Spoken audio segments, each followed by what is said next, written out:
and help out, give that support. It's going to be Exist and Alu in those positions. Guardian's going to try and open it up, find something with the AWP, but neither player was peeking. Alu seems to think he can win at the exchange. A bit aggressive at this point, but he wants to get them before they get anywhere close to planting this bomb. Edward's in a great position as well, knowing that Get Right probably will be trying to come from the B side at some point in time, and where it's not necessarily a threat from Z Connector just yet. He looks toward it, but Get Right still wins that duel. Flamey, meanwhile, the timing is everything. He gets back into Exist. And with low HP on two Na'Vi players and only 3 seconds left, there's no chance for this. They've got to sit back and just concede. It's going to be another round for NIP as a result. And even after losing that first pick on Freiburg towards Ivy once again, NIP are being a lot more proactive. They're pushing into key positions. So Forrest going to win towards main, locking down the Na'Vi push there. And Get Right as well, he's playing fantastically, reading the game so perfectly, lurking up the lower ramp towards inside, getting information that they can only come towards the outside bomb site, means his teammates could rotate. Nice shots from Guardian, it's not going to be enough. The time ran out for them. They managed to stay at AWP, but their money's still in good stead here. They're going to fall by coming in, and the change of pace for NIP exists, bringing out the auto sniper.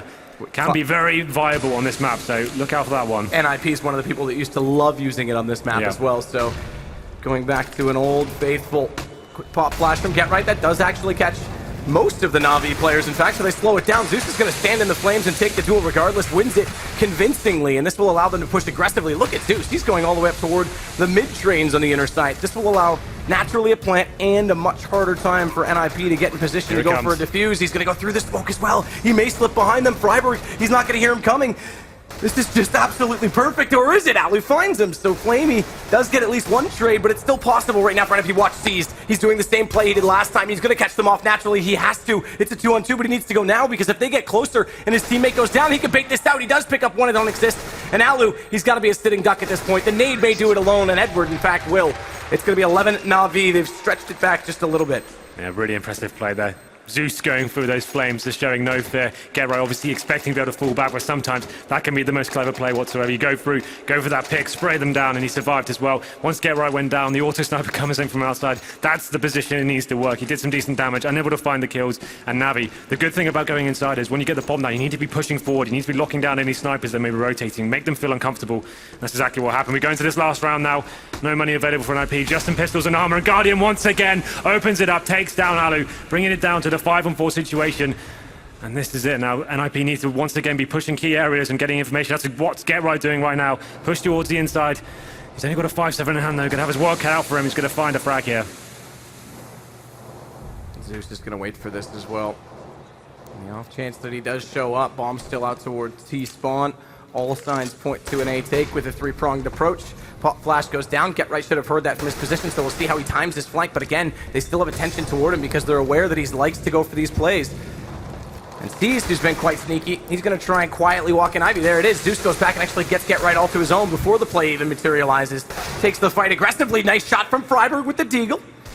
But Flamey's right there to follow in his footsteps. May get around the corner quickly. Doesn't. Forrest comes through the smoke instead. It does end up being a trade, but it's a gun picked up for NIP, and Forrest, if there's a round, obviously they can't save, but it's a round they need something to bail them out. This is it. Exist is going to get Zeus. Watch for Guardian. He's still in this same angle, this same hallway. He's got the bomb as well. He's got the bomb as well. He goes down very low. If that kill came in, surely that would have been enough for them to just secure the round with only 30 seconds left. So Guardian with an absolutely massive kill that may just allow them to get their 12th onto the board. Bomb's going to go to B as well. And Forrest, he's going to take the ladder approach. That may work out, but their problem is they're going to get this information because Edward, he's already on Z, so there's only one place he could possibly be coming from. Well, this is it now. Now we know exactly where he's coming from. You can see the setup. One player towards connector. Forrest, everything to work for here. Maybe able to find Guardian. He's very low HP indeed. If he can get this kill nice and early, maybe a real chance. He's trying to be clever here. Gets the first pick. Can he find the second? Edward towards the connector. Down to the one-on-one at least. At worst, he's actually holding this, but Edward not going to be fooled by that. He takes the peak perfectly, and it is 12 rounds for Na'Vi on a T side. Disappointing. Pretty incredible, yeah. For this semi-final, we wanted a really exciting back-and-forth affair, but it seems like on the T side, 12-3 is an absolutely astronomical scoreline there. Flamey and Guardian kicking off once again. Guardian yesterday hit 36 frags. Today he's been so important at the opening frags, taking down Freiburg. It felt like every single round. He had a quiet game, 5 of 14 for him. Alu did step up, though, in the rounds they did win. He was finding 3 or 4 kills in those rounds, so he was actually instrumental going forward. Obviously, it goes without saying, the pistol round is everything to NIP. If there's any sort of glimmer of hope here, Matt, they need the pistol. That's the only chance they're going to have of getting back into this. 12-3. Navi going to be feeling very comfortable indeed. They can afford to be a little bit more audacious in this pistol. They can go for some aggressive pushes here. Maybe push towards Ivy, just get some intel. They don't need to sit back passively like NIP were. Yeah, I mean, that was a very passive approach from NIP, and again, the economy never Well, worked that's the in thing, their right? favor. They lost so many rounds in a row. It wasn't until they started being a bit more proactive they actually got around on the board. They need to, if you lose a pick somewhere, you need to be pushing, you need to go in towards inside, you need to be pushing main, you need to be getting territory back, and if you don't even find anyone, at least you get intel as to where the teams may be going. And that was the problem for them. They actually were so static in those first few rounds, like a different team we saw against TSM. Very quiet indeed. It was disappointing to see at this stage in the game for them kind of lose their mojo, it felt like. Yeah, I mean, at this point in time, we can only really say that one team has showed up for this match. I think it's a combination of the two. I think Na'Vi looks quite good. In fact, I think Guardian's hitting shots as he should be. Flamey's 24. been absolutely impressive. I mean, the other three, sure, not that much for them, but that's because those two are cleaning up. When you get 12-3 scoreline, it doesn't matter how many frags Exactly. you've got. Like, it's done. Like, they should... I hate to be pessimistic, but they've actually pretty much secured this game already. That's a huge scoreline. Absolute mammoth task for NIP going forward. But stranger things have happened. We know these guys like to go big at the majors. Been to 6 finals so far, so they'll be looking to continue that. But here we go then. The second half, the scoreline is 12-3 in favor of Navi. They will be on the CT side now. We have a look at the buy for NIP. Similar approach. 4 sets of armor. Get Right's going to be a utility player this time. He's going to have the P250 in hand and 1 smoke grenade. Let's see what approach they go for.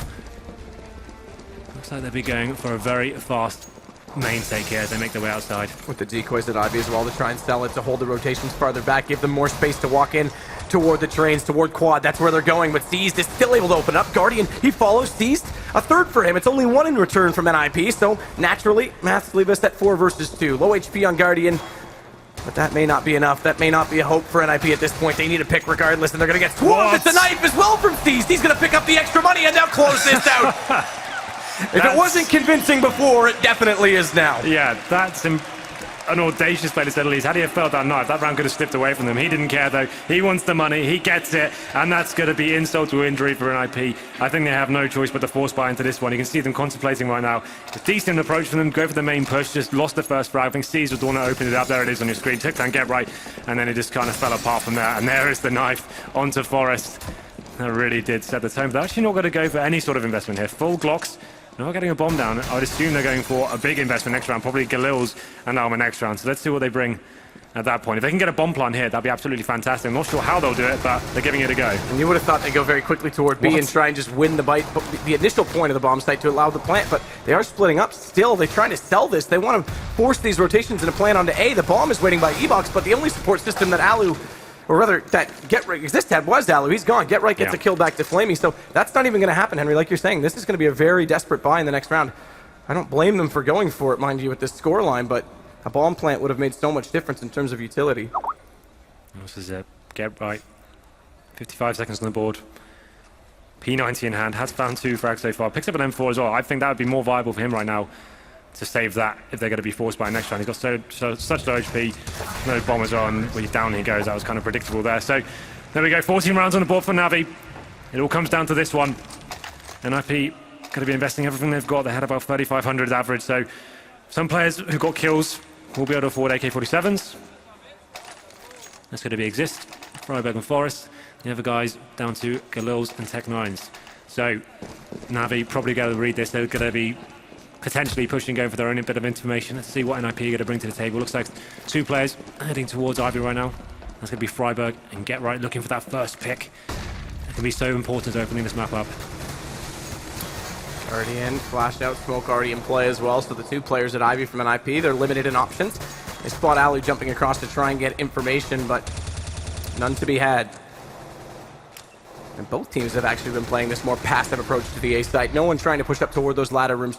A lot of attention drawn toward Ivy is probably resulting in that because they have to stay further back, but what it does allow is, like we're saying, just Na'Vi, they were able to walk in last game and just take over the site convincingly. They're going to be aware that even if NIP have these weapons, they're not going to have many grenades to play with, so they can't do the smoke execution. But that's going to help, though. Exist finds a first pick on the Exist. Guardian answers back, taking down Forest, and now an exchange of frags coming in. Guardian and Zeus making it a 3-on-2. Just 2 men remaining for NIP, but they're not done yet, as Get Right takes down Zeus as well. That brings it back to 2-on-2. Very important kill from Get Right as that P90 prevailed out toward Hell, but Guardian goes back, grabs an AK instead. Flamey's waiting with the FAMAS. They don't have safety to put this bomb down. Now they do. Get Right picking up that second kill should allow him to go for this plant, but Flamey's going to force it. He knows he's on the side. He knows he's stuck, and now he's got low HP, and Flamey gets both of them. What a perfectly aggressive play from Flamey. That's brilliant from him. What an emphatic play, rushing around the bomb site, gets the bomber down just as he plants, and then the player behind the electric box there just didn't have any HP to play with, and that's going to be the final nail in the coffin, I think, Matt. They force spotted to that one. They are going to have enough to get rifles into this round, but it's just too much of a task now. 12 rounds in a row required for an IP, and just see the replay on your screen there. That's so smart from him. Just played it to perfection. Really impressed by Flame in this game. Takes his total up to 26 frags now. What a way to finish it off in style. So, NIP obviously have no choice but to buy into this round. Galil's AK-47s, 2 smokes, nothing much more to play with now. Navi obviously in a particularly strong position as we go into round number 19. Yeah, right. A bullet hit the wall just behind him. We saw the residue from the brick, but not connecting. You know he's out there, and so they'll continue to try and fire Guardian through that smoke, hoping he can just get some luck on his side and line up one NIP player. Instead, though, realizing that that's not likely, and there is an opening toward me, and he puts his attention there. Instead, flashed off, has to jump off the train. This allows Alu a little more forward as well. Edward, though, meanwhile, has got exist, and that's ladder down. That's one of the 3 at the front of the site. Make it now 2 of the 3 at the front of the site for Edward gone, and this is it. This has to be. Surely can Get Right do anything to pull NIP back. Forrest is going to help him do it, but Guardian's left, and he's able to take Get Right before he passes any further around that corner. 1 on 3 and 16-3. Navi will take map 1. In a very, very, very dominant fashion. And you gotta wonder, Henry, how much magic is left in the air today, because seemingly none in that game. It seems like they're a different team compared to what they were yesterday. They seem to have way too much respect for Navi going forward there. Weren't pushing, when we talked about on the analyst test, they were saying, oh, they seem to have this attitude, they don't seem to care anymore, they're pushing, they've got all that confidence. That confidence wasn't there at all today. They were allowing Navi just to do their typical playstyle, nice and slow, SQ onto bomb sites, and just making them eat out of the palm of their hand there. So NIP need to wake up right now. They're looking down the barrel of going out of this tournament in the next map. So what else is there to say? It was not much to analyze, to be honest with you. Just NIP not bragging, not reacting properly. Very disappointing beginnings to this series from them. Yeah, absolutely. So that said, we'll take a break, a much needed break, more so for NIP, perhaps for a lot of their fans. And when we come back, we'll see if they have any response, any fight left at all to try and find their way into their 6th major final. We'll be right back.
keeps me up.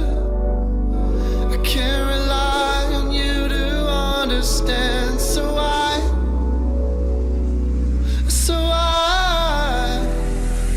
oh, I can't help myself, but I place my shame,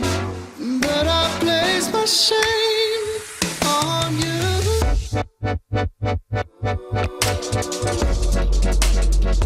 On you.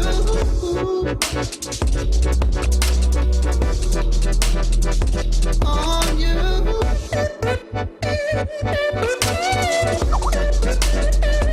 On you.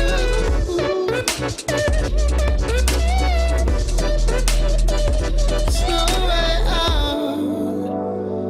And though a part of me still begs you not to lie, I wonder why you shoot me down. Don't need a reason, just keep failing me. But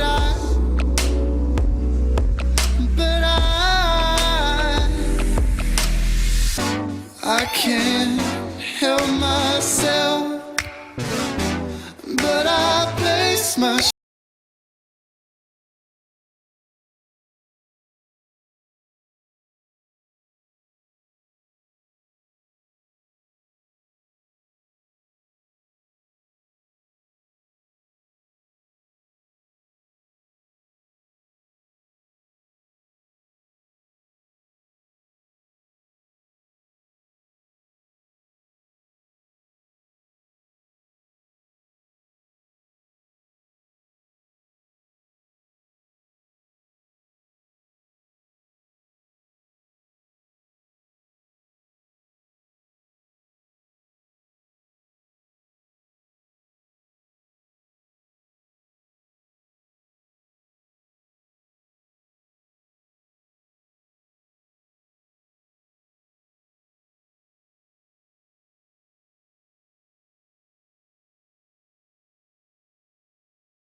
like Envy. Nip come into this tournament, they're on a slump. They just throw in the towel. They say, all right, let's just play our game. Let's go back.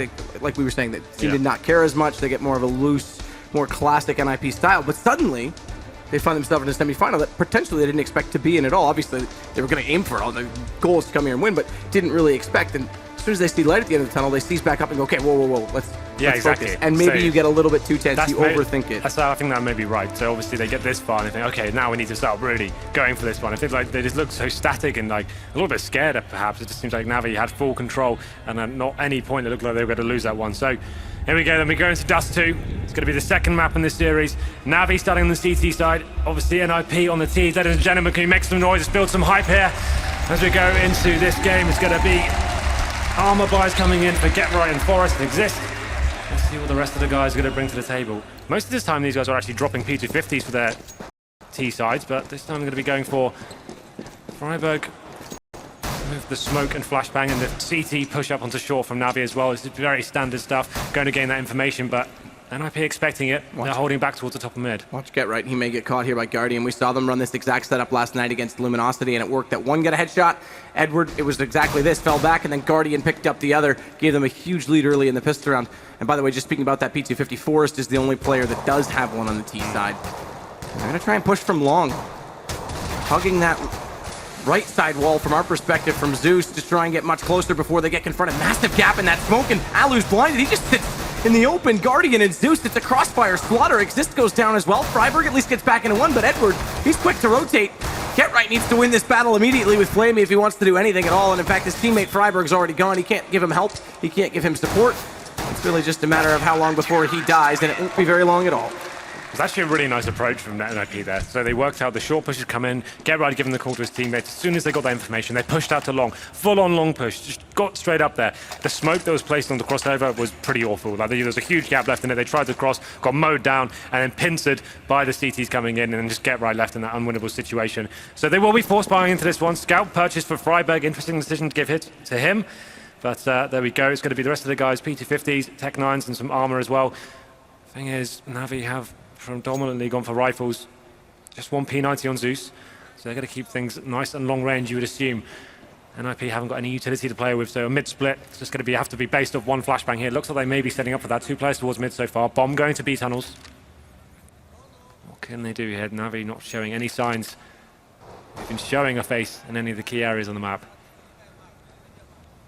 Zeus is just waiting toward the CT spawn as well to bounce that flash should he need. If anyone attempts to go through double doors, and they may have done if not for that kill inside B, because that takes away the potential split. And Navi are playing this very, very smart. Just sitting back, holding off all choke points, all connection points, not getting too aggressive, not giving up too much rotations. This was a problem letting from Nick yesterday. just walk in. They actually allowed teams with the eco weapons to get the first kill and playing very close choke points. This time they're showing so much discipline here. Zeus taking out Get Right, Zeus pipes in as well, and this should be a complete mow down here as it's a clean round for Navi. Don't even take any damage really. The investment for NIP goes sour, and pretty lackluster round for them. They're going to have to be on a full eco this time. Alu not investing too much into that round. Still has enough for the AWP going to the first gun round, so they're fine in that respect, but this is almost a throwaway for them. Just going to be a full Glock round for them. I think you brought up a really good point as well, by the way, just the discipline of Navi. I think their cohesion as a team in this event has been very strong. We saw Seized yesterday take a timeout when they were in the lead, which you don't often see. That's because he knew that momentum was shifting. He wanted to stay on top of it early rather than when it was too late and give up what would have been map 1 against LG in the quarterfinal. That's the thing. The games can slip away from you so quickly. So he's one of the best in-game leaders in that respect, like making sure his team are doing the correct things and playing the percentages and instead of taking risks. And they also have an ex-player of this roster as a coach. That's right. One of the few teams that have that luxury, so they definitely know each other well. Meanwhile, though, NIP, they've gotten 5 players past the corner at Catwalk. No one able to peek it, but a good flash gets in play, and now the crossfire comes into effect. It's another slaughter. Still nothing to work with for NIP, but this time, finally, they'll get bigger guns. Here we go then. So we go into the first gun round. No AWP purchased as of yet for the CT side. They're going to try and maximize the money by keeping hold of the lower end weapons. It's going to be a FAMAS and P90 still in play. AWP comes out as predicted for Alu. Not investing too much into any of these rounds going forward. No bomb planted though, so not going to be a fantastic buy for the Ts. They have some smoke grenades, no Molotovs. It's going to come down to Alu once again. He did have a reasonable game considering the scoreline. Get Right's going to be utilizing his long spawn and getting straight out to blue box there. Edward takes down Get Right quite easily because he's caught in the open, and This is a problem. 3 players out toward long, no one on the A platform, but with winning that duel, they'll be able to fall back, rotate more comfortably, put a second man toward mid even potentially if they choose to, and then stack up inside the B site with 2 men within the walls. The thing is now, they've got that first pick on the board and they can go back to that very passive, disciplined play. They know the money's going to be great in the NIP camp. They can't really execute onto a bomb site. They just wait for them to make the next mistake now. NIP, I'm not really sure what the options are for them. They have 1 smoke remaining, that's on Freiberg. He's going to be towards short there, so I'd assume maybe he can smoke towards CT spawn. They can try and get out together and isolate those players towards the B side, but it's looking grim for the Swedish side here. No one really doing anything of worth. As the timer ticks away here, we get to 45 seconds now. Looks like they will be making their way towards the B side. Freiberg just trying to do anything. If you can find a pick towards short, that'd be great. There we go, 2 players towards upper B. Alu just with the AWP towards middle as well. And here we go, Freiberg has to make his way out towards mid and make something happen here. And in they go, Alu passively, quietly, no smoke on mid because he wants to potentially find the early pick. Freiberg has one to place once he gets past, but problem is they're already losing the men inside the B site. They walk in, and Seized and Flamey, one gets the kill, one gets the assist, and reversed it on the second one. Alu does manage to at least take down Seized, but Guardian is going to be there, and again, NIP not able to get anything rolling. Yeah, that was kind of shocking from NIP. Obviously trying to utilize that long spawn from Get Right. He's just by himself though. Once there's 2 players down long for the CTs, you have one that gets spotted going towards blue box and just gets smoked off as well. You've got no backup from your team. If you're going to commit to that, you need someone with you to kind of make sure you actually survive. But looking at the frag board right now, the only players to arrive after 4 rounds, Alu and Freiberg with 1 frag each. That's ridiculous. I mean, that's hard to believe.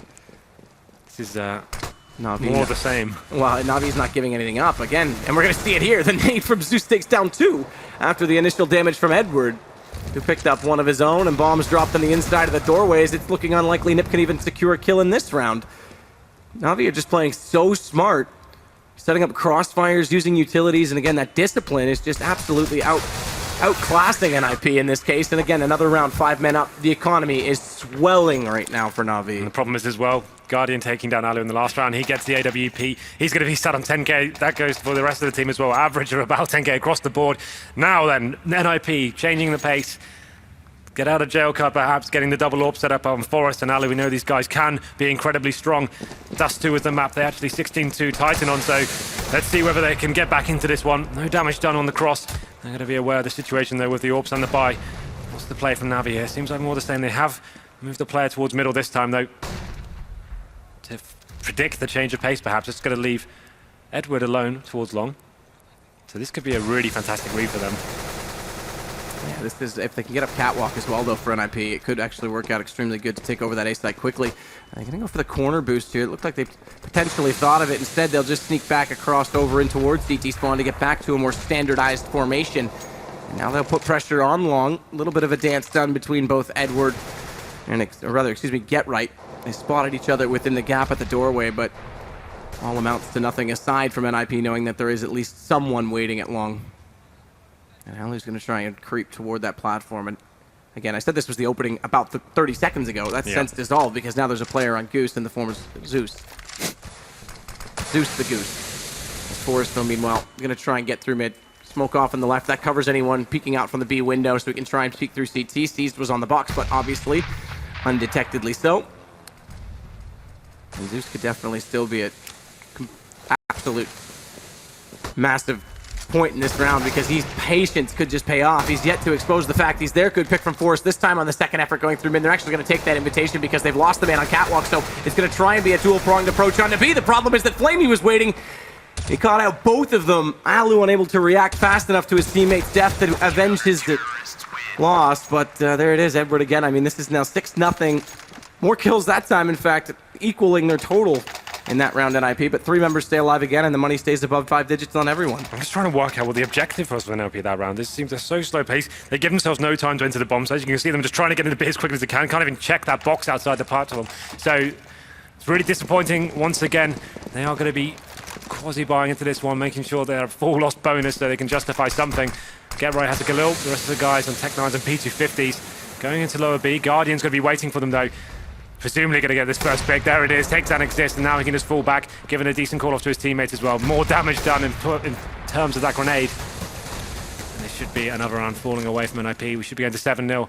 They still have a hope in form of Get Right here. Just very static play from them so far. Normally on this sort of map, we like them to stay together, fast, loose, getting into positions, causing chaos. Once again, they seem very static. As we go into round number 7 here with the man disadvantage. And this is just, again, Na'Vi. We just wait for the action, because with them, they're not going to force the issue, specifically, as you say, man advantage and economic situation, as it were. Smoke does cover off these, but that won't deter his bullet from raining through and taking down Forest. Freiburg at least gets these to allow a better chance this time of getting onto B, and unlike every other approach where there's been 2 members left alive inside the site, it's only 1. And Flamey, he hasn't found the first kill. This time, Get Right gets back, so finally NIP with a real chance. Low HP in the last 3 players, but they're fortified inside this B position. They're going to have to throw the bomb across. They do so successfully now, but Zeus, he's able to push up greatly so in the corner and just catches the side of Freiburg exposed. And that'll prevent the bomb plant. And not only that, Zeus is just going to walk in and take everyone. Pretty sure that's their most successful round so far, and that's pretty depressing to say, considering they only got 2 kills and almost got a bomb down. So, once again, they do get a full buy here at maximum loss bonus, $3,400 going into their accounts. So, double ops. I'm not sure I'm a fan of this. It was very static before. They weren't able to actually get an opportunity to get a pick whatsoever. So what can they bring this time? Hopefully they can get a pick for the doors here, make something happen with it. Even some damage would be useful. Smoke's going down, they're going to deny that. So you actually do a reasonable amount of damage to Guardian, leg him. So something to work with here.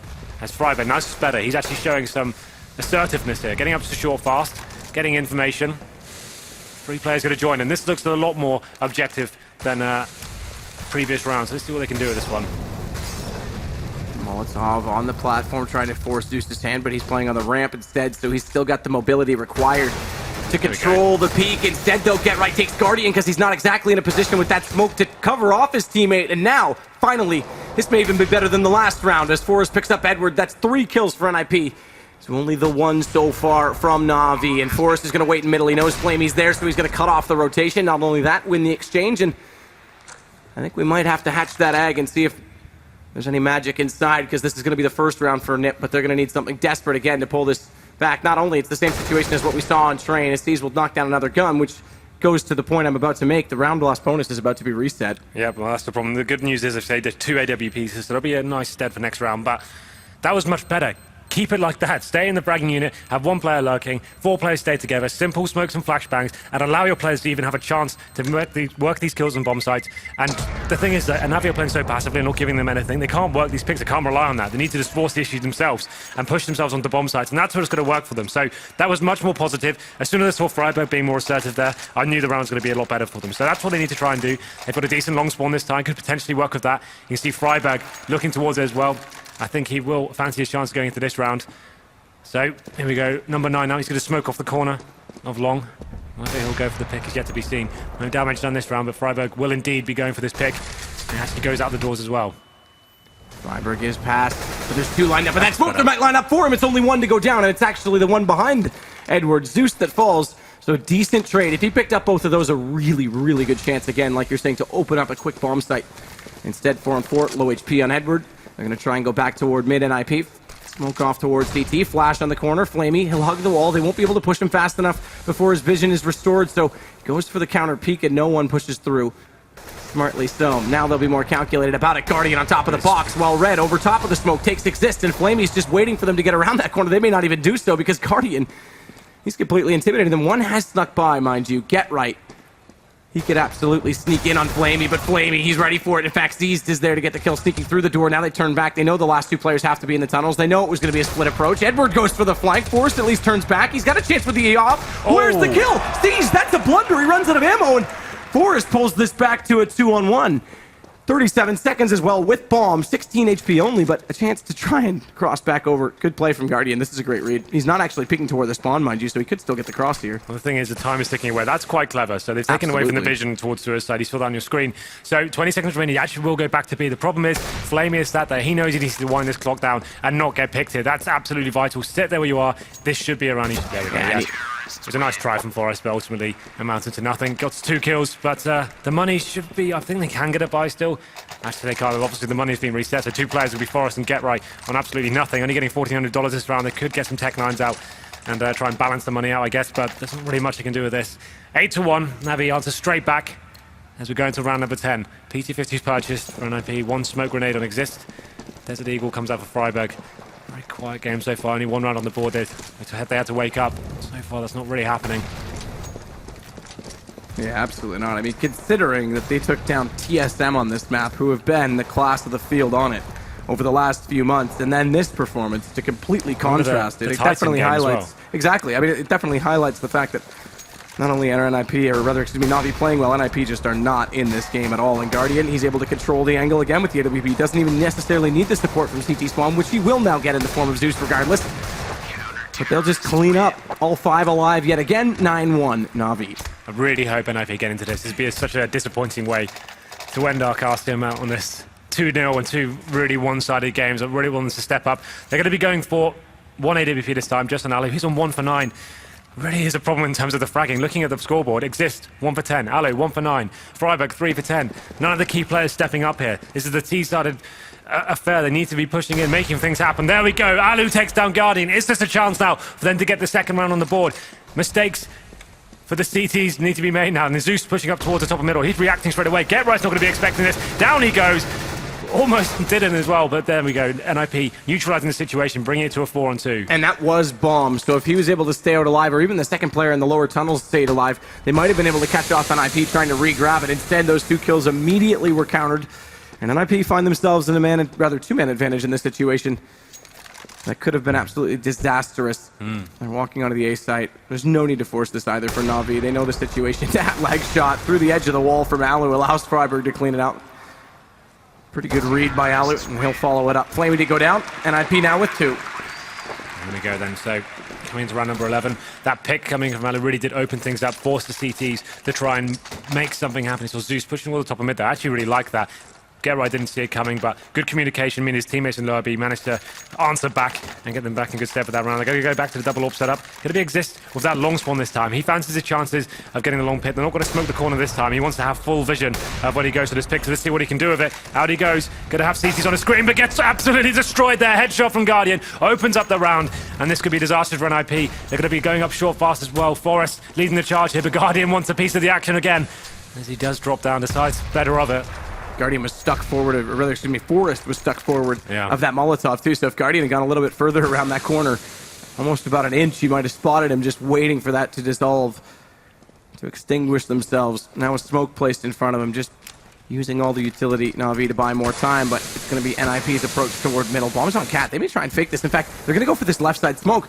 We haven't seen this strategy from them in full effect yet. They're going to try and push GetRight through CT, and the rest will walk up catwalk, so they won't even need to run the drop. They'll just need to make sure that GetRight's able to cut off rotations. In fact, Force goes down anyway. Guardian's force way back off. They're still able to hit the shot with partial vision. And as they get closer to the site, Zeus now makes his presence felt from Goose. Able to take down 2. Alu the second, and Guardian gets GetRight. How composed was that from Na'Vi? Yeah, you have to wake up pretty early in the morning to catch Guardian out, and even when he's just coming out of a flashbang, manages to hit 2 shots in a row, and finally NIP calling for a pause. Not really sure why they didn't do that in the first game, but they're going to try and work out what's going on there. And that's such a nice setup there. They're so concentrating on Guardian towards that carp area that it's completely forgot that Goose may even be a problem for them. Zeus cleaning up when all the players concentrating towards long A. So now then we go into another devastating economic position for NIP. They can afford to buy something into this, but 2 players on around the 2800 mark. It's going to be a difficult position. Exist could drop an AWP, so I think this is what this pause is about. They know they're looking down the barrel of coming out of this tournament, crashing out in a very disappointing manner. You don't want to see semi-finals go in this fashion, Matt. That's rather anticlimactic. I mean, considering the storyline, we knew NIP came into this tournament. There was a few people, some of the analysts included, that thought NIP may potentially go out in the group with Titan in it. It was the group of death, Group C.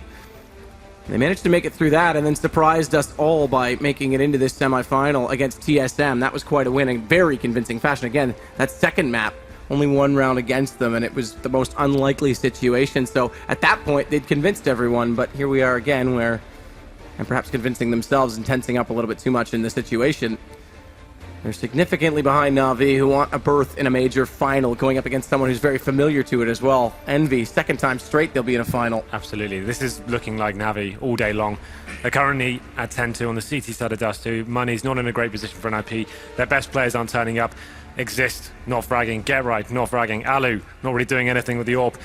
It seemed like when they went for that fast and loose play up short, that was working out for them. They tried it again. Guardian completely shuts them down. I'm trying to work out what the play is here. There's no money available to do a full full round going into this one, so they either take the decision, take another eco on the chin, and have a full buy next round, or they go for the forced buy here and see what they can do and try and just push out middle or something, just get out, find a lucky kill towards mid and see if they can swarm onto the bomb site.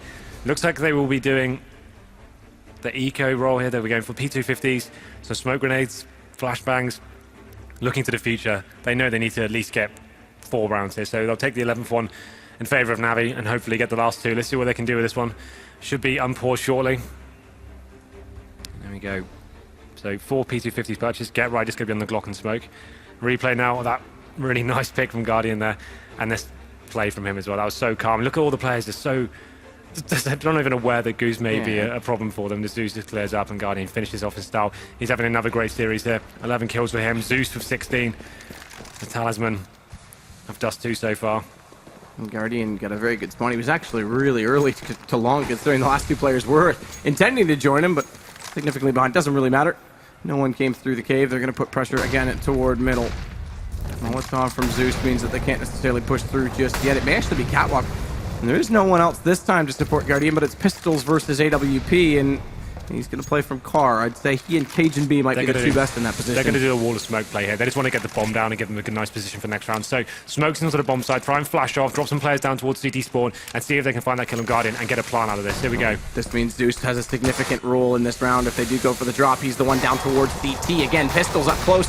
It may be a fair fight. Guardian finds one already as he gets on top of the car, and Zeus, it's a trade down below, so that limits Nip's options. Forrest is still able, and you might be right, Henry, they may still get this bomb plant. Will they? Just barely, because Thieves comes through from Catwalk.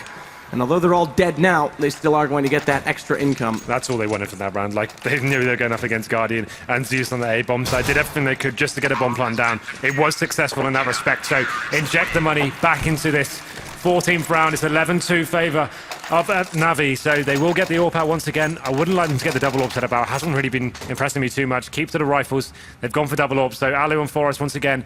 A pretty quiet game so far. What can they make of this round? Navi just have so much in the bank. They just can be so confident going through the second half. If they get this one, it may be all but over. So here we go then. 3 players heading towards B tunnels. No damage done at the start of the round. Seems like NIP more passive here, going to be slowing things down once again. Alu does get that first pick on the Flamey, though. That's definitely going to help. That's the start they need, absolutely. They've yet, I think that actually maybe the first time all game they found a pick early in B, because again, most times they're trying to go for that split. There's still 2 members alive in this night. Now they've got a real chance because the one in mid's gone. There's 3 left alive. And Seized has to watch both angles. His first rotation is already fallen. He still might get this kill, though. It's low HP on Freiburg, so that's a brilliant trade for him to pick up. Gap in the smoke, doesn't matter. Freiburg finds Zeus through it. Brilliantly placed headshot. And NIP, with whatever fight is left in them, managed to pick up their 3rd round. I think they're relying very heavily on someone stepping up at the beginning of the round. So Navi now going to throw a spanner in the works. Edwards going to be getting the auto sniper. Guardian on AWP and Seized as well. So 3 sniper rifles to contend with. I'm sure they're going to go for a little face here towards middle. They want to try and find that first pick. Seized is going to be the one doing it. Going to be looking over that smoke. Will he be able to make anything of it? Here we go. Oh, just misses out there narrowly. No NIP. Once again, slowing things down. That aggressive push, though, onto short from Guardian. Looking for a pick towards top and middle. Got to be flashed off. NIP being very passive once again. Trying to work the picks. But no one really committing to anything as of yet. It's going to be Guardian on the short steps. The auto sniper from Edwards out toward long now means that with that much extra firepower, they can fall another man back towards CT. Great pick, though, mind you, from Alu, because, again, it gives them something to work with. Nading and using utilities to distill Guardian's position on Catwalk as well means there's less support still for Zeus. So he's going to try and cleverly find himself in a passive-aggressive approach behind the doorway, wait for them to walk into his crosshairs. But Nip, knowing that they've pushed Guardian back, are going to try and take control of at least Catwalk and open the round up slowly. Well, no reaction from the CTs just yet. They're going to be sitting back. They're going to be trying to challenge Guardian as well. Exist makes his way up short. They have Molotov on the side, trying to flush out any CTs that may be lying there. And there's the first pick. Guardian does it. And now he should be able to open up the taps as well. Forrest does take down Zeus. They need to find this kill onto Guardian if they've got any chance of getting onto this side.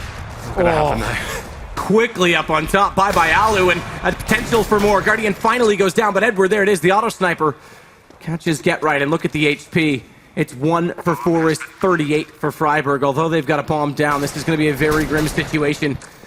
Edward with that auto sniper, it won't take much at all to completely blow this round wide open. He's going to try and approach because he has to. A great pick from Forrest. He needed that unorthodox spot from Quad. He actually does take down Flamey, but Edward, he's still with the auto sniper. It's not going to work out.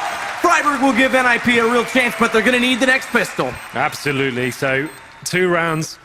Scrappy as they were, they get the 4th on the board. So Freiburg with 1 HP just about saves the day there. Edward unable to make that close range auto sniper work out for him. So there still is some sort of hope for NIP. It's not the worst result in the world. They do have a strong CT half on Dust 2. We've seen that time and time again this tournament. So if ever there's a time for a bit of nip magic, Matt, this is it. Second half potentially going out of this tournament in tragic style. So they need to wake up, get this pistol and build momentum, get the cash roll strong and see what they can do with this one. Interesting to see how they approach a pistol. Obviously, we've got a lot of teams boosting up to short, going towards that mid area, but that can obviously be very risky as well. A lot of teams expecting that these days. I'm sure they'll be utilising this 1 minute they've got just to decipher what they'll do and how they'll approach this round. Oh, yeah, absolutely. I mean, this is another... We already saw 1 timeout from NIP. This is essentially a second one. They need to take all the time they can to make sure they're all on the same page. As you're saying, this pistol round... means everything. It is everything. It's completely everything. There's a lot of doubt about this lineup's future in general coming into the event, and a lot of people started speculating that, well, if they can get results, maybe that might not change, but obviously still some issues, not necessarily perfect, and coming up a little short here, it would mean a lot, I'm sure, not only to individual players, but to the team cohesion to try and pick up something out of this semifinal, to try and salvage at least pride, if nothing else, at this point. Yes, this is it. Well, unfortunately for NIP, Get Right, one of the players you expect to be one of the trademark best fraggers on the team. He's on 3 for 13. He needs to step up right now. They're going to have a chance even getting back into this one. He needs to work out what's going wrong, get himself in these positions where he can actually start clutching, getting the frags on the side, and that's going to be a huge factor going into this one. Obviously, on the T side, Guardian becomes a whole lot scarier. He goes from being defensive onto the offensive, and it can be very, very scary indeed. So watch out for him as we go into the second half now. Navi on the T side, NIP on the CTs. Everything to play for. They've got 4 sets of armor on the CTs and a defuse kit on Freiburg. Let's have a look at the T-bar as well. They're going to have something a little bit more tactical. 3 sets of armor. Zeus and Steve's picking up smoke grenades and flashbangs. Maybe going towards long here. There's 2 players make their way into the doors as well. And the 3 players are at long now. They're going to approach, but there's a crossfire set, and we're seeing it now. Freiburg and Alu both ready. Freiburg just needs to keep their attention to bait them out, and Alu just needs to bide his time and stay patient. Exist is going to rotate over to help as well because Freiburg spotted up all 3 players. So this is going to be a duel. This is everything, and Alu spotted already. Doesn't hit the shot. Edward gets him. He actually just turned at the last minute, and although they're blinded up, they're falling back off of this early pick. They don't need to throw this away, and it's forcing NIP back towards CT spawn, and on the way there, Zeus, he's caught Exist in the process. Now, they have done a reasonable amount of damage. 4 players, very low indeed, so NIP not out of this round just yet. But the problem is they haven't got control of long whatsoever. They're going to have to push off short, hold middle as well, and see if they can retake the bomb site. Just depends on what Navi are going to do here. They're going back towards middle, just going to leave 1 player towards the pit. That's going to be Guardian. That's going to be now and Get Right on short. Had a quiet game, as mentioned before. He should be able to work out what's going on here. He's going to get some sort of intel any second. Well, they are stacking here as well. Bomb in mid. 1 player over inside the B tunnels. That's Edward. They're low enough on HP that if they could get a lineup, if somehow another crossfire could come into play, it might work out. In fact, Get Right. He's already faked down Zeus. He's going to get Guardian as well. Now it's time to step up for Get Right. Back to 3 versus 3, and he's hearing them go through middle, so he's going to try and catch it on their heels. He's going to try and catch Flamey before he gets too far up the ramp, but as he gets up the ramp, it's Freiburg. He runs into it. Freiburg, he needed to hit that shot. It was desperate, and it all comes back to Navi, and that's awkward as well, but Get Right finds the hat trick. He wants more. Get Right will get 4, and Forrest will close it out. That is the round that NIP needed. Fantastic stuff from the Get Right. Just when he needed to pull out a big performance, he does it. 3 frags, and the low coming in from tunnels as well. Finishes the round off. Some awkward exchanges there towards the B tunnels. A little bit of nerve showing there perhaps, but there we go. NIP are back into this one. It seemed like they were out of it. First 2 frags going against them, but that fantastic showing from Get Right keeps the dream alive. But now then, we have got the force spike coming in from Navi. Scout purchase, 4 Deagles as well. Let's see what they can do with this. Looking for that early tag, just narrowly. Imagine skimmed the hair off the scalp in that shot, just above the head, not connecting. It's Flamey on the other side, holding the scout with 54 HP. And they'll change their approach. Alu doesn't want to overextend himself in middle, give away an early pick carelessly. They need to be as disciplined, every bit so, as Navi was in this first half. Yeah, that's the whole thing here. They have got the SMGs that exist, and Freiburg with P90s and then P9s respectively. So they're going to be holding back, as you said, but here comes Navi. They're pushing their way up short. Guardian going to be the point man here, facing with the scout towards the bomb site. Alu's going to have the same weapon towards Car as well. This is where the duel's going to come in. Who's going to take advantage here? Freiburg, the MP9, close range. He's desperate for someone to walk through, and they look poised to do so. How much can he get with the gun? Nothing at all. Edward, what a shot with the Deagle. And now Alu's trapped at Car. 3 members approaching from long. He needs to win this duel. Doesn't. Flamey takes him down. And oh my goodness, could you imagine? After doing all the hard work, NIP, they're staring at an eco. A force buy that may yet pay off for Navi as Forrest. He ascends upon the ramp, a flashbang to try and deter him, but he still manages to dodge it and get the kill, but Guardian's right back on Get Right. Forrest has to clutch this out, he can't do it, seized. And Navi, they'll get yet another one. And this is getting, absolutely desperate. I don't even know what NFP can do with this one now.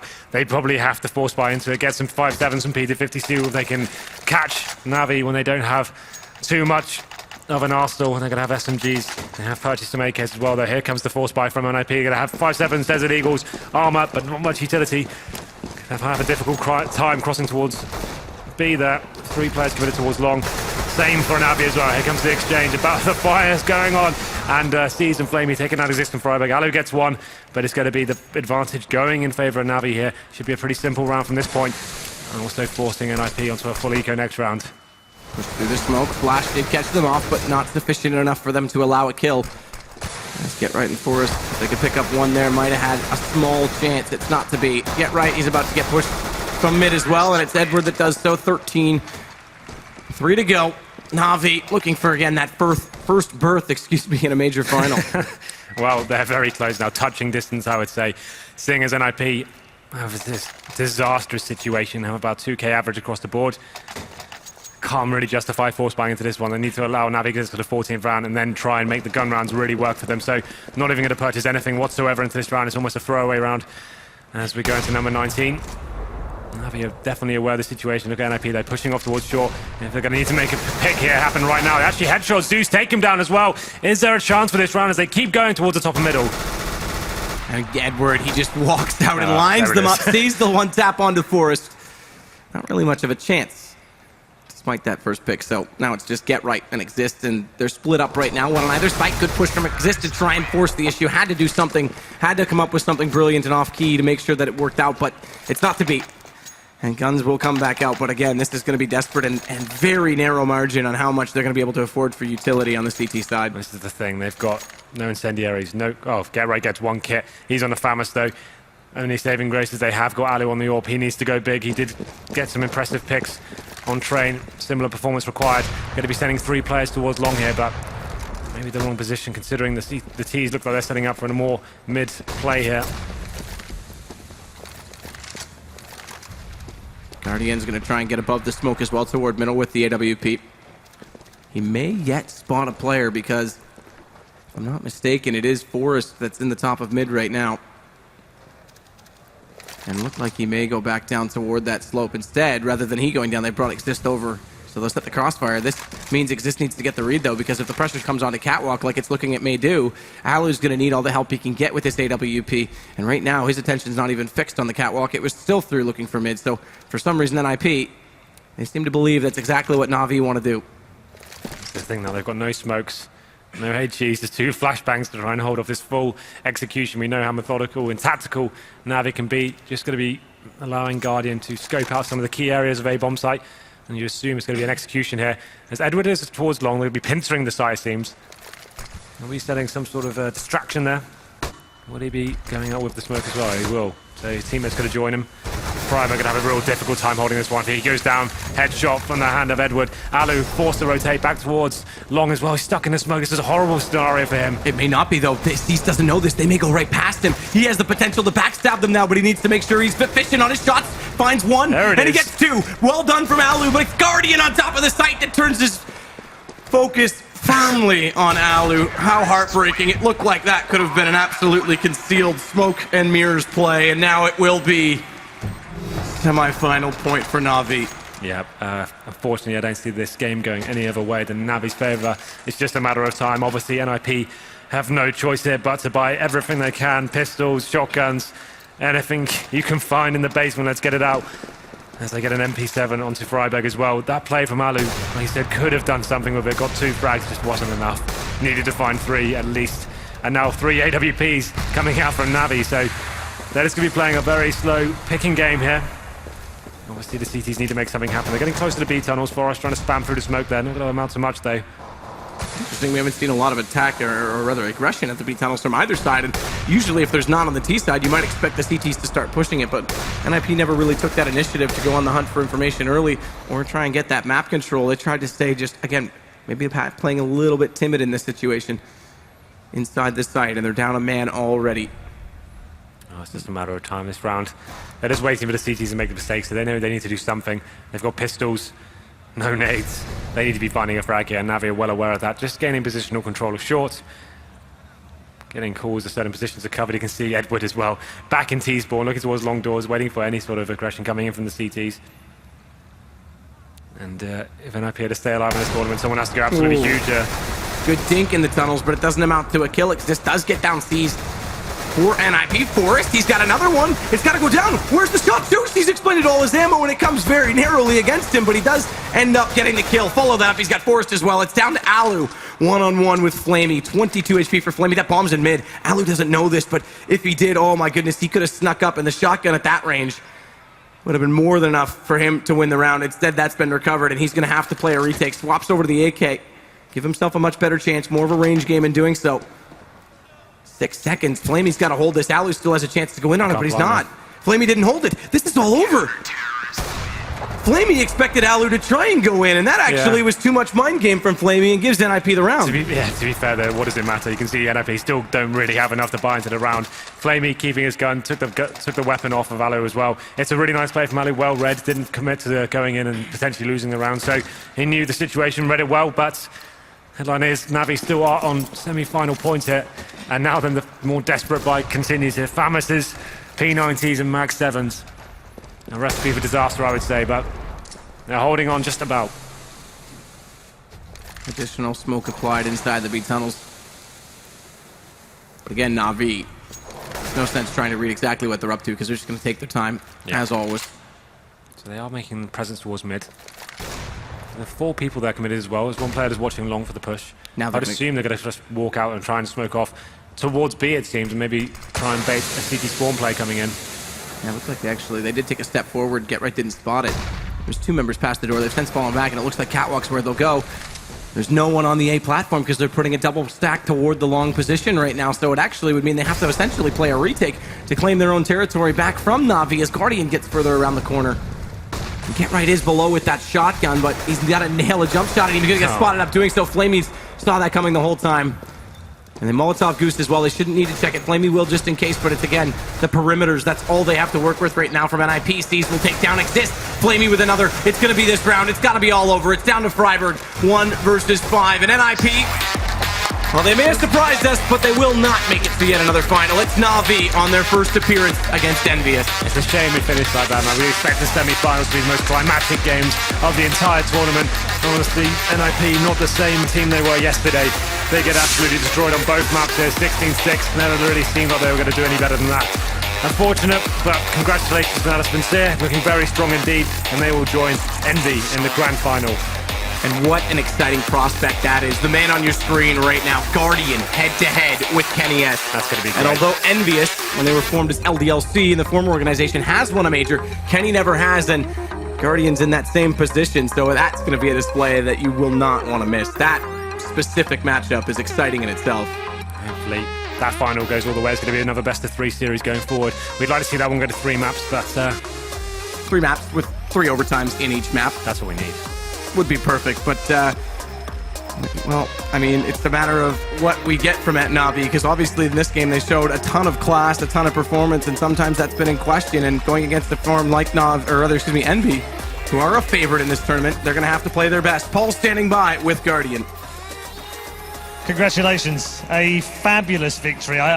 Words can't describe really how great a victory that was, but can you try and sum it up for me, how you're feeling right now? I'm quite happy.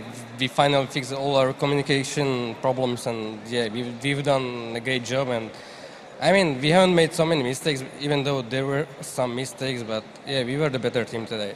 Much better as well. And as you said, you've had a couple of days where things haven't worked very well, and yet you've somehow won, continued to win, and then got to the semi-final. When it all comes together, we finally see the brilliance that you were talking about and how big Na'Vi are.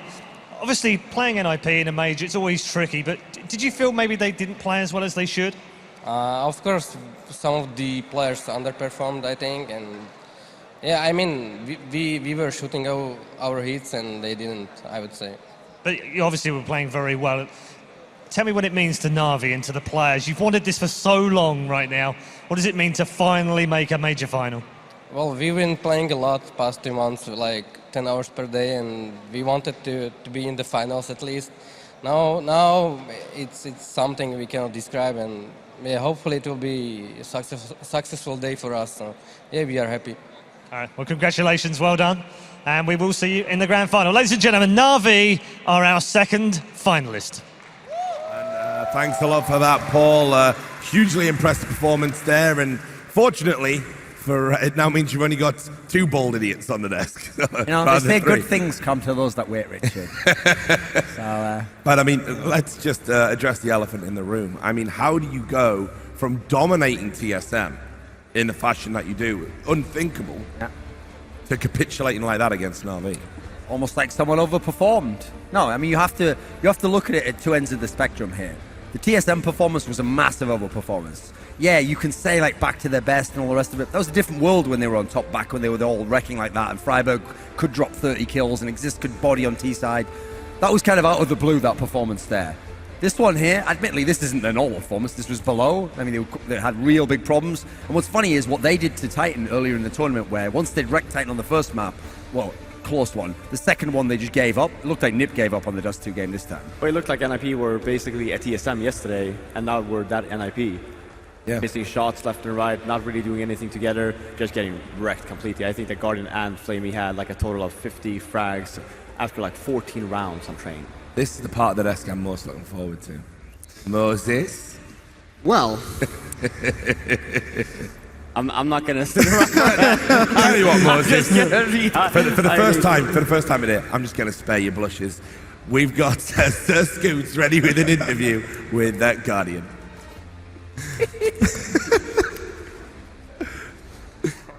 Absolutely not worthy. You know, Thorin called it. He said you were going to have a phenomenal series. You absolutely did. As a team, you absolutely did. Both maps, you start 7-0 runs.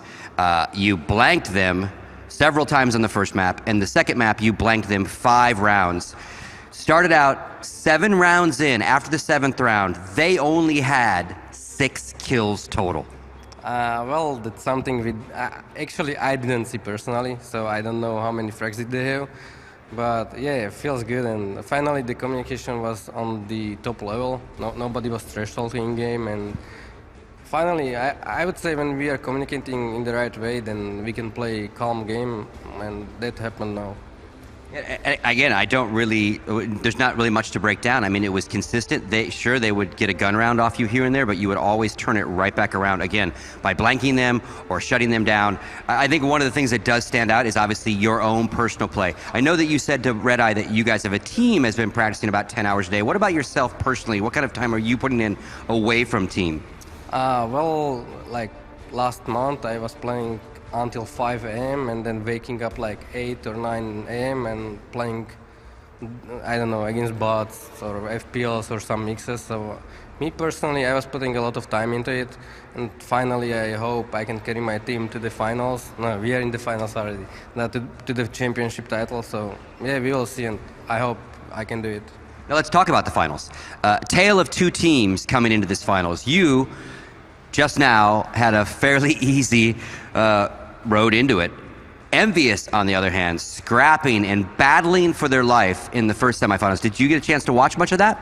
Yeah, I've been watching the game, and I'm quite sad for G2 because they had so many advantages. I mean, like on Inferno in overtime, it was 3-0 to them, and then 5v3 they lost the round. And I would say this was the key round that they lost, and probably they lost the game. So I mean, they played really well, and I'm quite sad for them. And facing Envy, it will be different game than in group stage because group stage is the first game. So yeah, I hope we'll do better than we did. So, obviously, upper to upper. Any words for Kenny S?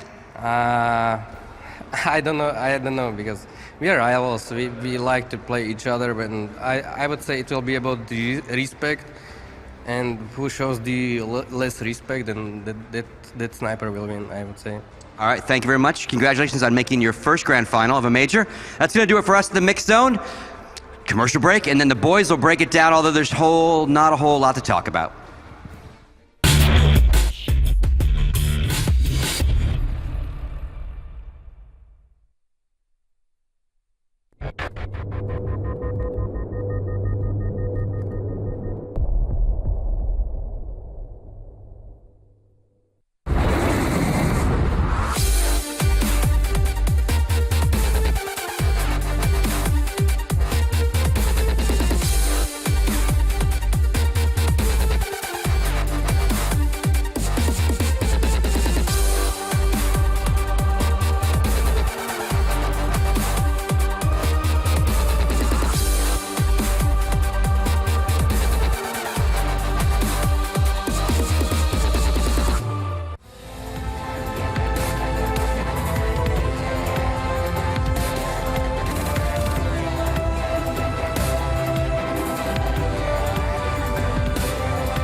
Hello, everyone, and welcome back to Stream Hack Open Inclusion of Poker. NIP have succumbed to death by yellow fever as Flamey and Guardian turn up the heat. We're here on the Intel Analysis desk, and of course, as always, we've got Thorin. He's grinning like a Cheshire Cat and still has a full head of hair. The same cannot be said for Moses, of course. Been a long time gone, and Fifth Lauren had to watch his former compatriots get wrecked also. Let's start picking this game apart then. So, I mean, again, I didn't bring you in before. I said I was going to spare your blushes. Yeah, that was a lie. That was a lie, of course. But we'll get to you in a second. I mean, first of all, I want later. I want to reference this Guardian interview. What did you think of it? Well, I mean, it's very important, actually, as a coaching philosophy point, that you practice the way you want to play. Whatever you do in practice, you're going to repeat there. So Guardian said every day he would wake up and he would practice against bots. And I guess that actually trained him for this match in some way, because he was playing against bots, right? Low-level difficulty bots, they don't fire back. What do you have to say about that? Okay, let's just say... I love your jersey, by the way. Thank you. I enjoyed as well. I mean, I don't Want want to... something less embarrassing, like maybe some women's underwear or something? Come on, get him a Cloud9 jersey. Oh, mate. Sorry, we're done. Got serious one. We're actually not done, because obviously these guys had... Yeah. Let's, well, we know it was obvious. Everyone who watched that knows that it was a pair of atrocious games out of NIP, so let's not focus on that. Did anyone suggest that would be the kind of result, though? Yeah, someone did. Refer to him by name. Refer to him by name. What is he called? Lord Thorn was correct. Right. Okay. Okay, peasant, go on. Right. While you break it down, Moses, I'll bring up the stats from Train while you compose yourself. You can see just a monstrous performance. Guardian on Dust 2 is always pretty good, but on Train as well, he loves to show up. And you can just see that this NIP team that beat TSM, another very capable team on Train, they just weren't at the races at any point. I mean, to be fair, just look at Navi's stats, right? It was basically a two-man show, just having a field day with NIP. Yeah. Like I was saying before, like the 14th round, they had 50 kills in total. I think they ended up at 52. Yeah. Those two alone. Unbelievable. Well, a lot of the conversation about Navi I know math. throughout this whole tournament has been Guardians had tough times showing up. Yeah. So it's really cool to see him come out and just blow up all, like, if him and Navi, or him and Flamey play the same way, if they come out together against Envious in the finals, that's going to be a beautiful grand finals to watch. And obviously, I remember the MVP of the TSM series was Freiberg, and he was the guy who overcame a lot of criticism. He really struggled here, particularly on this map, though. He could never get any of that going. His entry fragging wasn't on point in any possible sense. There were a few moments for NIP. We got a clip here of this is going to be short. Arlu doing his level best. Try and turn the tide. Yeah, I mean, he goes down. It's a 1-on-2 at the end, and that was the first round that NIP actually won. And it's just come to show. Actually, Alu was probably the one that was most on point throughout the game. I was expecting the highlights of NIP to be hosted on Vine. Joke for the younger generation there. Very cool. Well, I mean, it was said. You said it exactly correctly. Was that we would know exactly which NIP was showed up in the series by how they did on Train. And I think we were watching it in the back room, and 5 rounds in, we all just kind of looked at each other and we're like, "Oh, it's that one." And that's the moment I knew I made a mistake. Listen, it's understandable. Like, NIP obviously an all-time great team. They played so phenomenally. I can see why it reignite the love within you there, Moses. But really, I've got to ask you a question now. Do you believe in life after love? I can feel something inside me say, I really don't think you're strong enough. Yeah. And he's gone full shit. And scene. But See you in the odd shot. But Na'Vi, were indeed the dominant force. Here's a clip of C's. Fifth Lauren, I'll get you to talk us through this. No, it was just two different scenarios here where Navi Siege is just basically flanking them. Both times they end up winning the round. And it just comes to show, because NIP, the good NIP that we haven't seen as of late, but the one we actually saw yesterday, we're not even let that happen, because they should know by now that every single team has a flanker, right? Yeah. They didn't even care about that. Just ran past and seized with, 2 rounds that they actually won from the same fashion. I mean, I think this is the, kind of unfortunate situation that was happening. You saw so many times over the course of the game where it's like NIP just, they couldn't really, they were in sometimes 2v2s and 3v3s, and it just usually, where against TSM, they'd gone all of their way. It was just unbelievable. Think back to that Arlo and Device one-on-one. This time, it just didn't happen for them at all. Well, part of it is as well. I mean, you say they just run by the flanker. They just got crushed in every initial battle in these rounds. I mean, they just got blown up so early with no response that they just start. I mean, obviously it's frustrating, but you just start throwing bodies at the bomb site. And you're not even thinking like you've lost so many players. You have to retake that site. At that point, you're low on economy. Sometimes they didn't have the kits. They have to get in there quickly, and it's just they got put in a hole so deep so early in both of these maps. And I want to pay some special attention to Flamey, because we've talked about this in the past where, Starix, the coach, he spent so much time pretty much just focused on him. And in fact, they've said in interviews before, Starix doesn't really, we've got Zeus for that. He doesn't really talk to any of us in game. He's just all about being in Flamey's ear, saying, look, don't panic, chill, don't rage, don't do this. Now, Flamey's been inconsistent, but in this tournament, he's found a level of consistency that puts him up there with the elite players. Just a few thoughts about him, really. I mean, we always used to say about the old Na'Vi before Flamey, like it's the Guardian show. If Guardian shows up, and especially on maps like Dust 2, that's when Na'Vi always had a chance to win, because he could really carry it. He could be one-man army. But then he got some help. Then along came Flamey, and now, for me, Flamey's now the X factor, because Guardian in general, a lot more consistent. He shows up a lot more often. But these top teams have so many fraggers that just Guardian alone probably won't do it for you nowadays. So now the real test for Na'Vi is, can Flamey show up? And if he shows up and you've got Guardian as well, then you're going to get not matches like this usually, because the other team tend to show up in those, but you'll get very competitive matches where Na'Vi can beat almost anyone. Yeah, and back to obviously Guardian.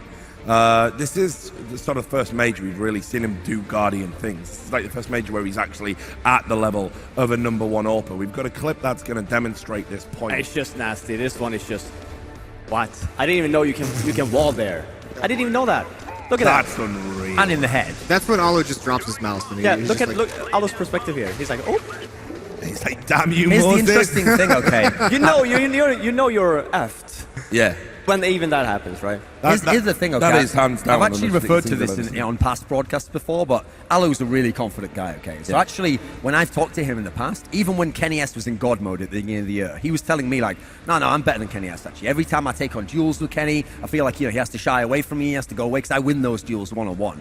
But what's interesting is, even within that moment where he's sounding really cocky, and like thinking he's the best, I remember saying to him, yeah, but what about Guardian? He's like, no, actually, Guardian wrecks me in 1v1 duels. So, even Alu is most cocky, he's like, Guardian's pretty sick. Yeah. Stay away from him. Well, I'm glad, because we've talked about him for a while about how he's potentially the best AWPer in the world, but Kenny S been coming back into form lately while Guardian's had a bit of a drop off. Skadoodle just recused himself from that conversation. Like, peace out, I'm done, along with the rest of NA, of course. Just to get it in there. Still one NA player here still getting wrecked. He's getting wrecked right now. Superior UP. But this is again his famous playground, Dust 2, and look at the stats here. Just again, absolute ridiculous performance from him. Really surprised. It didn't even seem like Zeus was right up there, actually. But of course, he put in a great performance as well. But the impact kills were all coming from Guardian. Certainly. And you have to remember, Na'Vi was shying away from Dust 2 the last few years. They didn't want to play it. I've even seen them ban it before. Yet this was a classic Guardian map, and now we've seen them play classic Guardian style like they did yesterday as well. I mean, overall, throughout the two maps, I think Guardian had 9 entry frags on train, and now he had 5 here. Yeah. Even though it was CT, it was a complete stomp right on both maps. It just comes to show, firstly, very impactful with the number of kills he's getting, but it's also entry frags on top of that. So I think by far he's the best entry fragger even that we have in the tournament so far. So really stepping up. Also, yesterday when Nip was playing so well, not only was Freiburg, on top of his level, but it was the double op between Alu and Forrest that was just wreaking havoc, and Guardian shut that down quick. That I didn't even get off the ground. That was just sick from Guardian all around. But there was one moment as well where it was like, it really stood out for me in the game that NIP had this numerical supremacy. They were coming up short, and Guardian was actually whiffing for like the first time in the series. He was missing shots. But every time the sound of the AWP rang out, you could see NIP were just retreating back like, nobody wanted to step up and go head to head. They got scared after train. Yeah. You could see there were times trying to take a bomb site. They got stuck in choke points. Like even going into the B bomb site, they would just stall out. The first sign of a Na'Vi player, the first sound of an op, and you would see no advancement onto the bomb site, and that just allowed, they just got mowed down from there. Yeah, I mean, really comprehensive performance. I guess the big question is, and we always ask this question at the end of every event, it seems these days, what now for NIP? Because this has actually been, up until this point, really good tournament run for them. The players that needed to show up have. Forrest has been brilliant. Get Right remains one of the elite players in the world. Even Freiburg's had his moments here, and we all know he needed that to happen. But unfortunately, the fairy tale has ended in a really, brutal visit from reality. So what now? I mean, I was sad to see them lose, actually. I was really hoping they were going to win because I wanted that sick Skrilla. But I get a lot of sick Skrilla anyway, so listen, I can afford to see it. No, obviously, their win over TSM was legendary stuff. Everyone will remember that when they think back on this tournament. No doubt it'll be in movies and whatnot. But you can't replicate that sort of form. I mean, if it was possible to replicate that sort of form, they'd be the best team in the world. That was actually just a magical moment. Who knows how it happened? In fact, I'd love to like a documentary just about that. Like, what was in the build-up to that like when they'd had the problems against Titan early? What was it like afterwards? Because something happened there where for a brief day, they were the NiP of old. They were just in magical form. You have to keep in mind as well, TSM did not show up. Yeah, so that's that you're true. basically, in reality, you didn't play versus probably one of the best teams in the world. Certainly, You yeah. played against maybe a top 10 team, and then obviously, it's a lot easier, right? And then you play up versus a very, very hot Navi, and they basically just make NIP look like TSM did yesterday. Yeah, anything to add? Yeah, I mean, it's just one of those situations where even if NiP had showed up even half at the level they were at yesterday, this could have been, somewhat competitive. They weren't here. And Get Right, of course, one of the players that very much in the shop window, I imagine. We know that there's certainly talk about that the contract will be expiring at the end of the year. Get Right's been heavily linked with a move to other teams. You can see that he's still capable of amazing things. I have no idea what Edward did here. No idea.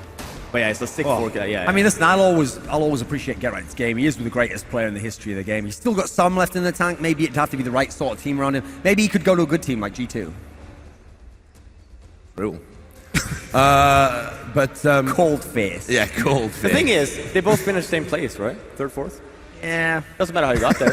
You still have the placements. Right? Yeah. All right, Joe Pesci. But let's start talking about, of course, the Funny victors. guy. Na'Vi. Now, I said I've been really, underwhelmed is the words. Not unimpressed. Underwhelmed is more appropriate because I expected them to come in, do well, be a wrecking ball. Maybe you've got Guardian, you've got his explosive, but actually they've really limped to this stage. That's the first time they've really turned it on. This event, you think about 16-13 against CLG and the results like that over the course of the tournament. That shouldn't be happening to a team that can contend for a major. So I asked the question. Are Envious going to be, breaking out in a cold sweat watching that after they laboured to get into the final? Do we have to take Na'Vi seriously? I definitely have to take them seriously. And Envy is a team that's going to respect them. And I think Envy is one of the teams with some of the best mentality in the game in terms of their mental preparation for the next opponent. I don't think they're going to stumble. I don't think they're going to underestimate them. I'm sure they were watching these matches. I'm sure they have all their research done. But it's not a matter of fear. It's just, they know that Guardian can hit that level. They know Flamey can hit that level. And they're going to have to be on top of everything they want to do in this matchup. The problem for me is that, Na'Vi has two of these players, Guardian and Flamey, and then you have a consistent Seized. Problem for Na'Vi is that Envy has 5 of those players that can show up on any given day of the day, right? And look at G2, they were down, they were under, looked like they were going to be, gone 2-0, yada, yada, yada, comes back, just wrecks them on cash at the final map, right? That's the mentality that these guys have, and on top of that, you have some insane fraggers on that team. Yeah, anything to add? Yeah, I mean, the reason why this should be a good final is not even just the form, it's that when you just look at the maps alone, I mean, if you're the Envious guys, your standard ban is Overpass, but if you ban Overpass, Na'Vi will pick Train. Yeah. Now, if you ban Train, you're going to have to play Overpass. Na'Vi's fantastic on that. In fact, Na'Vi's good on all the customs. So the map pool alone will make it a good matchup. It'll mean that Na'Vi definitely at least one map have a good chance to win. Maybe we'll even be favoured, so we'll go into that later, I'm sure. But yeah, and that factors into a veto where you have the randometer kicking in as well, right? Exactly. So, for example, the third map could end up even amazingly being one that's a good Na'Vi map. So that's not entirely going to decide it. Personally, what I think is great about this final here is I was thinking before, it has to be Envious versus TSM or Envious versus, in theory, I guess Na'Vi's the next best option. But what I hadn't thought of when I was thinking of that setup is we are now guaranteed that after today, either Guardian or Kenny S will have a major title. Two of the greatest players of all time, two of the rivals that have always gone head-to-head in the game. One of them's going to leave a champion, so I can't wait to see who it is. Yeah, and about time too, right? For the first time ever as well, keep that in mind, we will not see a single Swedish player in the finals. No, is this the obligatory what up now, Swedes? That's a shame.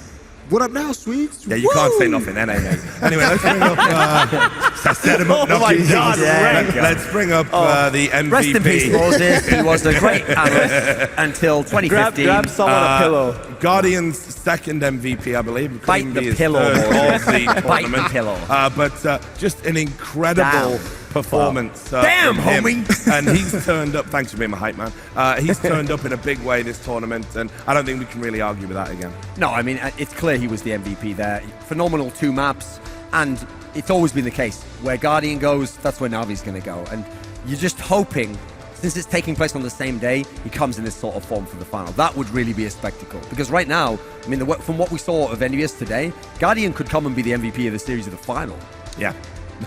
Imagine that. I mean, doing it against Envious is a bit different to doing it against NIP, but the form he's in right now, he reminds me of when it was just, he was the undisputed king of the AWP, and he's looking really, really good. I'm sure Envious will be thinking about that. I'll ask you guys, you might know this. I'm scared to answer anything. No, don't worry. I think that's it. I think the roast session's over. I've got it all on my system. Yeah, I don't trust him. I can't speak for him.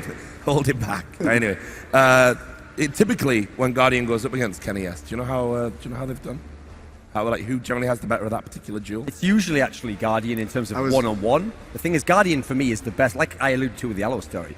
In terms of like dueling AWPers, the AWPer takes up the AWP spot where he knows the other guy's going to peek. Guardian's the best at that because he has the fastest firing speed we've ever seen in this game. Incredible.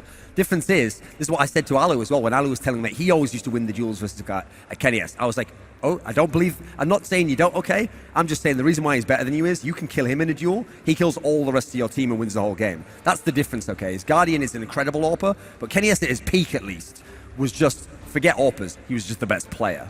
What worries me about that matchup is like I mentioned earlier after the Envy game, is with their habit of force buying, with their, if they can't get an AWP into his hands, if they can't get him going, that's going to be the tough part. If they need him to duel against Guardian, they're going to have to call some kind of a save that they're not, they're going to have to give up a round to get the money into his pockets. Well, a tantalizing prospect indeed. We'll take a look at the brackets. You can see how we've got to this, what I'm sure is going to be an awesome final. There it is, confirmation. Envious, of course, beating Fnatic, then laboring to a win. 3 match points down, ridiculous comeback against G2 Esports. G2 Esports heartbroken, of course. Virtus Pro already were out, courtesy of G2 Esports. TSM were knocked out by NIP. We all think the Magic's coming back. Well, Na'Vi, who struggled against Luminosity, just absolutely wrecked them, staying up this envious Na'Vi final. And indeed, confirmation, this is the first time there hasn't been a Swedish team represented there. So really looking forward to it. Thanks for all your thoughts, gentlemen. I really can't wait to get this show on the road. I'm pumped for this one. And of course, to all the people at home, I know you're pumped too, but just take a moment and you'll be able to visit the Score Esports, who are our coverage partners for this event. You can download their app from the website. You can also download it from Google Play or buy it at the download it from the Apple App Store. And now we're going to go over to Parla, who's hanging out in the green room. I am indeed hanging out in the green room with, I think, one of the true fan favorites. LG, how you guys doing, Fallen? Hello, guys. How are you doing? Sweet. So you have just seen Na'Vi play, and unfortunately you had to play them yesterday, and it was the match that took you out of the tournament. What are your thoughts on what you just saw? Well, I expect to be a little closer, and they played a great performance. And after that match, I think we did pretty good yesterday. Even if we lost, we were close to finish both matches. So congratulations for them, and I'm hoping to see more good CS. I think some people have been saying that there were a few rounds in both maps yesterday for you guys where if you had won them yourselves, it would have been maybe like 16-13, 16-14 to you guys. Yeah, it was really close. Myself, I think if I play a little better, we could have gotten it. But you know, it's Counter-Strike, some days things just doesn't happen, and unfortunately yesterday was my day. Steel, what about you? How are you feeling coming off yesterday? Yeah, you know, playing on this level, you cannot make a single mistake, you know. Guardian made this round that was awesome, so that's it. Talking about one round that was almost one of the best that I think I've ever personally seen. Fur had no armor, he was in an eco situation, he almost got a 1v5. Do you want to talk about that a bit, or should I ask Steel about your 1v5? I mean, it was pretty interesting. Let me move over. Can I get your opinion? You see your round where you went 1v5. Yeah? Almost, guys. Yeah, so rounds like that sure are important in bringing teams together and making sure that you feel very confident going into the rest of, a match that you're playing. How important is it for you guys that everyone is individually performing at their very best? As I said before, playing on this level, you have to perform, you have to be on a good day, you have to put some headshots into it, so it's really important to play good individually. Because you guys now are in a house in the US, since moving over there, do you think it's made a big impact on you guys as a team? Well, in the beginning, I think we helped to improve the NA level because we had a lot to add for them, and the NA teams got a little better when we got there. And of course, we learned a lot from them too. And right now, it's been a little shaky because I was talking with some other top teams from NA. We should practice more between each other because the top teams on North America, they don't practice too much between them. So I think this should change because when it matters, we're going to play against top European teams and we need to do our best. Why do you think that is? What is it that's stopping you guys playing together? Is it you don't want to show each other strats? Is it something to do with keeping your cards a bit hidden? Yeah, sometimes I think these teams think too much about getting better seeds on tournaments and this kind of things, but when it matters, I think this doesn't matter because you're going to face top European teams, and it doesn't matter if you got first seed or fourth seed. 4 teams that come from Europe are going to be great, so I think this should change. I also would like to say that what we have seen today on this tournament, Guardian performance is being insane. He's putting a level that I have never seen in Counter-Strike. Currently, what do you feel about your team's composition? Because you've had a few roster changes over the last year. Are you happy with how the team is performing at the moment? Are there any guys that you think deserve some credit on your team?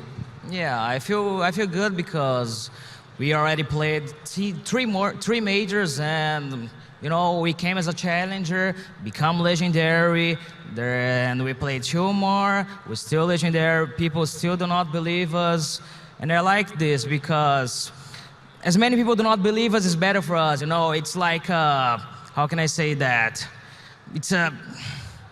How can I say that? You know, when people don't believe us, it's like it makes you feel like angry. You know, so, I don't know how to say this in English, but that's it.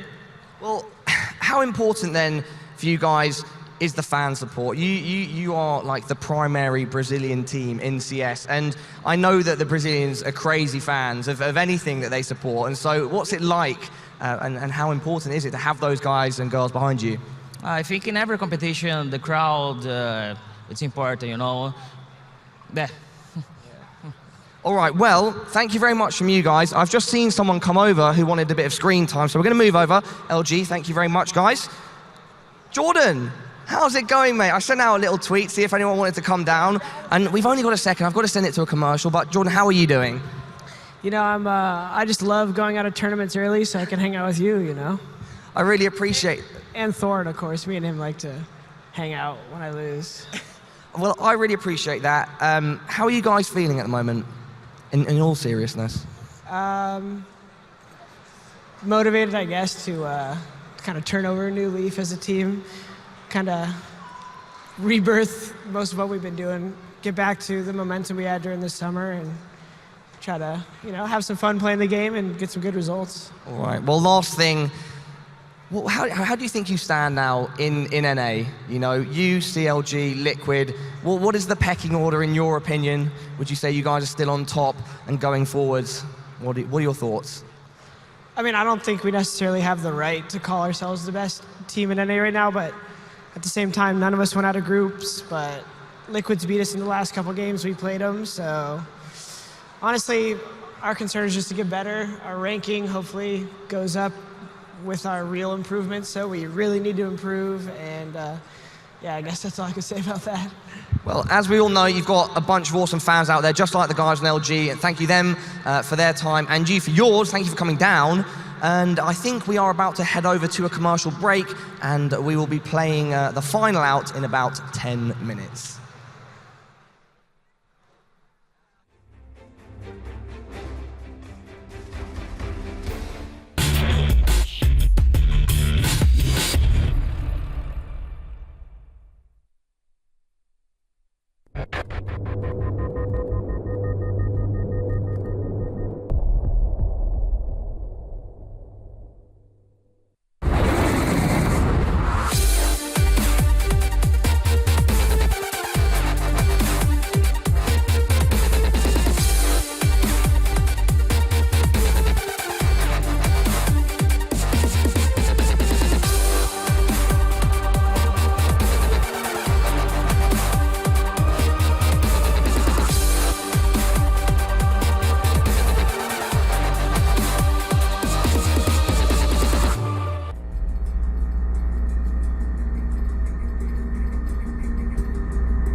silver skin cells, simply held in a cradle, hopefully found. And if you're honest with me, if you aren't a liar, then just give me what I need. Tell me, where am I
I'm so sorry. That's my story. I know less than most do.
Never ever said to her, but I can never love, no, I can never love.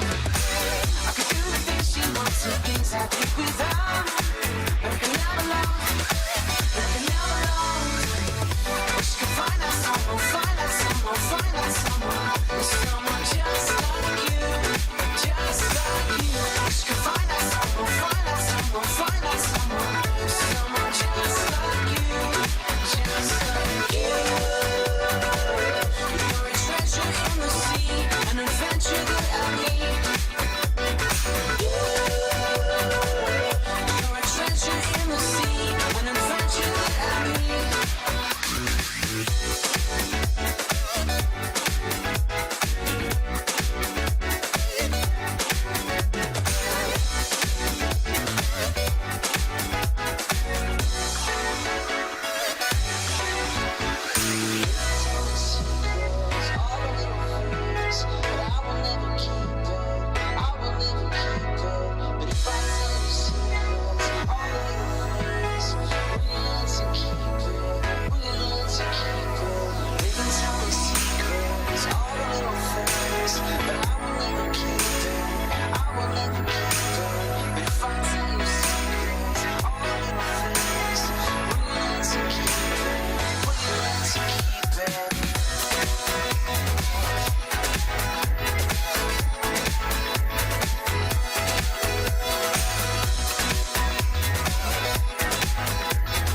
time. And we chased it all night. Cause we got wasted all the time. And we chased it.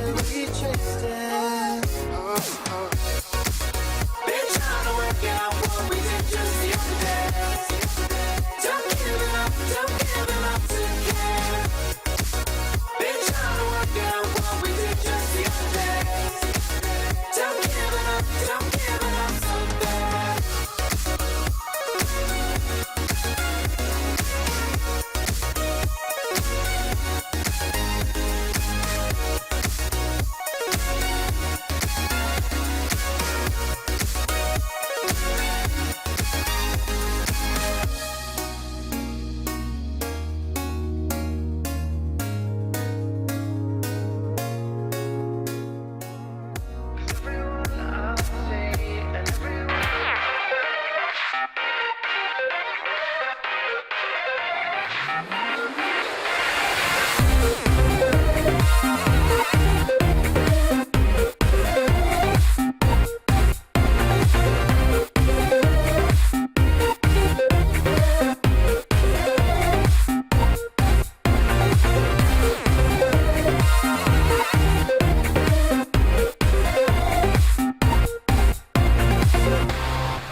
Good evening, everyone, and welcome back to the DreamHack Open at Cluj-Napoca. Now, we have finally whittled it down. 16 of the best teams in the world started. We've got 2 left. Who's going to win? Will it be the fantastic, flamboyant French of Envious, or will it be nasty Na'Vi?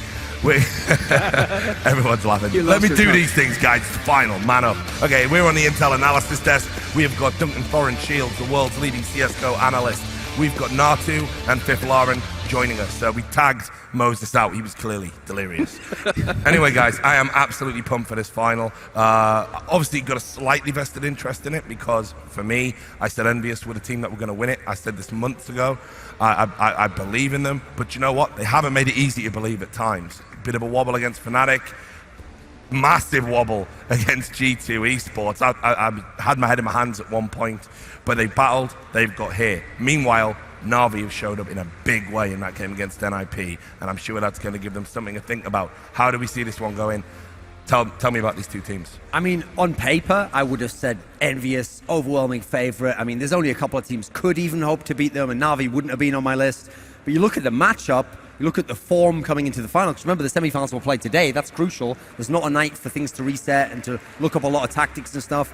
I think these things actually make it a really interesting matchup and even it up to some degree, because Envious not coming in the sickest form, except on Cash. Meanwhile, we just saw this superlative performance from Guardian, Flamey, and Na'Vi over NIP there. So, I mean, obviously, I think Envious are the favourites. There's a reason why they're the number one in my rankings. There's a reason why I had that shirt on earlier on, and I was flashing it a lot. And yeah, I probably... No one can remember now, but I think I might have said they were the best team in the world, so they were going to win the tournament. Quite possibly. Quite possibly. I didn't, but I feel. Yeah. That's the I was joke. going to say you said TSM. If I, Okay, no need to keep going on about it. Fifth Lauren just... NIP fans just smacking you down. Eckhart totally told me it's all about staying in the moment now. The miles all about. If you think about the past, you'll be anxious. Think about the future, you might be afraid. Just stay in the moment for fire. Okay, and in the moment, where's the UK teams? Wrecked. What about Na'Vi though? I mean, they've just done a number on your boys. We're talking about Envious, all of this good stuff. Boys, they can't be boys. they can't be counted out. No, for sure not. I mean, they come prepared, and I think it's going to be a good matchup considering if Guardian comes to play, and if Flamey keeps playing the way he's been doing and sees, it wasn't necessarily bad versus NIP, but he just didn't get enough room to actually do anything since you have Guardian and Flamey on. But obviously versus Na'Vi, you're going to have plenty of space to get some fragging in, and I hope that he also shows up. I think, like, when you talk about Na'Vi, I think the biggest thing is that why you don't see them this deep in tournaments so often is that they're so reliant on Guardian bringing these kind of numbers that obviously any human being is not going to be able to deliver every single time. So that's going to be my biggest problem, really, going into this. This is going to be the ultimate final boss for Guardian playing against Envy, because they're going to be psychologically much better team than NIP was or any of the previous opponents, really. So it's going to be a tall ask again. Well, in addition to us being fans of the game, obviously, we get to do this for a living. We're very fortunate. We've had Parla, who's been going around talking to the fans about this event here in Cluj-Napoca.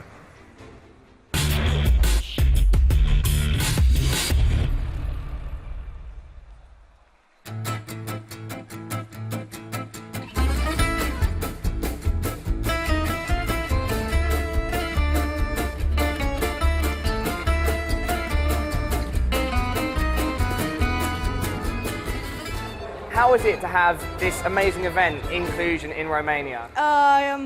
Here for the first time, and it is amazing. I'm very surprised. Have you seen like the way the stage lights up when the bomb is on? Yeah, that's fucking awesome. Do you like the way the stage looks and everything? Yes, fabulous, fantastic. Yeah? Yes. It was really exciting seeing all these renowned players and famous players. My friends are going to be super jealous. It's really awesome. I mean, it's awesome.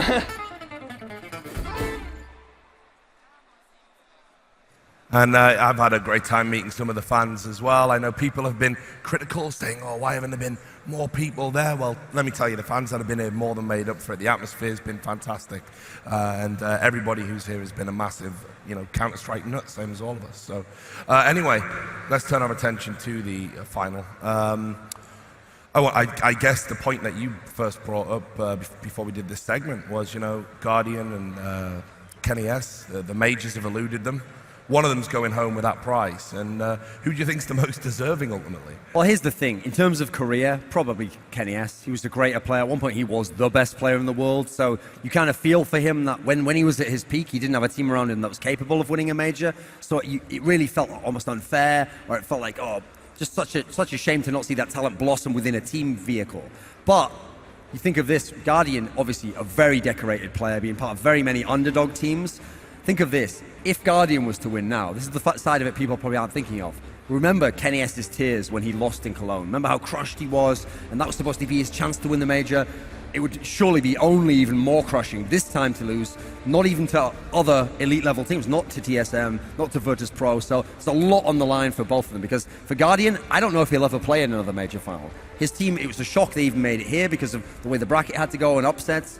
It might be his one chance. Kenny S has had a chance. He has to make the most of this one. So there's going to be tears from someone. Someone's going to kind of like fulfill that career accomplishment that the greatest players need. So no matter which way it goes, it's going to be excitement, I think. Not too anything to add. I do agree. I mean, this is the final. I feel like Kenny and Envy is going to win. If it was Na'Vi winning it, I think it feels like from the interviews we've had from Guardian, it feels like he's going to just reclaim all that pride to himself, and he's going to be the one winning it himself, not his team, right? So I feel like you're right, Duncan. This is going to be not a lot of opportunities for Na'Vi to be this far into a tournament, just because I mentioned it's too much of a Guardian show. That's their biggest issue, really. And while we're talking about people winning majors and having it, let's talk about Flamey. Okay, second youngest player ever to play in a major. I think JW is the youngest by about 2 months, I think it is, looking at their birth dates. But Flamey's somebody that, he's had his problems in the past. Bit of a controversial figure, didn't seem to be able to bed down into a team. Since he's been in RV, he's added consistency to his performances, personal discipline. Now all of a sudden he's in contention to win a major. So I'll ask you about him, Fifth Lauren. I think that's what you get when you join a team that has so many experienced players, right? Look at Starix, look at Edward, look at Garden. These players have been around for so long, even in 1.6. Guardian, they even had a great showing in Source, moving over to CSGO. All around very good players, right? They have the experience. So when you're that young, when you go into a team like that, your mind should be open to actually be able to learn and don't be stubborn. Simple. Right? Yeah. Shots fired? Yeah, I have Yeah, to. no, Had to. it's true. You're, Right? you're absolutely right. I mean, it's a fair comparison. Simple as somebody that was being talked about in the same breath as Flamey. Fantastically talented, but will they ever be able to fit into a team? And in Simple's case, no. Obviously, there's the mitigating circumstances of the ESL ban, but we know with that expiring in 2016, now's the time he should be bedded in a team like Na'Vi. Not happening for him. Meanwhile, Flamey changed his attitude, knuckled down, listened to Zeus, who is one of the most authoritarian in-game leaders, and it's just done wonders for him. Think of this. This is how brief the career of Flamey has been. So coming into ESL 1 Cologne 2014, the one that Fiflaren won as his last major with NIP, that was the one where Flamey was on that team, and in the qualifiers, people like Makalele actually said he's an onliner, he's a cheater, he was a fairly unknown player. At the time, that's his status. He wasn't known as a LAN player. Some people assumed he cheated. He just didn't have any status. So we're only talking about, 15 months later, 14 months later, he's not going to play in a major final, and we know he's a potential star-level talent. And he's so young still. So there's potential, this guy could get better. It could be like a device-type guy where in a year or two, maybe Flamey could be the best player in the world. We don't know yet, but he's one of the few guys in this final where there's still a lot that we don't know yet about Flamey. Now, counterpoint to Flamey, who is this explosive wild card player, I want to talk about Apex for Envious and his level of performance. We're talking about entry fraggers, talking about explosive players. When this guy's on, best entry fragger in the world. The question is he consistent enough to wear that title just on an average day? It feels like he is. In Titan, I think he was way more inconsistent, but I think it's a fair assessment to make that it was a lot due to the fact that Titan as a team was not as good as Envious is. He's getting a lot more backup from his teammates in this team than he was in Titan, and I think he is delivering way more consistently, and I think he's up to the task. It obviously helps when you have 4 other players that can just pick up the slack if he has a bad game. He didn't really have that in Titan. So it was always the Kenny S and the Apex show there. If both of them, or even if one of them didn't show up, you lost the game instantly. So, that's a lot of pressure to have on your entry fragger, nonetheless. So I think moving over to Envy, he improved quite a bit, because I don't think he actually has that pressure anymore, because he knows that, okay, well, maybe if I have a bad game, the others will just clean house for me anyway. And I want to ask you, Duncan, because obviously when the French Revolution happened, we saw Shox leaving Envious, and everyone was like, okay, well, Kenny S, upgrade from Smiths, obviously, but what you lose in Shox, are you gaining anything in Apex? Inconsistent in Titan? Well, if we're being honest, Envious' success really has sort of been almost, magnified, augmented by Apex being able to find these amazing levels of consistent entry frag and performances. What people will never know, and this is such a crazy backstory to the Envious team, is that despite being one of the best, with the old lineup, being one of the best teams ever, they placed top 4 in 14 straight tournaments, they won a major, they beat all the world's best teams, essentially, aside from Fnatic in a full best of 3.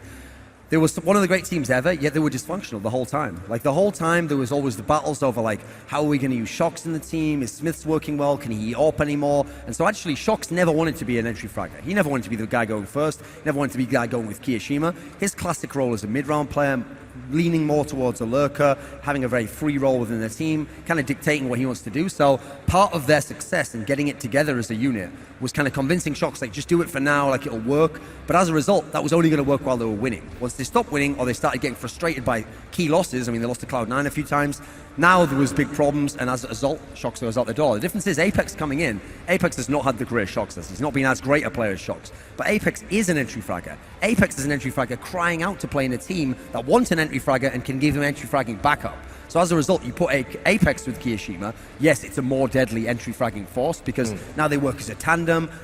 Apex can almost, his weakness in Titan was he would just go hell for leather in, and sometimes he'd just be on his own, and he'd make a misplay, trying to make a good play, and ruin the whole round. Now it's like they're like, we want you to do that. Go ahead, run through that smoke. There's a guy coming behind you, then we're coming after you, and we've got an AWP with you, and the whole team's there behind him. So as a player, Shox is a greater player. I'm not sure at the moment, it's because they're both up and down as to who's better, but for this Envious team, actually, I think Apex might be a better fit, and there's actually a good chance they could supersede even the accomplishments of the great last lineup they had. Well, while we're talking about great players, let's talk about one whose strength really is the kind of removal of ego. That in an all-star lineup, Yeah, you're happy. Great guy. Love it. You're willing to be, Modest, the of course. water carrier, which of course was the famous term coined by Cantona. Now, NBK has done that. He's been the star in the past. Now he finds himself in a team where I'm surrounded by stars. So do I want to behave in the same way? Well, no, actually. What I want to do, I'm happy to be the straight guy here. I'm going to set everyone up to look good. And he just does so much consistent work. I know you've gone head-to-head against him multiple times. How important is MBK to this Envious lineup?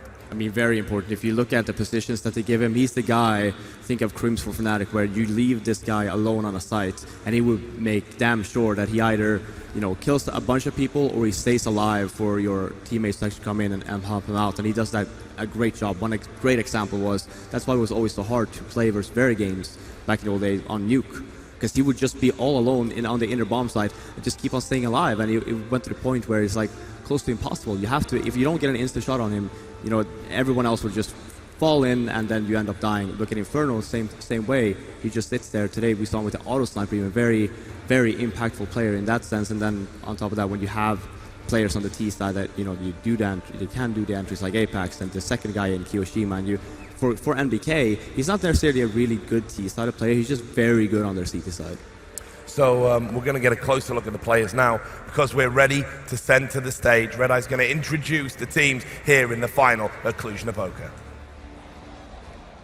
5 days ago, 16 teams set out on a journey that would lead them to this very point. Now just 2 teams remain as they chase glory, $100,000 and a magnificent trophy.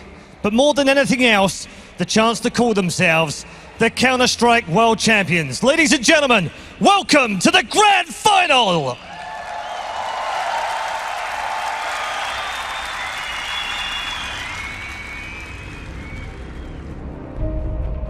Isn't it funny that a place you've never been before can become one of the most important places you've ever been to? A place where emotions are running high at the same time as your focus needs to be at 100%. A place where hundreds of champions have been struggling to perform their absolute best to defeat their opponents.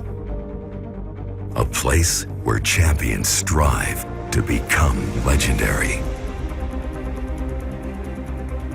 Welcome to Polyvalenta Hall in Cluj-Napoca, a name that will forever be remembered by the many champions who have been competing for years to come to this exact place in this exact moment. Cluj-Napoca is where they will become legends. It's in Cluj-Napoca where one of the teams will prove to be the victors and win. Win again.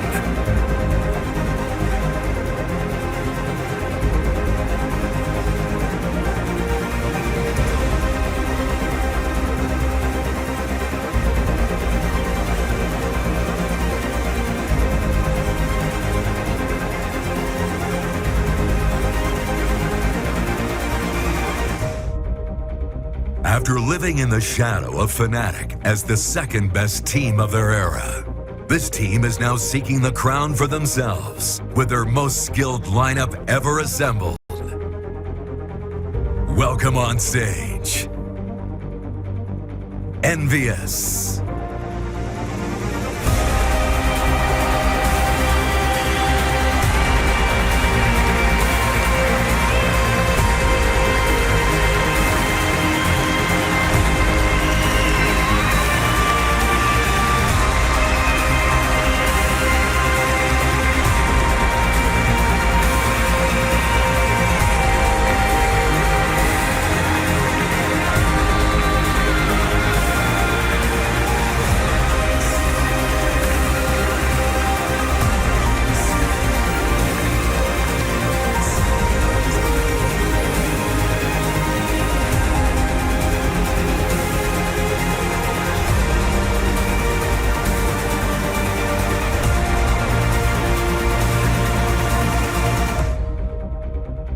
masters of the slow execute. This team live and die by the incredible sniping of AWP God Guardian.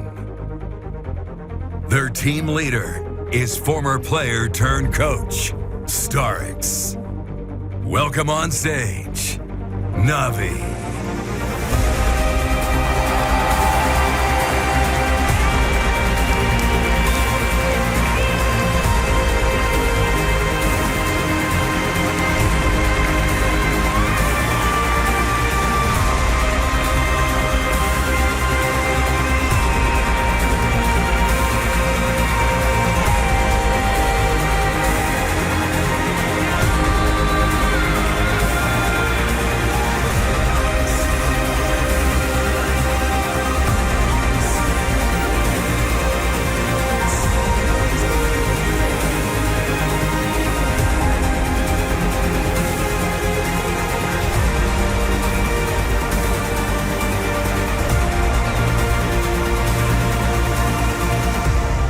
It's time.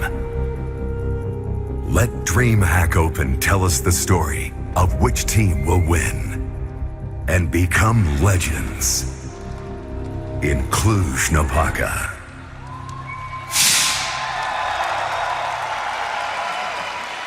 Okay, fantastic introductions.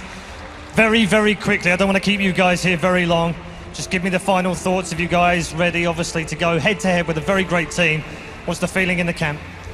Trying to stay calm, that's going to be the main thing. Hopefully containing Guardian, and yeah, we're going to try to play our best and make the best team win. Okay, very best of luck to you, Nathan. Guardian, just one very quick question with you.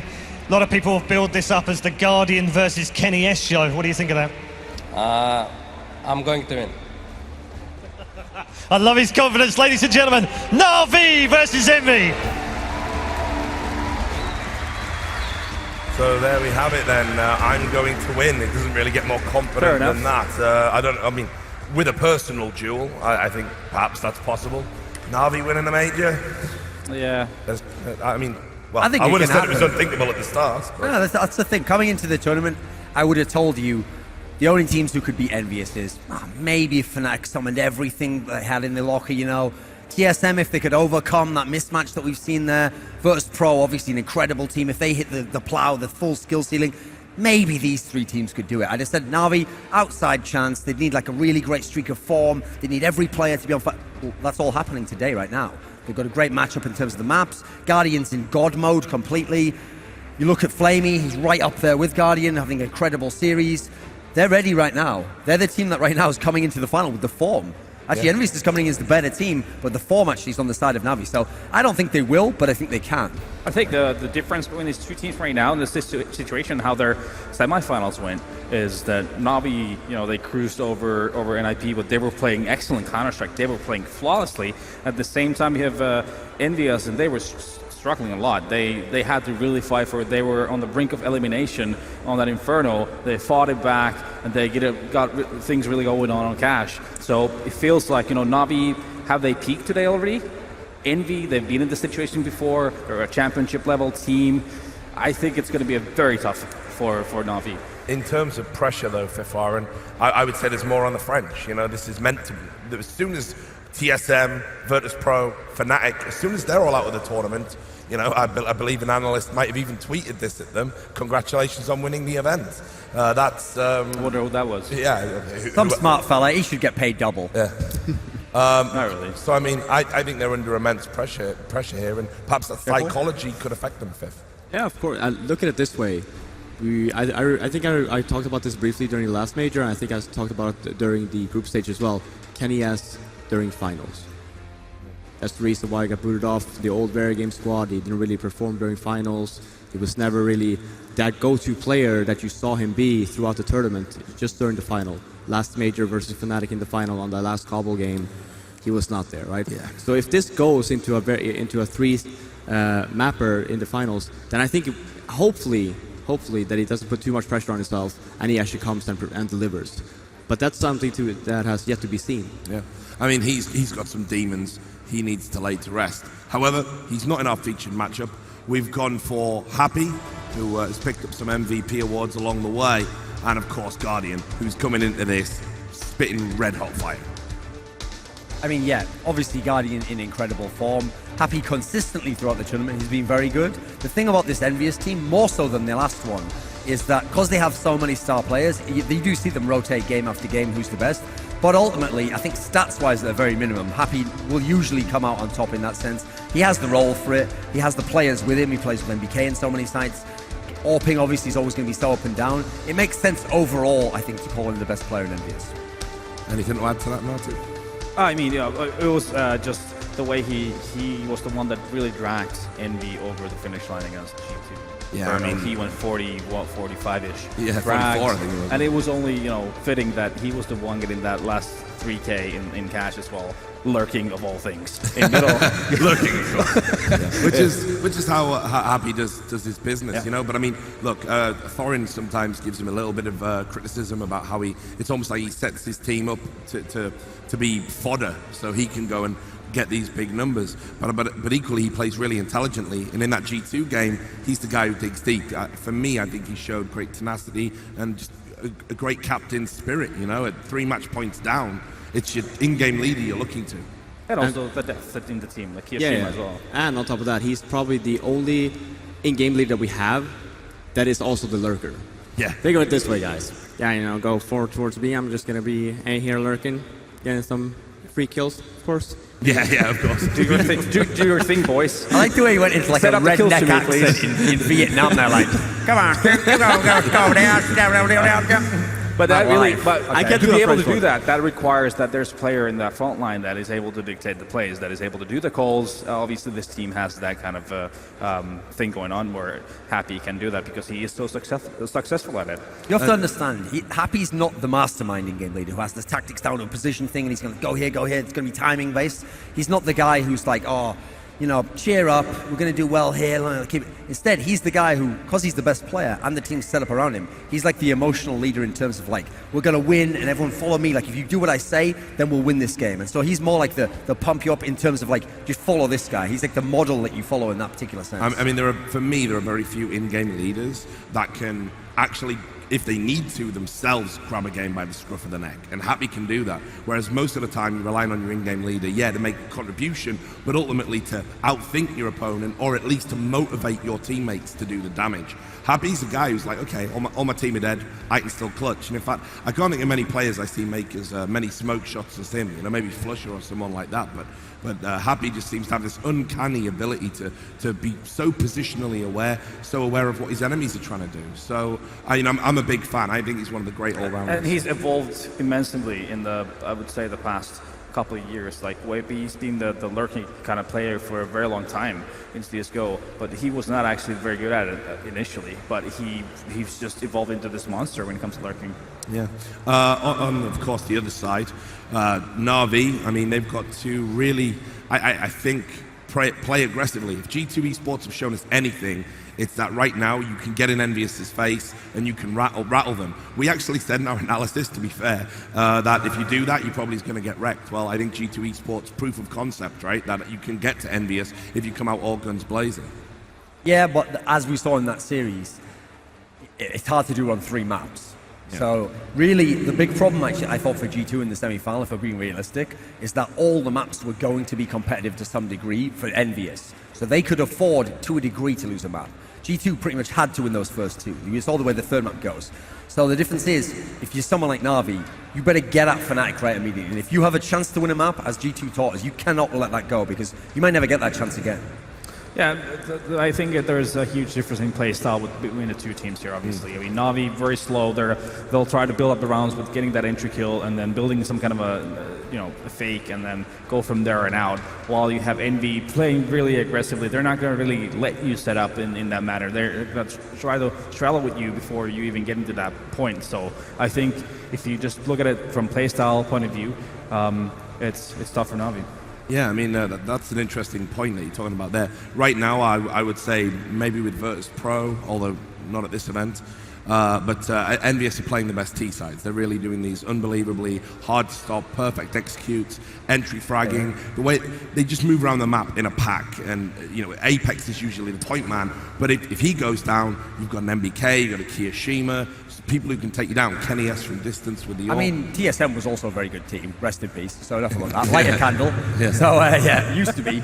No, the thing about this final is I've got another little detail for you, Richard, that I hadn't actually mentioned. It's something I only said on Twitter to the people involved, which is I actually told the Envious players since their last couple of victories they had at LAN.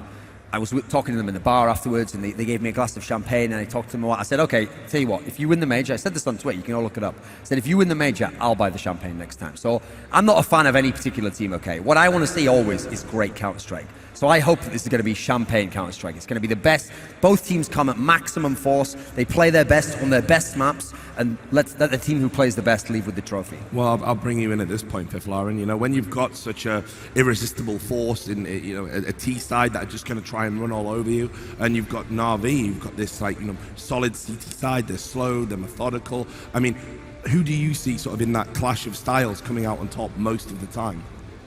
The one that has their head straight, because if you have Envy, I think that actually Thor and Sweet might have actually messed with their heads a little bit. It's very important to go into a game like this not thinking that, we got this in the bag. Yeah. Doesn't matter who you end up playing against. If Envy comes in that way, you see Navi, they're hungry. Well, it's interesting you say that, because I remember a certain team from Sweden that used to go to every event and say, we're going to win all the time, consistently. It's in the bag, in fact, I believe, whatever that is in Swedish. Yeah, Fnatic were a great team. But no, so where's the difference between confidence and arrogance to the point where it's going to hurt you? Well, it's a mindset. Yeah. So look at Envy versus G2, for example. I'm not saying that they took out the win in advance, but they were probably looking into, who are we going to play in the final? And then going into the game, you're going to have two different mindsets. One is we want to win, and the other one is we don't want to lose. Depending on the match or depending on the mindset you have, you're going to play differently. You may not know it, but that's going to happen. So for Envy, even for Navi, Navi, they want to win.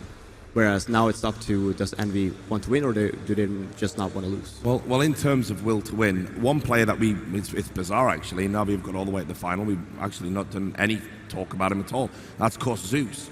Now I think people just think of him as like the in-game leader.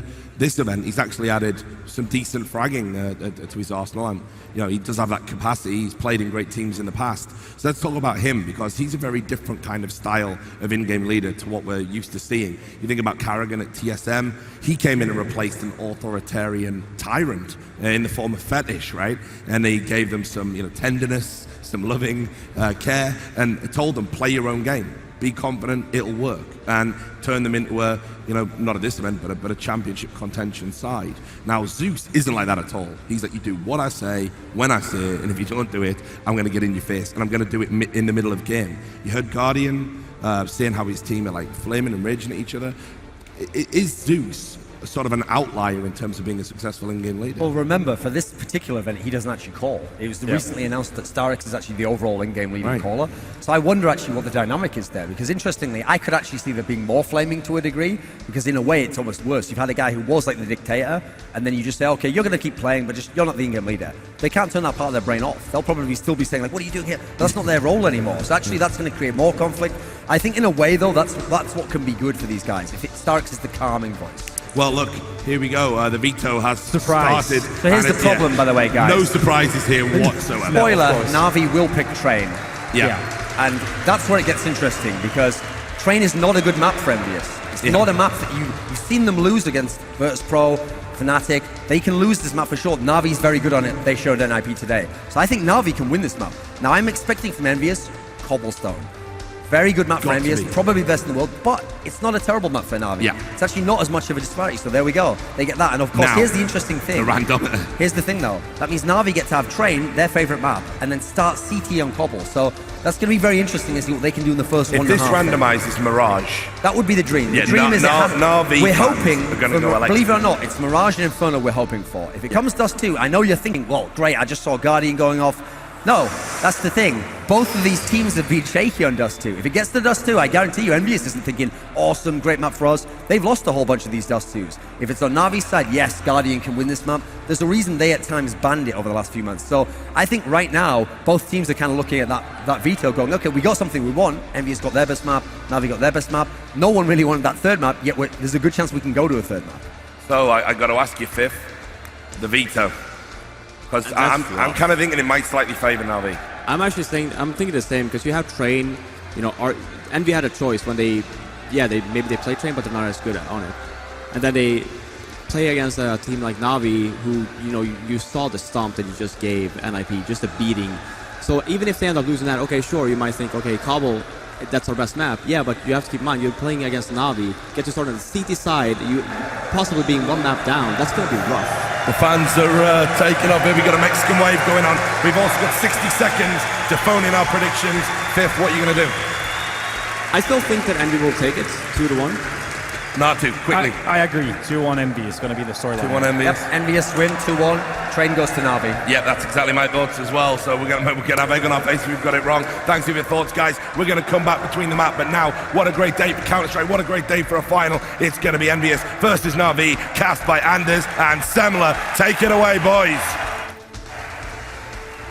And we are here with the grand finals. It is DreamHack, the CSGO major here in Cluj-Napoca. I'm here with Semler, and we've got Navi and Envy playing a best-of-3 game.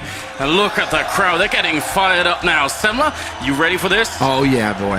Now we've got the full stadium. Now everybody's packed. They're ready for this match. And this is just a legendary lineup against another legendary lineup. 2 legendary lineups going at it, and 2 legendary offers going at it. And today, we'll see one of those offers who've never won a major before take the title.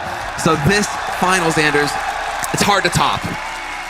I mean, it was very unexpected to see Navi here on stage. Envy, maybe yes, but the CIS team here, they have fought very hard to get where they are. Guardian just would not be denied. That was it. You saw it going into this tournament. He says, I've never trained this hard going into a tournament before. I'm hungry. I want it. He was not to be denied the final. They made Nip look like fools in the semis, and now they could potentially do the same thing to Envy, because Envy had to fight tooth and nail to get through their semifinal match versus G2. It was so close. They've spent a lot more energy than Navi today, and so that's where it really gets difficult. Will Envy be able to keep up or hit a peak again, or do they just not have it in them and it's Navi who are just going to take control right from the beginning of the match?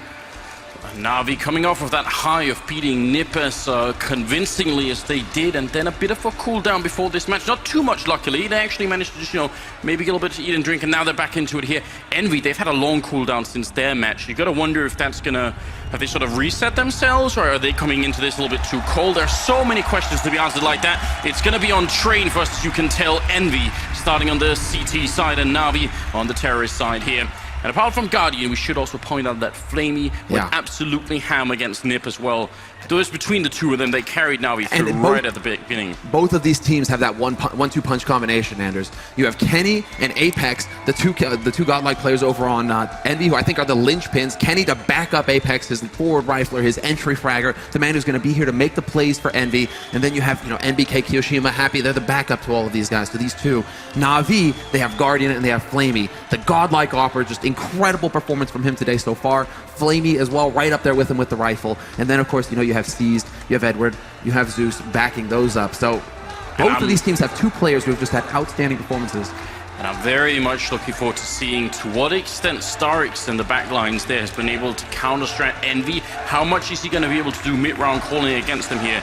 That's going to be an interesting fact to look at as well.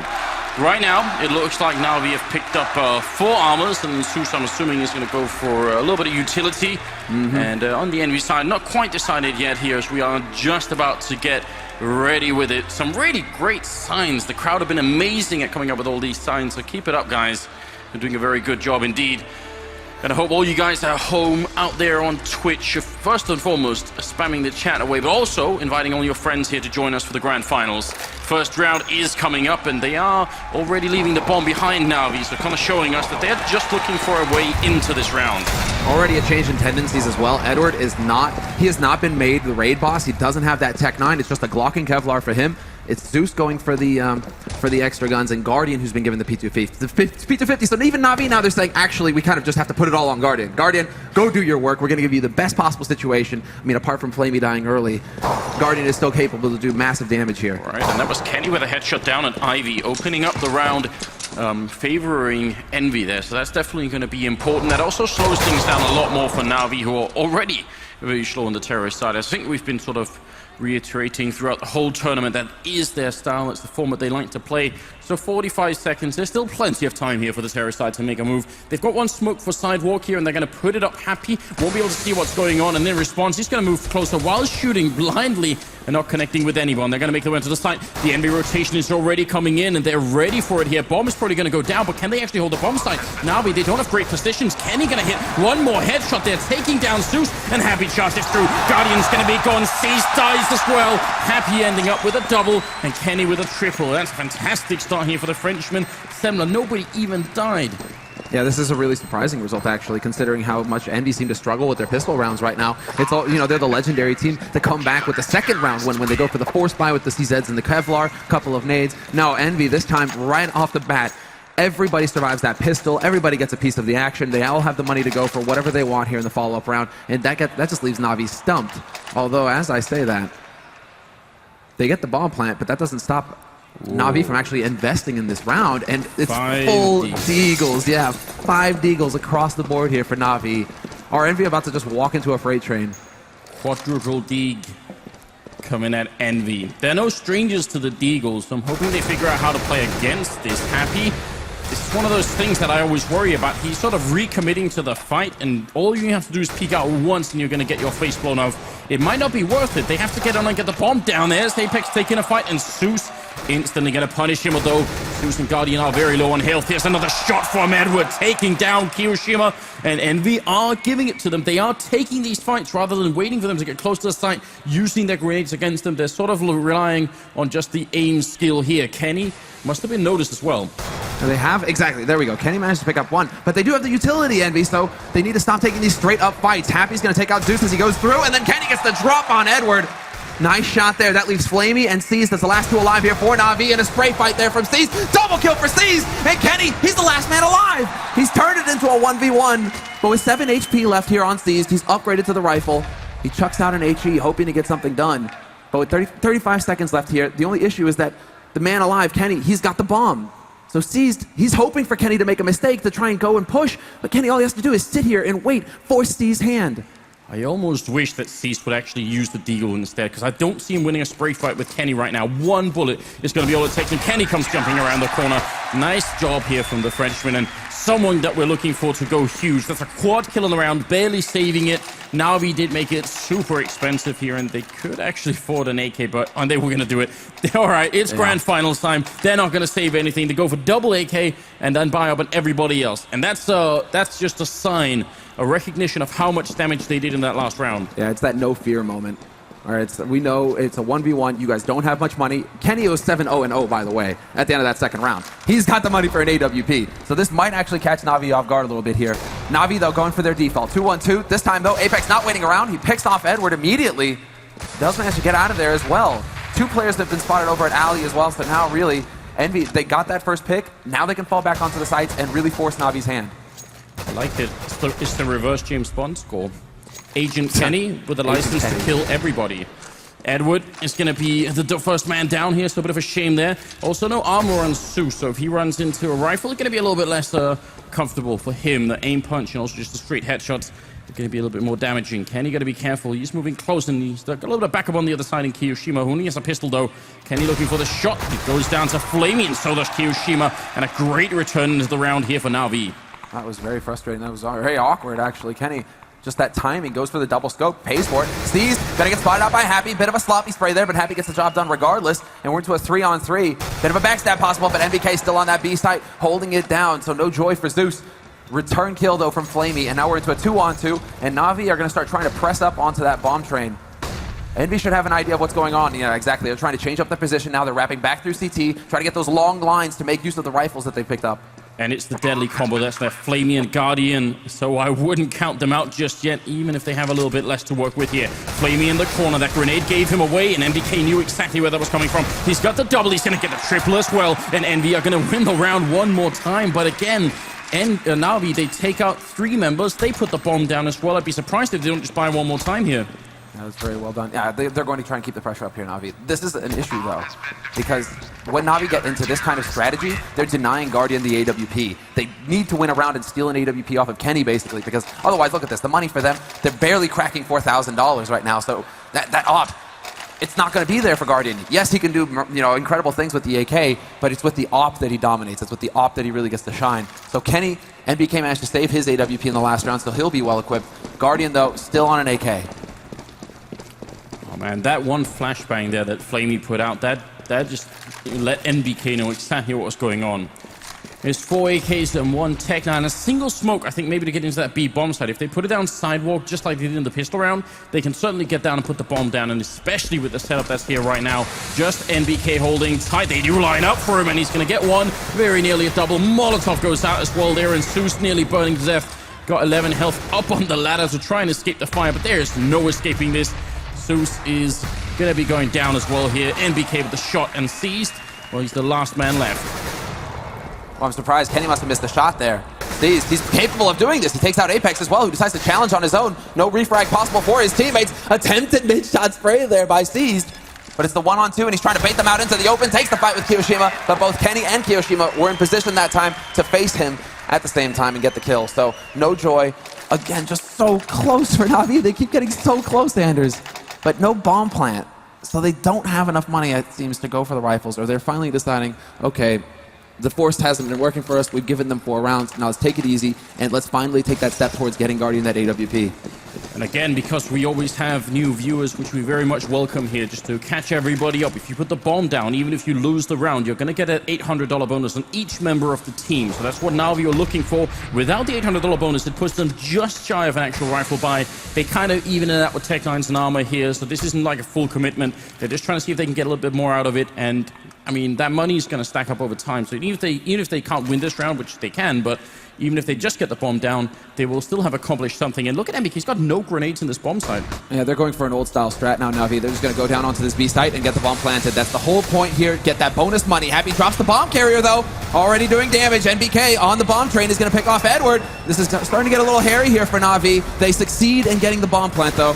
So as far as they're concerned, this round, it's perfect for them. Now if they can just make it a little bit more expensive for Envy, they'll consider this a decent spot here. Nice shot there onto Kiyoshima, point blank, and it's going to be Flamey who's got an AK to play with now. NBK trying to tap that bomb, force him out into the open. Flamey takes Happy, but still, 2 players survive for Envy at the end of the round. Almost a bit scary at the end, I thought. Flamey being alive back there. They saved both the AWPs, so sort of a 3-0 for them there. And that is going to be now an even bigger lead here for Envy. It's they're 5-0. And here's that AWP that you were requesting earlier, Semler. And you're right, because of the earlier force-up, it's taken them 5 rounds to actually be able to buy it. He's 0-1-5 right now, Guardian. Yeah, after the performance that we saw earlier versus NIP, he needs this AWP. He needs to start feeling some confidence here so that he can start carrying Na'Vi through. His own words, I am capable, or I feel I can do it. I mean, this guy sees himself as the core of Na'Vi, the man to get the job done. And now, well, he's equipped for it. And again, slow, steady pace here set from Na'Vi. Now that they have the full buy, they go for a default. 2 players looking towards the brown halls and B site. That's where Guardian's taking up shop. 1 man holding A main, and then 2 guys holding over by Ivy. So they're well spread out to see if Envy are going to try and push and be aggressive on the defense. And the way the setup is here for the Envy side, it's not exactly easy for Guardian to find an opening. There's nobody pushing aggressively on the B side, which you can see sometimes. NBK's playing alone, so it would be insanity for him to try and push alone. Over at the A site might be an opening, but look at how far back they are. Guardian has to they have to find a way to lure them out before Guardian can do this. They are setting up for the wall of smokes here towards the A bomb site, and looks like they're going to try for a 3-way split into the A site and see if that's going to pay off for them as well. They could probably get the bomb down here, but can they actually hold the side after? I think that's the main challenge. Yeah, Kiyoshima sees those smokes coming. He's been spotted by Edward. Flamey is here to support, and there it is. 2 shots go out from Kyo. He doesn't manage to pick anything up, though. Zeus takes out Apex in the meantime, however. And Kiyoshima might get dunked on by Edward. There it is. Headshot from Edward with the spray, but he spots Kenny up high. So and Kenny loses the element of surprise. He's just changing up the spot, but then Happy, what did he do? He just impaled Zeus with his AWP. Kenny stops the man, and it's going to be a 1v2 now. Guardian, he has the AWP. He only has 10 seconds, though. Not enough time for him to win this round, either by bomb plant or by kills. He decides to back off and hold on to the all-valuable AWP. Great position from Kenny up there in that sniper nest there. Very, very impressive. I kind of like the trick that Kiyoshima was going for as well. He's on the ladder, and because if you're on the ladder and you click jump, you get shot a little bit back. You get a little bit more speed going backwards. So I think he was actually sort of almost a little bit jack in the box there, just trying to see if he can get out there from the ladder really quick. And this was all due to Kiyoshima spotting that nade coming in so early on. Spotting that nade, that execute allowed for Kenny to get up into sniper, which is one of the best spots to counter that very execute onto the A site. So Kenny gets his 1 kill, changes it up, and that buys the time for everybody else from MB to get into the fray, get into the fight. So Na'Vi, they do have, I mean, thanks to the loss bonus, the money scales every round they lose in a row. They have another full buy here. They have full rifles, good nade count, and again, Guardian managed to save that AWP in the last round. So Na'Vi, they have the chance, but this is just the reverse of what happened to them earlier versus NIP, right? It was 7-0 for Na'Vi. We're looking at 6-0 for Envy, and Kenny finds Guardian. No cheeky plays this time, Guardian. Yeah, they try to see if they can get the boost on over. I mean, this is more like we were expecting, or normally would be expecting, Train to play out between 2 big teams here. It is the terrorist or CT-sided map. Terrorist side is usually struggling a bit more. Seized of all people, picking up the ult and seeing if he can make that. He did actually have it at the end of Dust 2 as well. They went for a double ult with Seized being one of them, so I'm a little bit interested to see if this is going to work out. That does equalize it back to a 4 versus 4 here. And still playing alone on this bomb site is MBK. I feel like they're putting a lot of pressure on MBK. Even though he's done well so far, this could definitely break at some point. Especially when Edward is very close to that lower ramp. Edward doesn't want to show himself exactly. He's waiting to see if NBK is going to try and peek to get info, peek and see if anybody's lurking up in the brown halls. But instead, it's going to be the setup now for Na'Vi. Shot rings out from Happy. He misses the first one and sees this in position to take the second shot. NBK's been spotted. The game is up. He takes the shot on Edward, gets the double kill. He does his work. And now it's going to be down to the remaining 2 players here for Envy, Kenny and Apex gets caught with the backstab, but Kenny headshot Seized in the meantime, and with 10 seconds left, it all comes down to Zeus to get the bomb plant, and it's not going to happen. Kenny is there to deny him. 7-0, Envious. We were doubting them a little bit, Anders, coming into this series. They usually have a slow start in a best of 3. That is not the case in the grand finals. No, they must have been out backstage doing push-ups and everything else to get ready for this one. 7-0, and I mean, I think they actually mentally tricked themselves there, Na'Vi. They checked, this is exactly it. Edward checks it by shooting through the wood panels there, and because there's no initial reaction, I think NBK delays the reaction by like half a second, and Edward thinks, okay, he's not going to be there, and he move on, and then he actually comes out with a double kill. So Na'Vi inadvertently put a trap up for themselves, and now it's starting to get a little bit tricky here. Grenade rains on in and does significant damage, and Kenny's playing close to the smoke here with the AWP. There's 3 people behind. Gonna probably be a bit of a pop flash through. Smoke goes up again, and now Kenny should know, but he doesn't care. Takes down Flamey, retreats back to the next corner, and he's got Kiyoshima here with the rifle close by to help him out as well. Not a good start for Na'Vi, but they do get the kill on Kiyo, and the bomb is on the other side of the map still. Yeah, he's having a bit of a rough time, Kiyoshima. But still, MBK's waiting over on that B site. It's going to be a very quick rotation from Envy if it is going to be the B play. Apex gets taken out, and Zeus finds NBK. That's the B site wide open. And now this is a situation that Na'Vi, they should not be able to lose. They have a 2-man advantage. They have control of the B site. And they actually have the remaining defensive players sandwiched in. Because already you have Seized on the hunt through CT. He might actually catch out Kenny, who's waiting in the back lines. I don't at all mind using the term unwinnable, because if they made it out of this round somehow, that would be some legendary stuff here. Kenny's going to go down, and Happy in a 1 versus 3. Still a lot to be accomplished in a round like this. The more kills he can get, the worse it's going to be for Na'Vi later on in the game here. But they do survive with 3 members, which is a pretty good job from the terrorist side. 7-1 is going to be the scoreline. That seems to be a thing, isn't it? That's what happens in it twice, wasn't it? They were 7 rounds down before they finally picked up a round, so maybe there's some sort of, lingering magic going on there. And look at how close it's been this entire time, right? It's always been 1v1s, 2v2s. Envy have never had the chance to build an economy. And so now they're in a situation where they actually go for a bit of a half-buy. They just go for some pistols, but no rifles, no nades. This is a great opportunity now for Na'Vi to wrest control of the momentum away from Envy, to start really building up some momentum here. And Guardian, waiting to see if MBK is actually going to take that risk. He's not got the deagle, so he probably really wants them to get closer because that P250, once you round the corner, it's a one-shot headshot, even with the armor. If you're a little bit further away, it's not. And the 5.7 has even further range than the P250. Zeus going to be here. Is he going to be crouching in or just straight peeking? And he sees the shoulder, and MBK gives up his position. Zeus should be able to win this, but he gets around the corner. Gets caught by C's, though. Great timing. Happy still lurking on that bomb site. Ready and waiting with the deagle in hand. And oh, Edward! How do you stay alive in a position like that? Practically had that gun in his face, and now it's going to be 5 vs 3. In his ear. He had no idea. Happy, that is the kill that actually Happy is really going to be kicking himself about. He knows that he could have done better. Kiyoshima will take out Edward. So at least one kill dealt here to Na'Vi. Envy, again, Na'Vi don't have much of an economy either, so they really want to make this as expensive as possible, which is why you see Apex and Kiyoshima trying to hang around on the outskirts of the bomb site, see if they can catch somebody lurking around here like Zeus, maybe get a gun if they're lucky, but more importantly, make sure that Na'Vi have to spend money in the next round.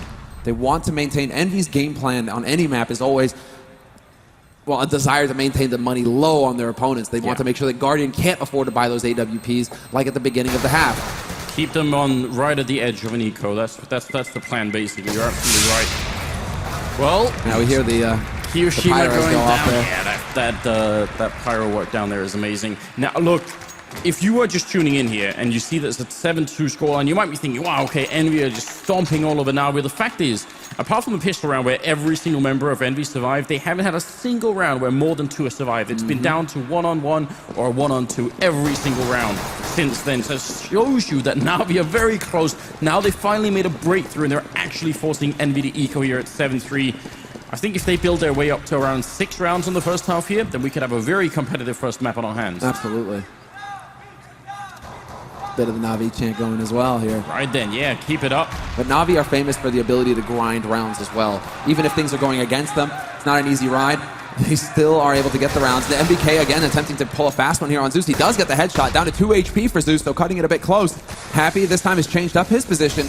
Guardian, though, it seems like Guardian has an idea that somebody's holding close. Edward, is he going to check? Yes, he does. No joy for Happy again. And, I mean, because it's pretty much the same setup, except they're Happy in a slightly different position, it kind of makes sense for Na'Vi to call for a check on all the trains and say, make sure Happy's not looking here once again. Kenny there, going to be going down, and Edward will pick up Kiyoshima. So pretty good job on Na'Vi this time. Everyone almost chiming in. Guardian not finding anyone with the AWP, but that's going to make it 7-3. Now Envy can buy, and it's not the most impressive buy, but they do have a double AWP. They don't have a kit picked up currently. Is there going to be anyone? Kiyoshima has the money, I think. They should get a defuse kit on someone, I reckon.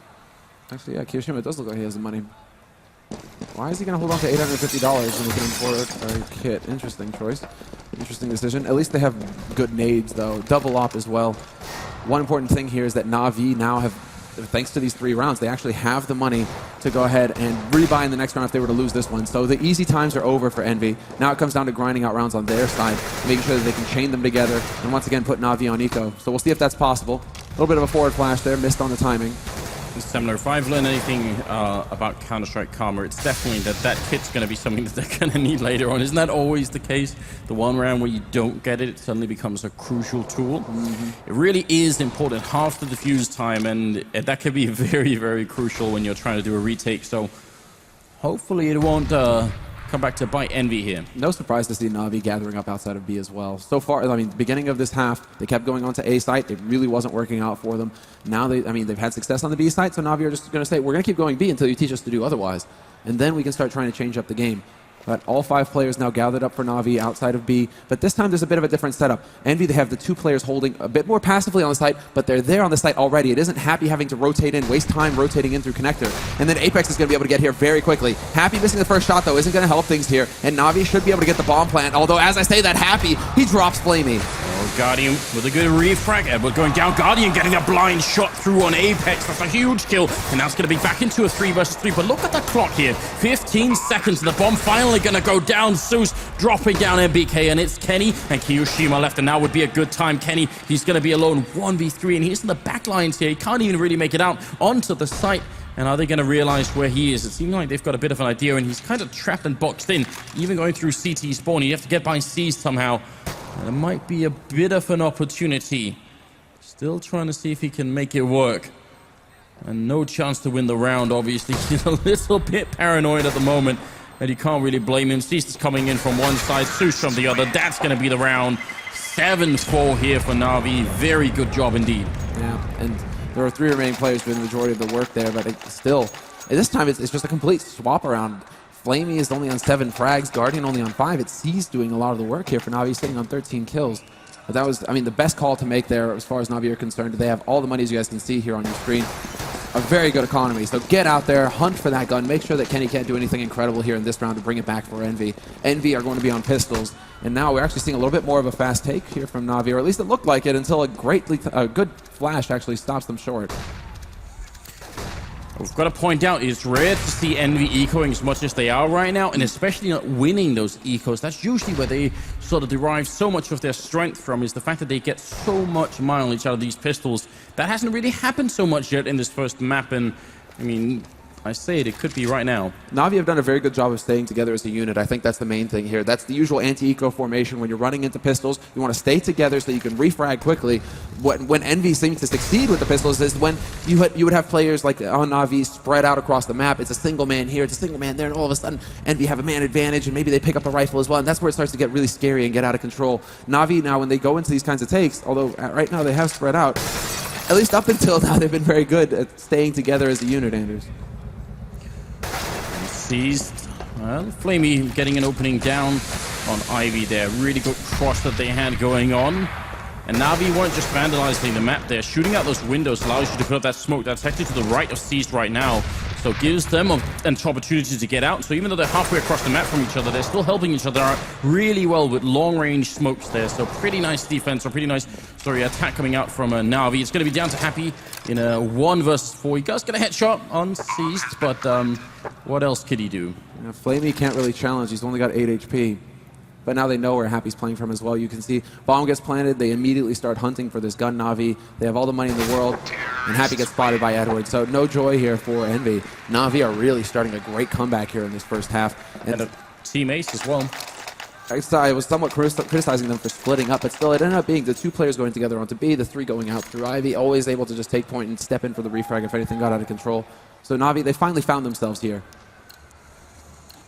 From a very, very poor scoreline, we're now suddenly, it was 7 rounds in a row for Envy, and now it's 5 straight for Na'Vi. A couple or more, and this first half could be considered a success for them. They're also starting to build up a really big bank as Flamey opens up and takes down Kenny, who's the top fragger right now on the Envy team. This is now actually starting to become a bit of a scary matchup for Envy. What's going on? Yeah, it seems like they wanted to try and push. Yeah, exactly. Kenny was very close, trying to get aggressive, maybe pull a fast one on Na'Vi. They know that Na'Vi like to send players over to Ivy. That's their default play for Na'Vi, so it looks like Kenny wanted to punish that. But with 2 players there, you have to count on your backup man to be there and to save you. And between Apex and Kiyoshima, they weren't able to accomplish that. They weren't able to keep Kenny alive. So now life gets a little bit difficult here for Envy, considering they are now down a man going into the defense. And Na'Vi, again, they're clearing out brown halls. They're getting all the map control right now to set up for the play that they want to go for. Ooh. Guardian. I mean, with that bomb still in the middle by Pop Dog, it could be almost anything at this point. But the fact that there's a guy in T-spawn and 1 eye down Ivy, well, now they're rotating the guy T-spawn out, which makes it a little bit more likely that it could be a B push. But until that point, they could have tried to split A still. You got a 1 deceased, might be making a little bit of noise here. He's probably going to go back up the ladder. Oh, Ivy, that's a big kill there. Apex getting down, but still over at that B bomb site. They've got 2 people stacked on here. Let's see if Envy can hold on just 20 seconds, and they make the call to roll back. Starix is in full effect right here. Kiyoshima is the point man here. He has to stay alive at all costs over at Ali. They're starting to rotate back in, but of course, there's Zeus on the lurk. NBK peeks out, gets picked off by Seized immediately. 7 seconds left, and they will get the bomb down. The Kiyoshima gone. Now there's the threat of the backstab gone, and now it's going to just be Happy with the AWP backing off, trying to hold it once again. But of course, Na'Vi aren't going to let that happen. Zeus already out and hunting. Happy missing the shot is not going to help. And well, that just fell apart. I'm really surprised at how quickly NBK decided to try and peek in there. Well, Happy ends up dropping the AWP as well. Nothing has been saved here for Envy, and Na'Vi Jumping up to now 6 rounds in a row, almost equalizing the score. And Envy, they're going to have to force up this round. They realize we can't give up any more rounds. The MVP of that last round, in spite of Cease getting the triple kill, it probably has to be considered Starix. That was a nuts call. If they push into the B bomb site, they run into 2 people. I think it was Happy and MBK holding on there. Probably would have been crushed, or at least would have made it possible for Kiyoshima to rotate in. It would have been a really tough round, but instead, they waltzed right in and put the bomb down. Great job on Starix. And wow, they just decided to keep going for it, Envy. They're assuming that Na'Vi are going to default again. They're putting a guy over an alley. They actually went fairly aggressive over there. But Na'Vi are holding very far back. Guardian over here in A main instead with the AWP. Misses the shot. It's a little bit of a missed opportunity there, unfortunately, for Na'Vi to get that strong start. Kenny, though, he is going to push aggro. There's a flash. Takes a peek. Doesn't really get the kill. Seized instead is going to take a bullet to the face. And he's got to be careful. Kenny doesn't want to overextend. He goes too far, and Flamey's there to punish him. Kiyoshima's going to get naded down as well, but then just in time he gets the kill to save himself. And that falling grenade from Flamey almost took out Cease. That would have been a complete catastrophe, but instead it's going to be down to a 4v4 here. Stu's having a fight with MBK, and he stays alive. And MBK hasn't got that many kills in this bomb site, but he keeps being very consistent with the defense. Apex is going to go down to Edward, so now it's going to be a 3-on-3. Still 40 seconds left. They made their way out into the courtyard. Kiyoshima, and there's a knife out from Edward. He sprays down 2, and Edward now going to have to do this all on his own in a 1v2. 30 seconds. They know exactly where he is. He's going to go straight for the bomb plant just before Happy rounds that corner. Almost no way out. Edward jumps. How is he still alive? Finally goes down, and that is going to be the round for Envy. Finally 8-6 here. That is some bravery from Happy as well. To go for the repeak, I mean, it's brave. It's also a little bit insane, especially when you have a teammate alive to go for the backstab. So, I mean, if Happy goes down there, then it's a 1v1, and odds are Edward can win that. So sometimes you just have to go for the big plays. This time, Happy makes it work for his team. 8-6 the score. A full buy coming in from Envy, especially because they were able to recover in AWP. Na'Vi have all the money. So here, on the last round of the first half, both of these teams are going to be very well equipped. Envy really do need the space to work with, though. This is Na'Vi's pick. And so they should be a confident team on that CT side as well. If Envy can finish this 9-6, then they'll be in a good situation going into the second half on their T side. What is this? 15th round up, and Edward goes for the terrorist side auto sniper, which is not a very used weapon. Guardian trying to get that wall bang shot through it again. If you do it twice in one tournament, Guardian, I mean, we're going to have to recheck all your stuff and maybe report you to some sort of authority. That would be bordering on insane, wouldn't it? I mean, it was already too much the first time. What's insane to me is the double op auto sniper on T side. What is this? If it gets into a melee, Na'Vi are going to be very hard pressed to stay alive. But again, Na'Vi, this is just characteristic of them. They don't really go for rushes. They don't go for the aggro. Especially with this kind of setup, it's just going to be slow pace and hope that Envy make the mistake. And this time, Envy, they choose not to go aggressive in alley. They're just holding from the bomb sites. There is a little bit of a forward push from Apex right outside of Pop Dog. And Kenny, despite the fact that Cease was already scoped up, he wins that duel in alley.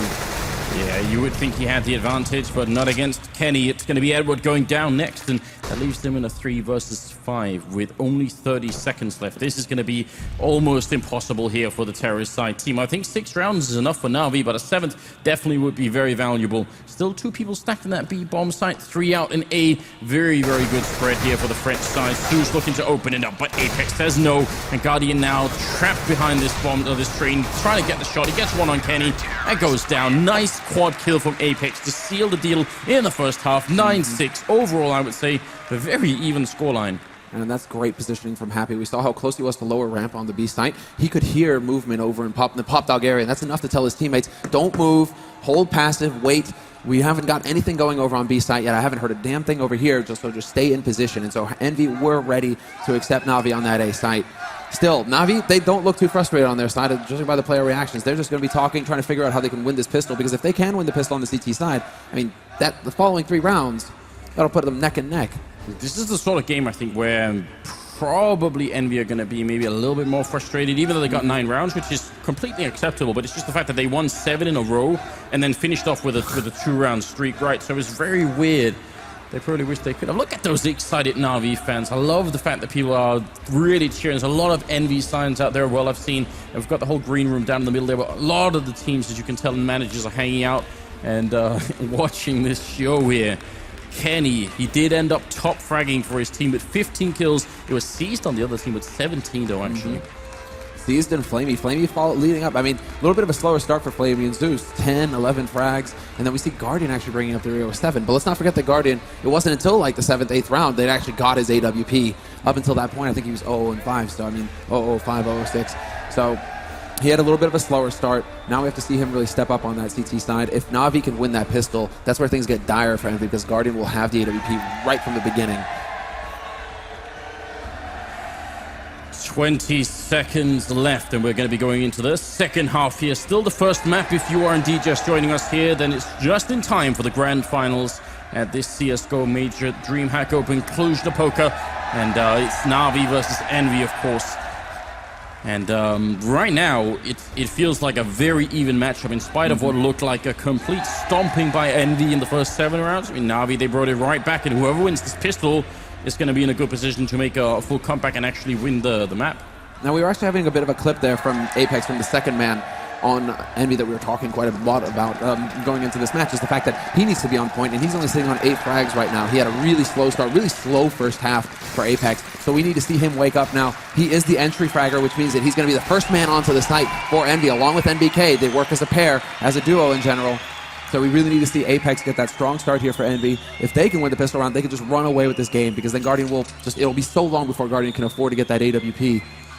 And I am curious about this, because there is a smoke and a Molotov on NBK. Usually if you buy a Molotov in a pistol round, it means you have some very specific purpose.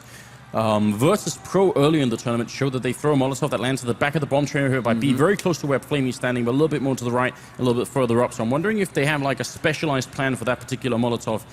We can tell that no one's holding there, but it's a position less they have to check. They can divide their focus elsewhere on the bomb sites. It's still a valuable tool, even if no one is occupying that position. And yeah, NBK looks like he's going to maybe try and do it. Got the flash in once, pop flash again. Oh, he's going to save it for the afterplant. Seized is going to get the headshot on Kiyoshima. It's a good start here for Na'Vi. They have got the kit on Flamey and 1 smoke left, but if that Molotov is going to buy a lot of time at the end, if the fire is on the bomb, then you can't really defuse. 4 versus 5. I think NBK has got some cruel things in mind for Na'Vi. Yeah, they're really counting on it. I mean, they're counting on the teammates here on the site itself to stay alive. Apex gets flanked by Steve, so that's not going to help things. Smoke goes down, blocking off lower. NBK is up top. He's going to be forced out into the open to challenge. Guardian takes out Kenny, and Happy gets caught as well. The backstab falls apart, and just like for Envy on their CT side, Na'Vi will have the perfect pistol round. All 5 players staying alive. An excellent retake of the inner site. Smoke on the bomb. Na'Vi saw that Molotov coming and just completely extinguished it. That's beautiful play. Again, just to point this out, Starix has actually been working out of his mind, so he saw that coming. He knew there was going to be that Molotov in play. Otherwise, NBK alone up there could have still done a lot of damage, so very, very impressive. Just saving that 1 smoke for the afterplant position. That's real anti-stratting. And well, true to Envy, they go for the force buy. They get the bomb plant. They don't wait around. They aren't going to save to get AKs. This will hurt Kenny somewhat because it's going to limit it when he actually gets his AWP. But this is all Envy, pure Envy. They've got the Tech 9s. They've got a good nade count. They've got the Kevlar as well, so they can afford to take a couple shots. Na'Vi, though, they know this. They've gone for 4 rifles. They're like, we know exactly what you're going to do, Envy. We're going to give ourselves the best odds of stopping you cold. And you can see this as well from Flamey's passive position. He's not holding up close on the B site. He's holding pretty far back behind the bomb train so that he can really make use of that FAMAS when the push comes. They have 2 Molotovs this time, a couple of smokes to go on out, and now they're ready for another bomb plant here if they can make it work. And looks like Na'Vi can try and just fall back and play defensively, play for the retake rather than losing a lot of players here to the Envy team. I think that's actually a very reasonable position to take. Seized and Flamey opening up, and it's looking good here for Na'Vi. This is looking identical to the pistol round. Identical. I mean, yeah, Happy, the flank does not work for him, and BK now the last man alive here on upper, and he gets nailed by Seized. Not a single kill so far at the beginning of the second half for Envy. They aren't going to be getting much money. I mean, they're getting bomb plants, but they're not getting kill money, which is basically, I mean, if they were getting it with the pistols or the rifles, $300 extra per kill. So very low economy here game kind of going in for Envy. So just to point out, a lot of teams are tempted in a round like the one that Na'Vi just played because they have superior firepower. They'll try and go for those fights early on. They think, well, they just have pistols. Maybe they don't have armor. Let's just go for it. That's exactly what Envy wanted. And I love the fact that Na'Vi fall back and say, fine, you get your $800 bonus for the bomb plant. We'll let you have it, but we will win the round. And we won't lose anybody. But even if they lose 1 or 2 people, it's better than how most teams fare against Envy, which is actually losing the whole round because because of a couple of bad engagements early on. Na'Vi gave them none. Very true, and that actually kind of speaks to how Envy were playing it. They were much closer rounds at the beginning for Envy than what we're seeing here for Na'Vi. So we're seeing why Na'Vi picked this map. Their T side, they did fairly well on. They got enough rounds, but their CT side so far is looking very good for them. And they're really going to start building up that money. So Envy are going to be feeling the heat in the next round where they can afford to buy the rifles. They didn't go for a straight B execute this time around, Envy as well. They've spread out across the map, hoping to be able to make use of these deagles, hoping that somebody on Na'Vi is going to make the mistake of peeking, giving them a potential headshot. And those deagles, they have definitely proven themselves this tournament, and even before this tournament, I think most people have begun to realize just how much you could get out of them. Edward in a really defensive position. I like it up in the sniper's nest here. Guardian seems to be dodging a lot of bullets with the smoke. He's got the UMP trapped in the corner, and they might try and see if they can come and hunt him down. Edward will pick up one. The UMP is in full effect. He's going to go for it here. Out of bullets. Does have the pistol. They know where Kiyoshima is. Very low on health. Somehow, he's still allowed to get the kill on Zeus, but Guardian saves the FAMAS, and it's not really a big deal. Zeus a little too focused there. Guardian realized when he ran out of bullets. Zeus is like, I got this, guys, and runs in 2 shots. Oh, oops. So that turned into, well, there's the first frag. First kill for Envy. Thanks, Zeus. Donated. Exactly right. And Kenny gets the AWP a little bit earlier on the terrorist side than Na'Vi did on his terrorist side, or Guardian did on his terrorist side. So just to point that out, but he does have one on the CT side. Now the score is tied at 9-9, and we're going to be moving into the 19th round here. See who's going to open up. Kenny is ready, but Guardian is now actually taking over that position. Now it's Guardian who has the advantage. They're also going to be using Guardian to hold alley, it looks like. So NBK has to be very careful with his timing if he decides to go for the peak.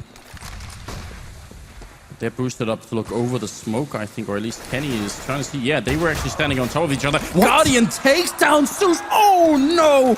That's a huge misstep. Didn't realize that his teammate was down there. Or maybe just a bit nervous. Oh, the misplay. Here's the problem. If they win this round, it'll be fine. Zeus will laugh about it and they'll move on. If they lose the round because of it, then that's going to grind them. That's something they can't forget.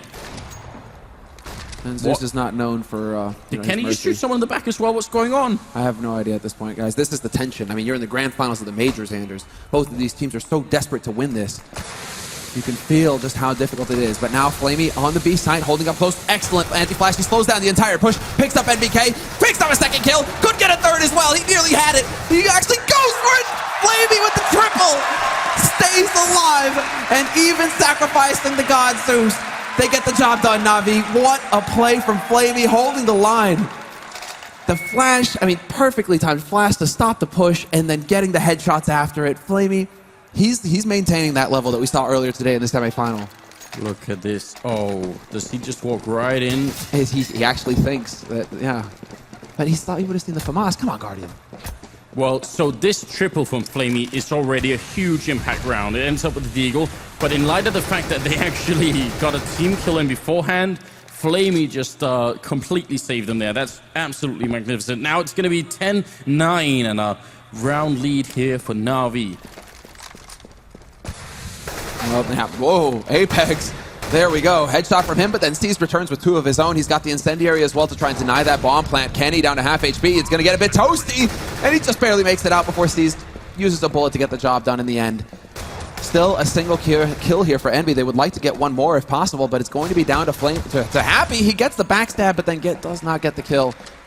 And so in the end, it will be Na'Vi. Great recovery. I mean, we already see a huge difference here in just how close these rounds are. Na'Vi never really look like they're under pressure.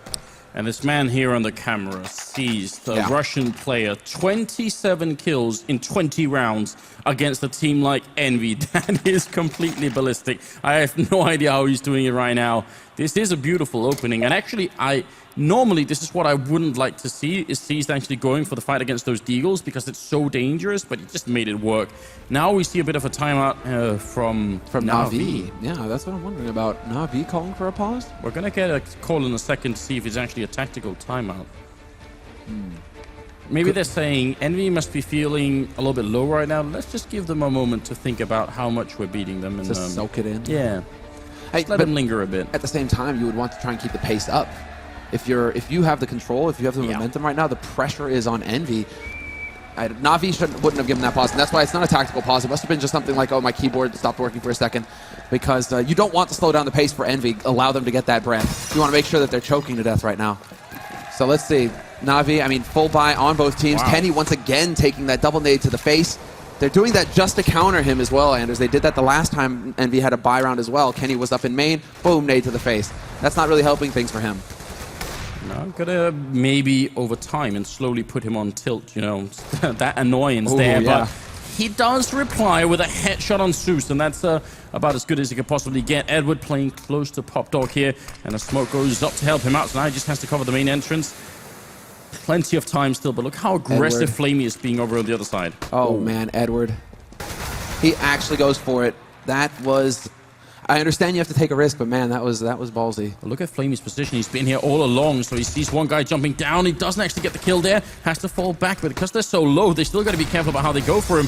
Grenades rain in. Flamey now playing from the high ground as they rotate back out towards the bomb site. Guardian missing a shot. That could have been a double, and now they can definitely get the bomb down here. It's going to be a tough retake. The 2 men down on the Na'Vi side, and C's charging up here. Hasn't realized Happy's still playing right next to him. He's made enough noise that Happy should know what's going on, but somehow, and almost a little bit comically, they managed to avoid each other, and now the rest of Na'Vi fall back and play defensively. Nice rotation from Envy. As soon as they see Flamey up there, they decide, wait a minute, let's just go back out. We've killed 2 people out on that bomb site, and a third one is here, so at most they will have 2 people stacked against the 5 that we're coming in with. And the element of surprise has been lost for Seized. Happy spotted him just as he was about to go down the stairs. So a little bit, poor luck there for Seized. The fact that he doesn't actually, get to pick somebody off for free. NBK takes the duel with him at lane, at range, and the Dragon Breath goes off above those booths. It's pretty cool, actually. Every time the bomb goes off in the game, you get pyrotechnics in the stage. Oh, look at that. Some Envy fans in the house as well. Now would be a very good time to be cheering for that team as well. They're around down, but they did pick up this one. Great call middle of the round there. Just quickly getting a count on the Na'Vi players and executing behind it. Very, very close game we have in our hands. This second half has been, well, 5 rounds straight in a row for Na'Vi, and then it's a little bit back in favor of Envy here. Finally, they pick up a round. The double off. Here's the change in strategy. Not that they've gone for the double off in the past, actually, so we'll see if it's effective this time.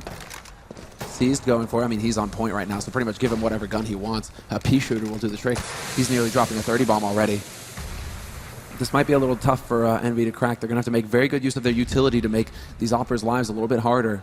And Envy at the beginning already, again, just identical situation. Happy waiting over in Pop Dog. A little bit of a spread. NBK alone over by Alley. Just trying to draw the attention of Guardian, make sure that whoever's defending this part of the map has to be a bit wary, has to worry about the backstab that could come in later. But it is a bit scary to imagine you have a player with 27 kills with the rifle and you put him with an AWP. That is a big change up.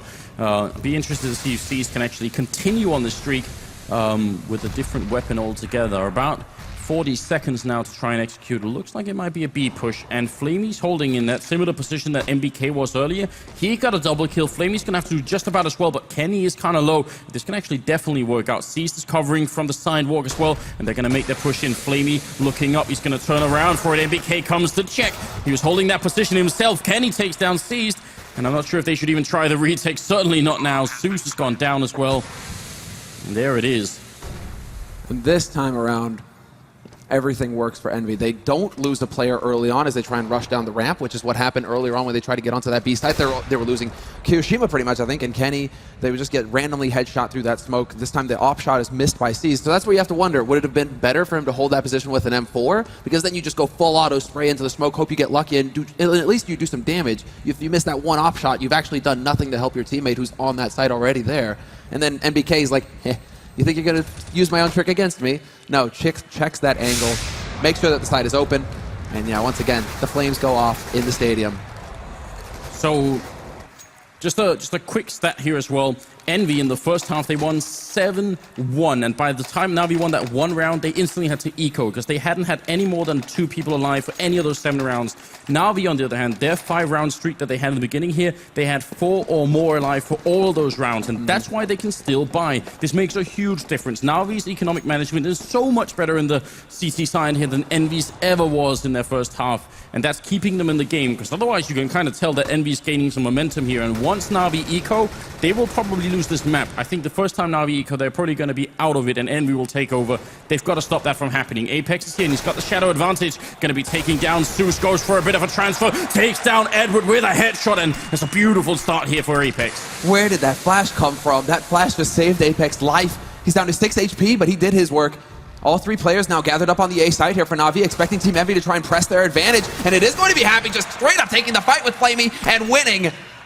Now Envy have all of the edge going into this. They go out onto the B site. Nobody is here for Na'Vi. They'll get a free bomb plant and let the hunt begin. They should be getting out onto the rest of the map, find where the remaining members are for Na'Vi. You want to get this AWP off Guardian, make it as hard for him as possible to get another one in the next round. And they absolutely have the money, Envy. This time they have the money to go full and all in on it here. MBK, well, he's going to give his life, but to find out where they are, see if the rest can come in here. Apex and Happy are kind of low on health. They do have some grenades, so I wish they would try and use them to flush out the remaining Na'Vi players. Yeah. And it is looking like, Guardian spotted somebody at least. If they survive with both these rifles, Na'Vi, they could probably make a full buy happen. That's the scary part here for Envy, is that these rifles are key for what's coming up next. They're going to miss the shot is Kenny, and they're not going to be able to take the rifles away, it seems. So the 9,000 on Guardian, he can drop for 2 and they can still do a full buy. This is 3 rounds in a row where Na'Vi have lost and can still buy. And now we have another pause coming in from Na'Vi, and this time it must be a tactical pause. Yeah. This time they have to be figuring out what they need to do here. And does it need to be a kind of push? I mean, we saw them go aggressive this time at A main. That didn't work. So now they need to start figuring out, where have we seen the most action on this map? Have we actually figured out the default for Envy? Because some things that you would try and suss out is, NBK seems to be holding alone at alley. Maybe push 2 guys out there, pick him off early, bully NBK. And I mean, actually, what's really interesting about Na'Vi is, as passive and defensive as they are on the terrorist side, they actually can be very aggressive on their CT side. So there's almost like some sort of, opposite day going on there once they get to the CT side.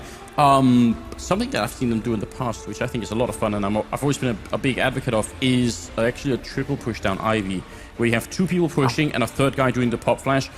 It's a huge risk if the terrorist side goes for a quick B push, then you're going to be utterly out of position. But if there's 1 or 2 people down there, man. I mean, if they pick that up, I mean, it's any kind of information. Or if NBK is there alone and he spots 3 players, or realizes 3 players are holding alley, the rest of Envy are just going to go charging in somewhere else on the map, catch Na'Vi out of position. So that is a risk. You need to actually just hope that it's more of a default, like a 2-1-2. You kill 2 players on Envy with that push, and things kind of go your way. But yeah, that position is so clever from Apex, and you pointed it out. He sees Edward's shadow as well. So you just see both shadows. Really tough area to push in for Na'Vi. Well, Guardian with the AWP, we'll see if there is any kind of change up. So far, it's the very common 4-man stack here on the A bomb site with Flamey holding B. So very similar as to the one that Envy was going for. I'm not seeing a big tactical change, although they are Guardian's being a little bit more forward than he usually would be, actually. Not holding as far back. That's true. And Apex, identical position here for him. Not going to really change up, it seems. If anybody tries to come around this corner, it's going to be the exact same thing. But now he's kind of boxed in here, so he'll need some help from his teammates to get out, or he needs to use one of his own nades. Oh, Apex been spotted in main by Guardian. Is he going to realize that there is also Kenny in there with the opposing AWP? Smoke goes up, flashbang as well to buy some time. They're putting a lot of pressure on Envy, who can't just take shots out of main like they've been doing a couple of times before. We'll see if that's going to work out in favor of them. Happy lurking down by Pop Dog here. Still 45 seconds. The bomb being brought back as well. Clearly, we're looking at a B push right now, but there's 2 people defending over here, and they have a Molotov and some flashbangs as well. And this time, C's just got the M4A4. He's ready for this. He's got 30 bullets. They're all ready to greet Envy when they try and push down. Nice Molotov there as well to buy a little bit more time. 30 seconds left on this clock for Envy to make the play happen. They're going to start feeling the pressure. The clock forces their hands and the bullets as well. There's Flamey taking the fight with MBK. Kiyoshima trades up with C's, though. That's effective. Flamey on the site. He's going to catch Kiyoshima out of position, and he actually assassinates him. It's going to be Kenny and Happy, the last 2 alive. And Happy, he's alone. He's playing his role, the lurk role. He told his teammates, go for the push, but now there really isn't anything he can do. Awesome control by Flamey on that bomb site. He only got the 1 kill, but he managed to shoot NVK enough that he had to fall back. He goes out, he misses the spray initially. Instead of reloading, which would have given time for the terrorist players to move up, he just goes for the, as you said, almost assassination kill there, finishes him off and goes back again and stays alive the whole time. Just a big presence from Flamey on a bomb site where he really only gets 1 kill. That's going to tie the scoreline at 12-12 and seized 1 single kill away from dropping a 30 bomb in this game. Yeah, that's obscene. The rest of his team, they're about half that. They're even with Envy. Most of Envy floating around 15, 16, starting to get up towards 20. Nobody is really just far and away above the rest like Seized is right now on this server. But we've tied the score now, 12-12. It's getting very close indeed. Envy have spent all their money. They're going to be full bot. And again, it's NBK, and NBK has started to take a bit more of a passive position towards Ali as well. He's expecting some kind of change up in the defensive pattern from Na'Vi. If Na'Vi want to go for that aggressive push, NBK doesn't want to get caught right in front of him. He wants to hold a clever angle that he can fall back and try and abuse. And the rest of Envy also, they're all just waiting to see. They aren't really pushing too aggressively though. So they don't quite have control of Brown Halls yet, for example, to set up for a B play. Ooh. But Kenny getting a kill on Guardian, that'll work just fine as well. Yeah, they're going to take that. Kiyoshima opening up on Flamey. As soon as Guardian goes down, Flamey feels like we have to get some information about what's going on so he can actually structure this defense. Unfortunately, that gets him killed, and now they're in an even worse position. Sees the down here with the Molotov out. Kiyoshima's pushed in, but that's just a distraction right now. He's just here to make them buy some time for get out on the A-bomb side, and Edward goes down. Zeus is there with the AWP, but they are just barreling on him. He gets the double kill, though. Can he do more than that? He's still trying. Kiyoshima very nearly kills one, and Zeus, he finally goes down after taking 3 of them with him. It's a 1 versus 2 with 22 seconds. And Seized is miles away. What is... State of the economy right now can't be very, very, very good for Na'Vi. So I'm thinking he's trying to hold on to his AK. He doesn't even try and get close. Well, actually, Seized is the only one without enough money. So if he does, then they can still buy. If he goes down, then they will probably still buy, but he will be a little bit weaker. Yeah, a little bit weaker in that round. Incredible how much damage Zeus managed to do, though. 3 kills. That looked like it was a perfect scenario for Envy. And then they run right into Seized. And actually, Seized, I'm sure that he would love to kind of dart up there and pick up that AWP, but he decides not to risk it. Kiyoshima instead getting into position to actually block that off. He goes up with the bomb instead. But the important part... Oh, and he actually gets there just in time, Seized. That is a brilliant play. Guardian would have been short. Everybody, they wouldn't have been able to afford the op, so now Guardian gets an AWP for free. That's actually a huge play on Seized's part. 13-12. I mean, in the beginning, we just had long streaks from either team. Now it's getting a little bit more interesting. They are trading rounds left and right here towards the end of this first map, and there is still so much to come here in the grand finals. These two teams right now, they seem very evenly matched. Zeus is going to be waiting down, and Pop Dog has to be careful that those pop flashes have become very popular, and teams are very good at throwing them now. Over at the B-bomb site, we've got Flamey obviously holding on his own, and he's got no grenades. He cannot stop them by any time. So this setup from Envy, I'm wondering if they realized the grenades were going to be low, because this is a perfect time to call this kind of play. Flamey, all he can do is shoot. He takes down MBK. More are coming. Very nearly drops Kiyoshima. Nice tracer work going out there, but it's going to be 3v4 right now. Apex takes down Seized, and well, Guardian with a bit of a return. And Kenny going to leg one. It's still 3v3. The bomb has gone down. Kenny, he misses the shot. Is he going to fall back and try and play defensive? It seems like it. And they don't know that Kiyoshima's up close. That's why it's the gamble right now. If they can manage to pick off Kiyoshima, that is going to work out. But then Kenny is there. Guardian somehow catches him, though. And it's going to come down to Happy now in the 1v2. And they're expecting Happy to come by Link all the time. Happy does this every single time. Instead, Happy holding the high ground, hoping to be able to dunk a shot on Edward. And he just barely gets him at the last possible second. Happy clutches it for Envy. No time for Guardian to save it. What a play, the HE guarantee. He literally dropped it on him.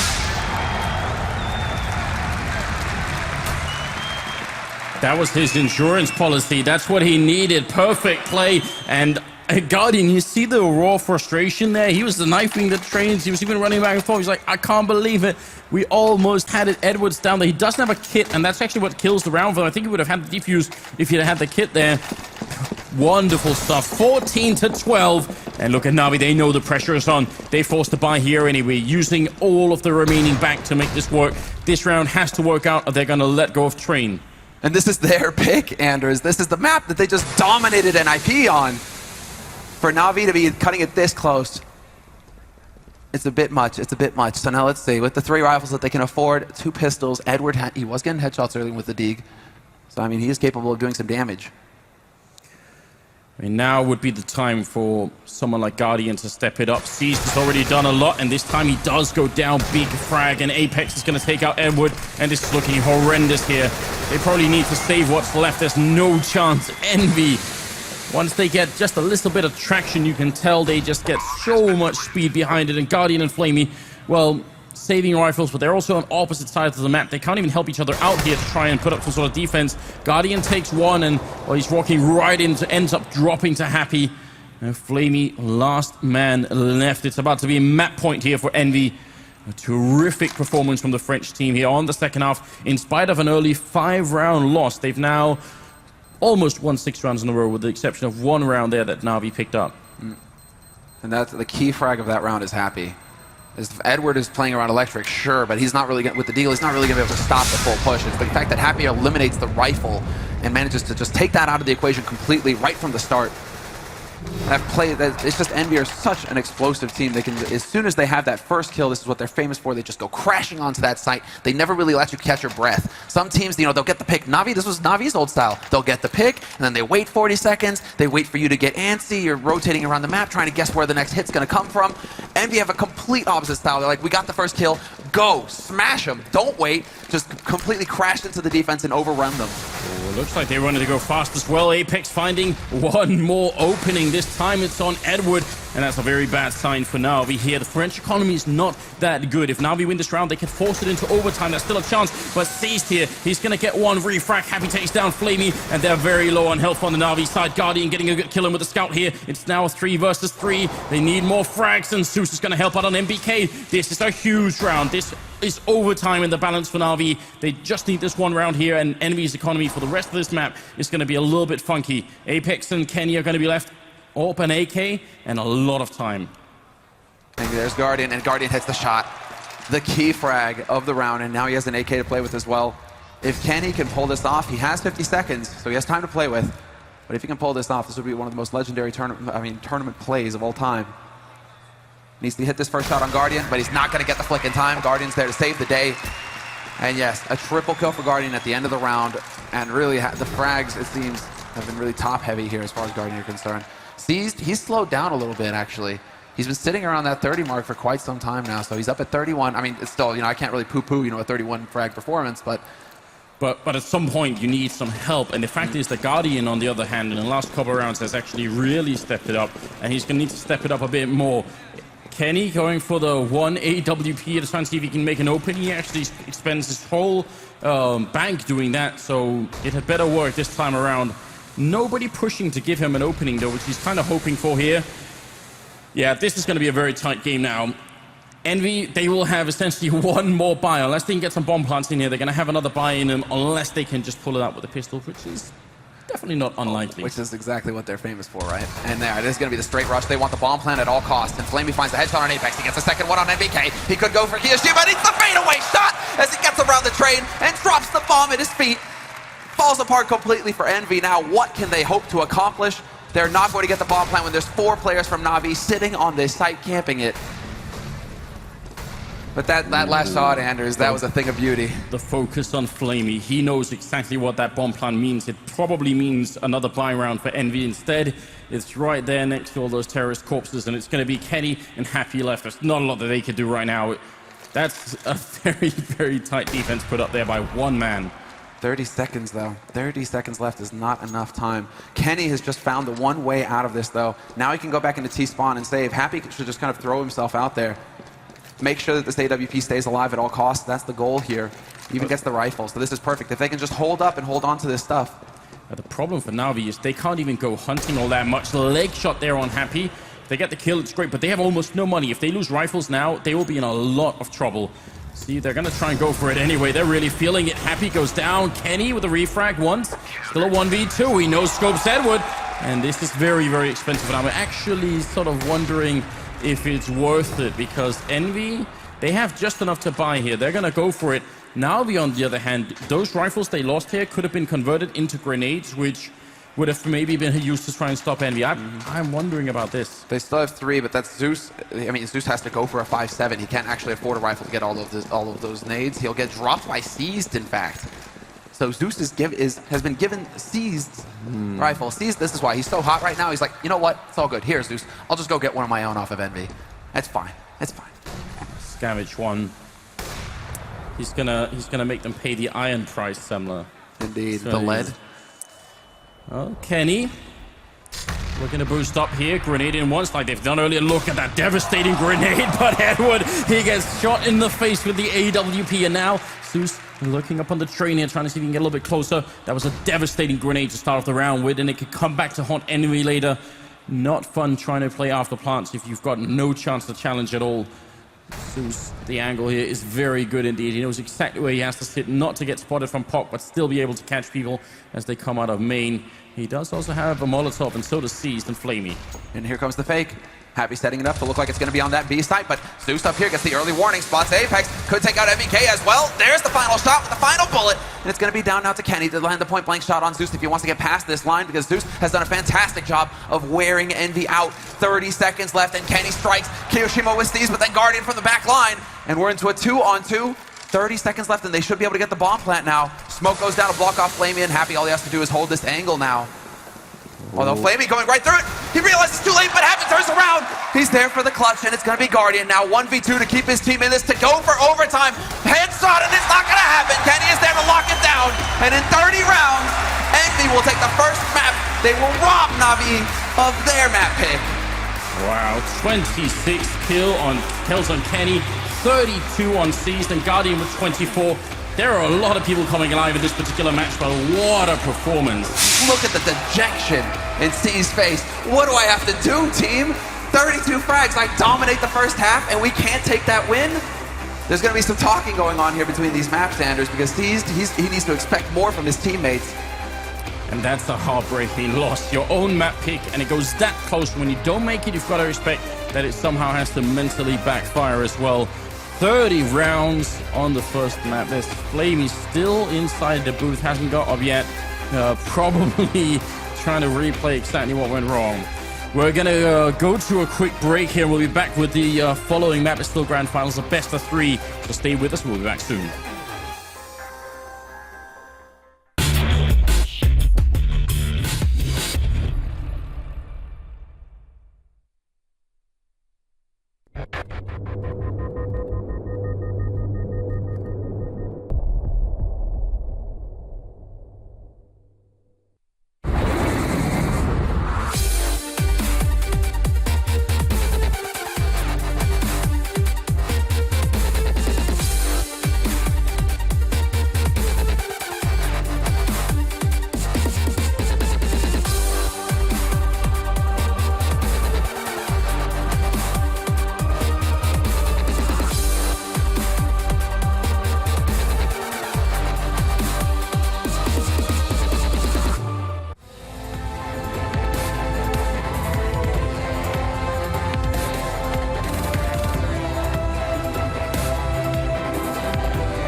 child of Iris, coming crisis.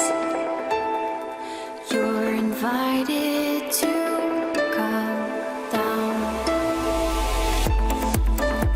Silver skin cells, simply held in a cradle, hopefully found. And if you're honest with me, if you aren't a liar, then just give me what I need. Tell me where am I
I'm so sorry.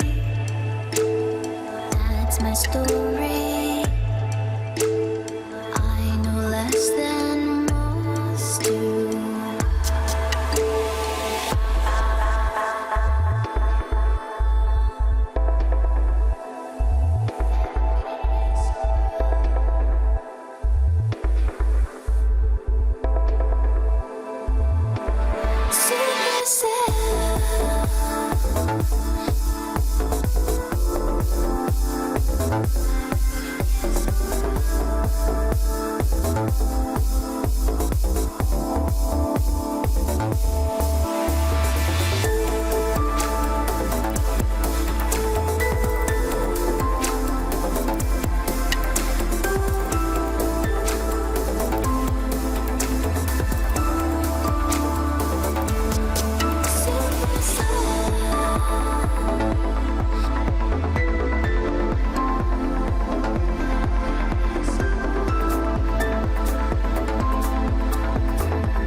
Never ever said to her that I can never love, that I can never love. I can do the things she wants and things I think with her. That I can never love, that I can never love. She can find out someone, find out someone, find out someone. Someone just like you, just like you. She can find out someone, find out someone, find out someone. Someone just like you, just like you.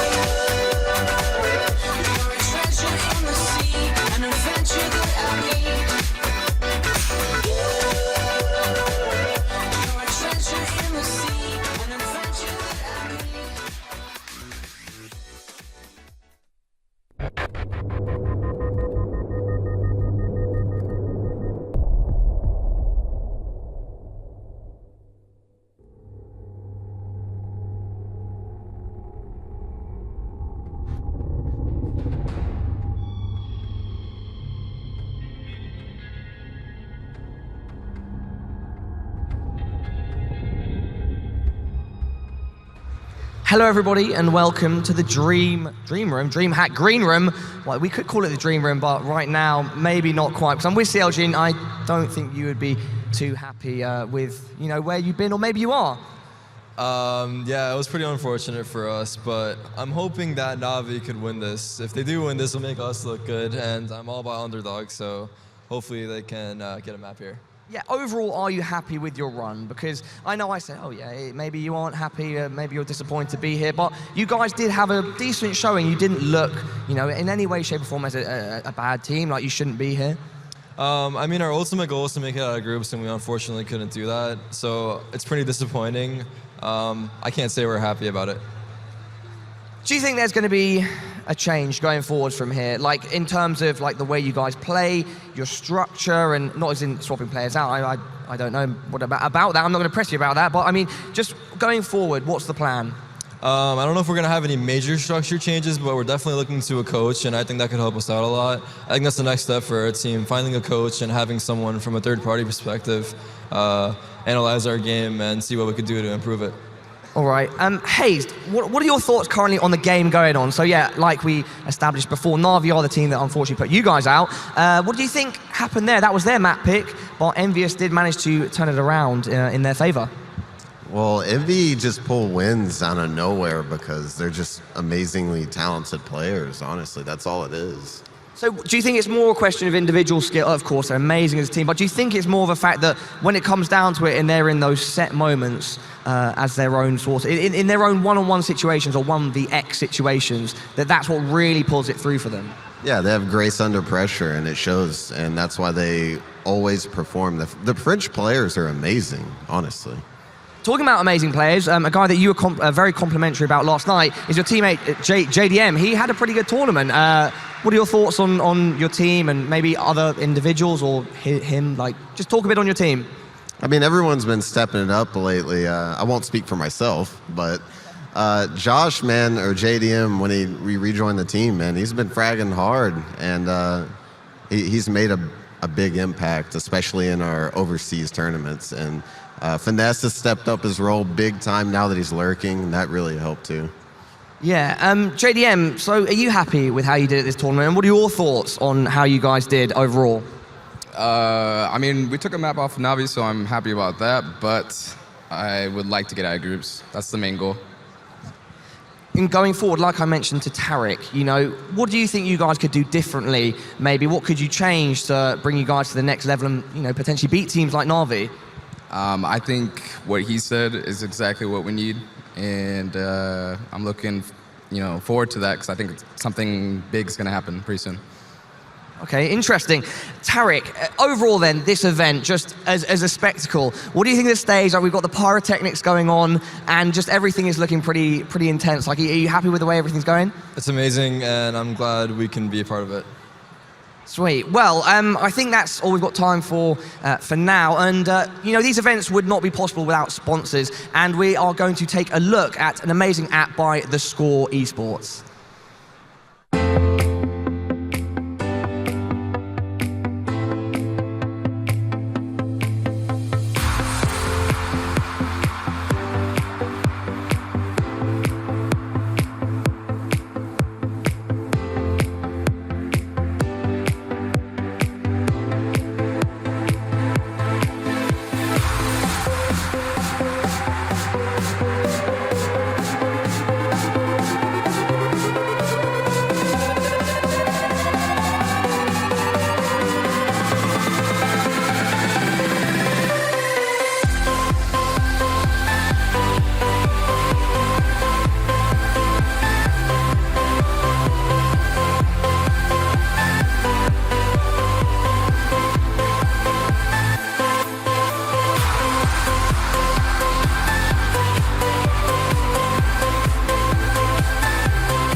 Na'Vi are coming derailed in this final on train. Envious have been brilliant, doing the unthinkable, taking a one-map lead here. They are within touching distance of the major. I'm your host, Richard Lewis, over here at the Intel Analysis Desk, and joining me to pick this map apart, we've got Duncan, Thorin Shields, Natu, and Fiflaren. Well, guys, there we go. So even you were like, well, Na'Vi are going to get train, even though you think Envious are going to win. Yeah. That's got to be one of Envious's best performances on train. That performance had nothing to do with special aptitude for train. They haven't learned something different. They didn't come with some unique tactics. That's just how good Envious is, because that is one of Na'Vi's best maps. Yep. And that is absolutely one of the worst maps for Envious. And yet somehow they've edged a win on it. So that's just being a world championship, an elite level team that you can do that. Yeah, I think that's a very assessment to make, because a lot of these rounds, especially on T side, it was basically just individual skill from the players that produced them. They created opening kills. I didn't really put up a statistic on it, but it felt like every time Envy managed to get the first kill, they also managed to get the second kill of the round, and it was pretty much over at that point. I'm just going to quickly bring up statistics. We've got about 5 minutes here before the final is going to get back underway for Florence. So who stood out for you? I mean, it's got to be Kenny S. Kenny S and Steez for me, for Na'Vi. I mean, at the first half of the game, Guardian was nowhere to be found. And that was the thing that I was scared about, especially on a map like Train. You have to have your operas show up, because, yeah, they got 6 rounds on their T side, switching over to C side. It actually looked good. They had the game, they had the map in their hands. But then all of a sudden, the Envy just tapped the button and, they showed up and ended up winning 16-14. I mean, Steez is in one of those situations. We've seen a few players in this over the course of the tournament. Drops a great performance, again, doing what he does, consistent. His team just didn't turn up to help him, and there was a couple of people who fell off a little bit. Flamey's level of performance a little bit disappointing, and as you say, it took Guardian a while to get warmed up, even though he was coming in with the hot hands. It was a close map. I mean, the thing was, I think that early on Envious did just enough that they allowed themselves a little bit of a cushion where they could afford for Na'Vi to come on strong, because when Na'Vi started their CT half, they were rolling, and it looked like they're going to have a real chance at this, actually, because the map is so much like that. Like, if you can get a good T half like they had, numbers-wise, they're so strong on CT, they had a chance to win. And you saw, in many ways, it looked towards the end like maybe they were going to win, but the clutches went the way of Envious.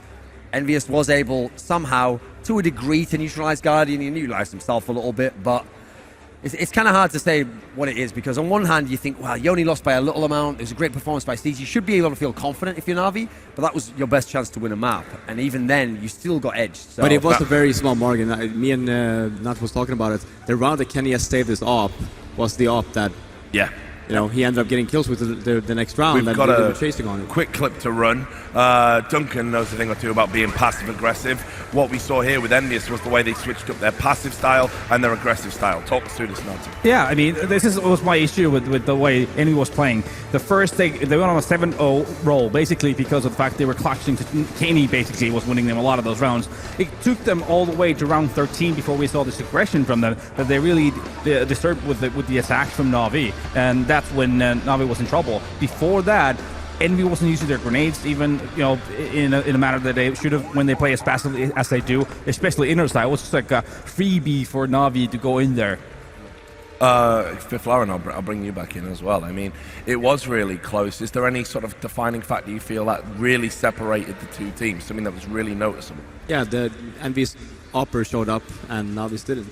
There was also a certain grenade that I think really turned the game well, around. That was. It's again, it's small margins, right? So you had two scenarios, I'd say. Having Kenny S saved it off when you ended up dying 2 of your own, and he obviously got to keep it, and that happy Snake to win that clutch is like, that's something you're just going to be pissed off about. Steez did his level best. We got a clip of him here doing what he does. Again, Nadu, take this. Yeah, I mean, just great. This is the typical Na'Vi style that we were doing. They would just be faking in, they're faking out a little bit, and Steez actually just noticed there's a moment for him to go outside, and this is this team going nuts. The bomb is rotating from the inner bomb side to the outer, and they win this round that really wasn't going in their favor at all. Just basically because Steez was going nuts. Now, I think where he is in the final, we've heard Guardian say, the team's been raging at each other. They had some very close rounds. They lose 16-14, unable to force the overtime. There is some frustration there. You can see it on the looks of their faces. Psychologically, is this going to put them on tilt? Luckily for them, in their own minds, even though to me, Envious are monsters on Cobble, Na'Vi should know it's still a strong map for us. We're still good on it. So if they really thought they were going to win this series anyway and that they were capable of being envious, that shouldn't have changed. So I would think, from knowing a lot of the players in their team, they'll still think they can win on Cobble. The big problem for me is I feel like whereas Envious has just pipped them on their best map, this is going to be an Envious map. So I think they're going to be up against it, and they better get a good start. Yeah, we've got another clip. This is Happy doing a clutch. Happy had a good performance as well, it's got to be said. Talk us through it now. Yeah, money was tight at this point. It's basically the turning point. I mean, this is the vintage Happy kind of a performance coming out of nowhere, winning this kind of situation where you thought, oh my god, it's going to be over with, and Na'Vi is going to scrape through this. But no, here comes the money nade. Boom. And again, it just shows what we talked about right at the top of the show. There's a smoke down there. He's played that intelligently. He's completely aware of where everyone is, and obviously been able to clutch out. What about his level of performance overall? I thought it was a great part of, especially their T side. I mean, CT side so, but T side, he was the guy a lot of the times when Kenny was getting the opening kills, he was the guy making it to 5-3 right away after, and that was like it was a bit of a Virtus Pro moment for them when they got those 2 kills and then just swarm out of bomb side afterwards. So I thought it was great on T side. So Fifth Lauren, we have appointed an MVP for this map. It's Kenny S. So he's one step closer towards exorcising those demons from Cologne. Just talk about him in general on this map. No, but it's a good thing that he actually showed up, because most of the times when Kenny has had issues in the grand final, it was when the close games, close maps, maybe even leaning on maybe the third map particularly. He's always going to be good on the first map, I'd say. It doesn't matter if it's going to be overtime, even if there's a stomp. This is the Kenny that we want to see throughout the series, not just throughout the first, just not just for just the train. But overall, yeah, very solid performance. I was very quite happy about it. Yeah, the biggest reason why Envy went on that 7-0 roll in the first half. He was clutching rounds, and if that wouldn't happen, I feel like Na'Vi would have probably won train. That's a good example of where the play that sticks in your mind is the Happy nade, is to win that, because that really turned it from being like a game that could have been overtime. But the reason they were in a position where they could even do that was because this guy they rode Kenny S to the 7-0 start. And if you can get a 7-0 start when you're not a good train team, you at least him with a shout. So yeah, I agree. He was the MVP of that map. So we got 90 seconds left, and then we're going into the second map, which of course is going to be Cobble. You seen anything that makes you want to change predictions, change your mind?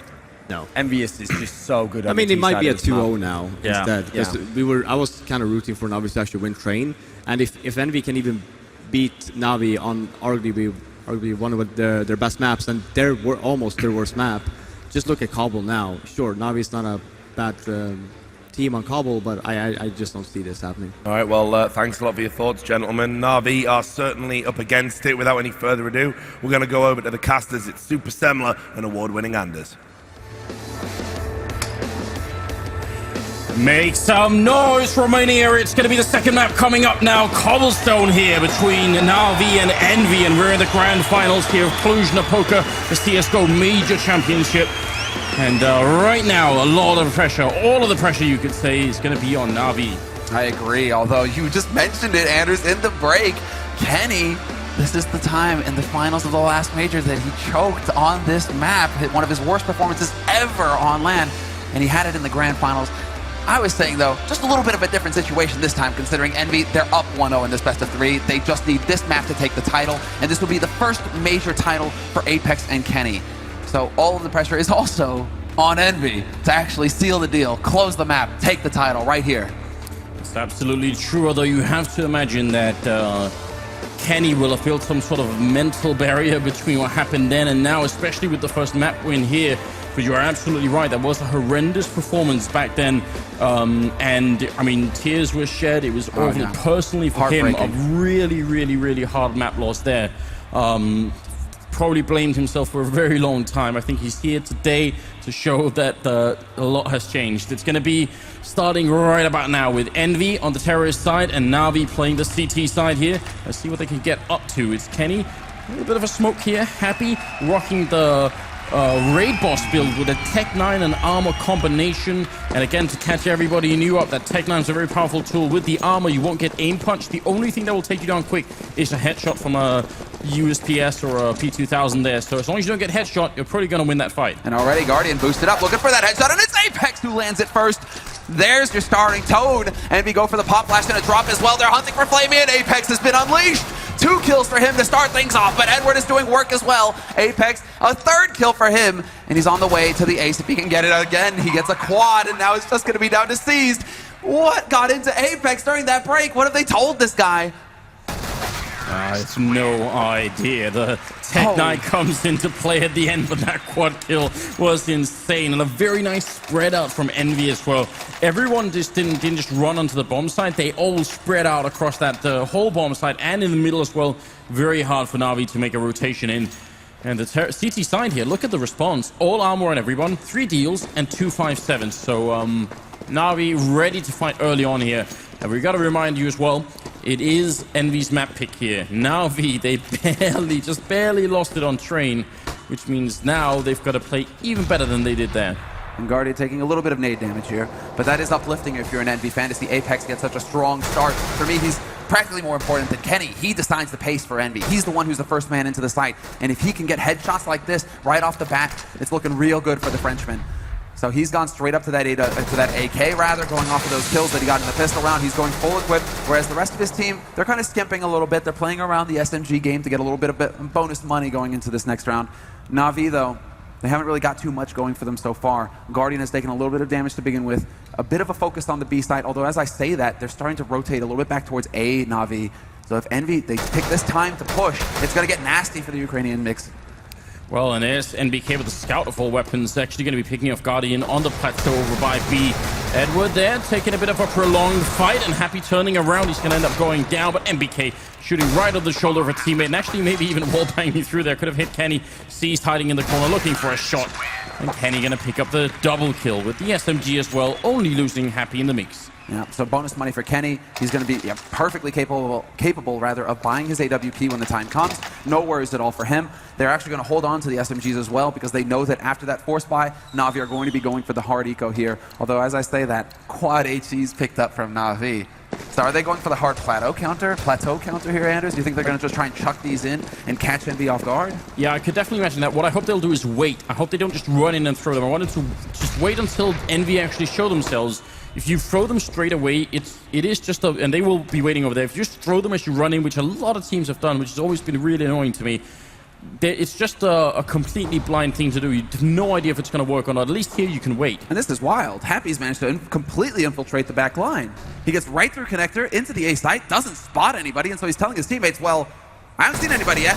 Now he spots 1 and 2, so they have an idea of what's going on here, Envy. They now realize perhaps that Na'Vi have stacked that B site. Na'Vi went for the gamble, and now it's going to be Na'Vi instead setting up to try and actually pick off a couple of the over-enthusiastic Envy members, although Kenny finds that point-blank headshot on Flamey. Well, Zeus going to be taking down Happy.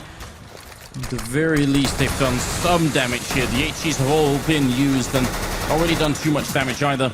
And it does seem like Envy are backing off just a little bit from the aggression here. They maybe don't want to run into that fortress of Na'Vi members that are right on the other side of the map here. Yeah, they do actually have Apex lurking out more towards T-spawn to make sure that anybody can't come backstabbing in from Na'Vi through the halls. So they really have found their way out, Envy, to hold on to their gear going into the next round. And Kiyoshima doesn't really care if he dies or not. He has that UMP. It's not a big investment on his part. If he gets a kill off, that'll be perfectly fine. And he's looking for that extra 600, but decides to play it safe. Wants to hold on to the Kevlar and the smoke nade that he's got right now. So far, so good for Envy. The Frenchman off to a tearing start here. Those pyrotechnics there, I mean, we're actually sitting some distance away from the stage, and I can still feel it shaking on the table here. It's quite impressive.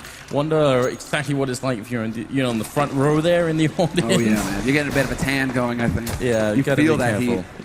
All right, AWP picked up on Kenny. We saw what happened on Train. He was very good indeed. Ended up top fragging on the Envy team. We'll see if he can continue on this path as well. Na'Vi, their first buy round here, and it's very important they get a lot out of it. Flamey wins that fight against Apex, but now come the rest of Envy and ABK. He opens up onto it. Edward and Flamey going down immediately, and that gives control of the bomb site to Envy. Happy coming up from behind and shooting Zeus in the back. And now, well, a good swift kill there might just give a chance for a retake. Absolutely, especially if Seized wins this fight versus Kenny long range. Kenny, oh no, it's NBK who gets the headshot through the doors instead. And with 1 HP, Guardian walks dead on into the crosshairs of Kenny. You can see the frustration on Guardian's face there. He was hoping to be the hero. He knew that Kenny was tagged low and that NBK couldn't have much health either. It was entirely possible for him to pull off that 1v2. Like, Envy not having any of it. And what a quick, I mean, this is that one, you know, we're talking about the 1-2 combination punch of Apex with the rifle and then Kenny coming in with the op, but NBK is always right there behind Apex. That's how Envy are so powerful, is just the fact that that double rifle, Apex takes the 4, but then NBK is there for the cleanup duty, and that's a clear example, that last round, of how that works out for Envy. Oh, nice shot from Flamey, taking down Happy. No entrance there in the drop. He's spamming away with a deagle, and he actually hits 2 bullets, but it's not enough to get any kills there. A bit of a shame, but now they're all rotating in. If they can get here quick enough, some of these pistols can actually be lethal. Edward still has his pistol, and he was, at least formerly known as the pistol champion. Guardian goes down. Flamey Sue's next. Edward going to be alone. And Kenny cleaning up with a triple kill.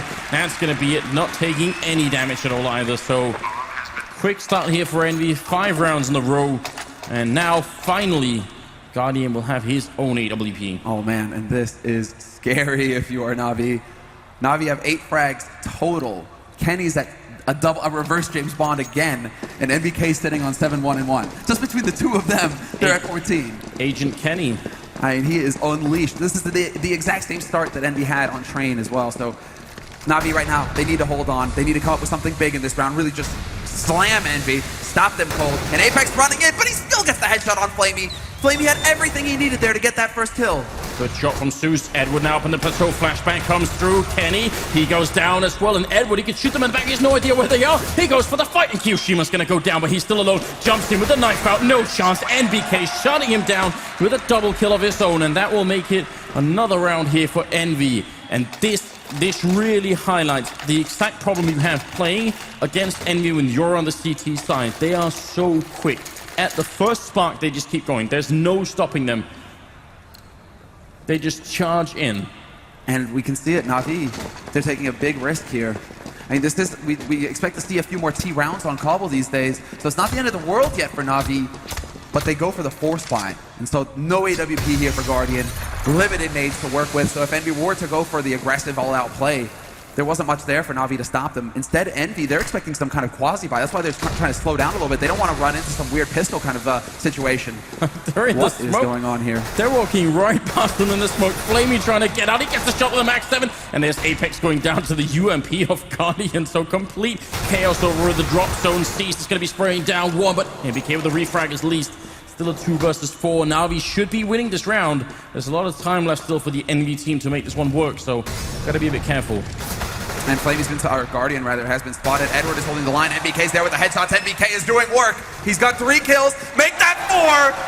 Single-handedly doing the job. Na'Vi now, it's all on Zeus. He walks into Kenny, and it's going to be the 1v1 clutch situation. Can NBK pull off the ace and keep Envy on top, or will Zeus come through as the hero? No, it's not meant to be! NBK with the headshot. 5 kills and a 7th round on the board for Envy.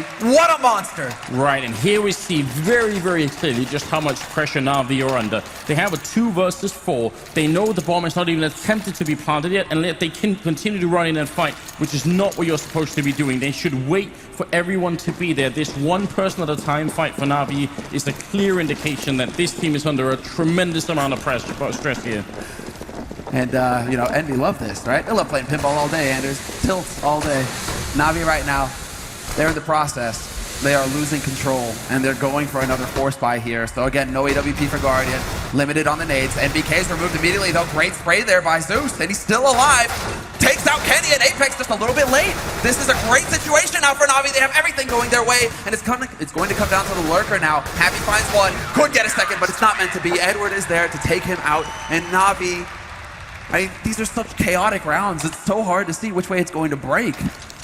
They're very, very important mentally for Na'Vi as well. This is a round where they have next to nothing and they still make it work. I think Edward getting 2 of those shots with the Max 7. So, I mean, jumping as well. Really, really good stuff. So, 9 rounds into the game and they finally get into a situation where they can actually do something. Sweet Jesus, NBK sitting on 14 kills already. We're 9 rounds in and the guy's got 14 kills. This could be one of those legendary performances from MBK where he just takes control of a map single-handedly. This is it. Sees the start. Double kill for him. And well, now, I mean, Na'Vi, at least they have something going for them. Man advantage.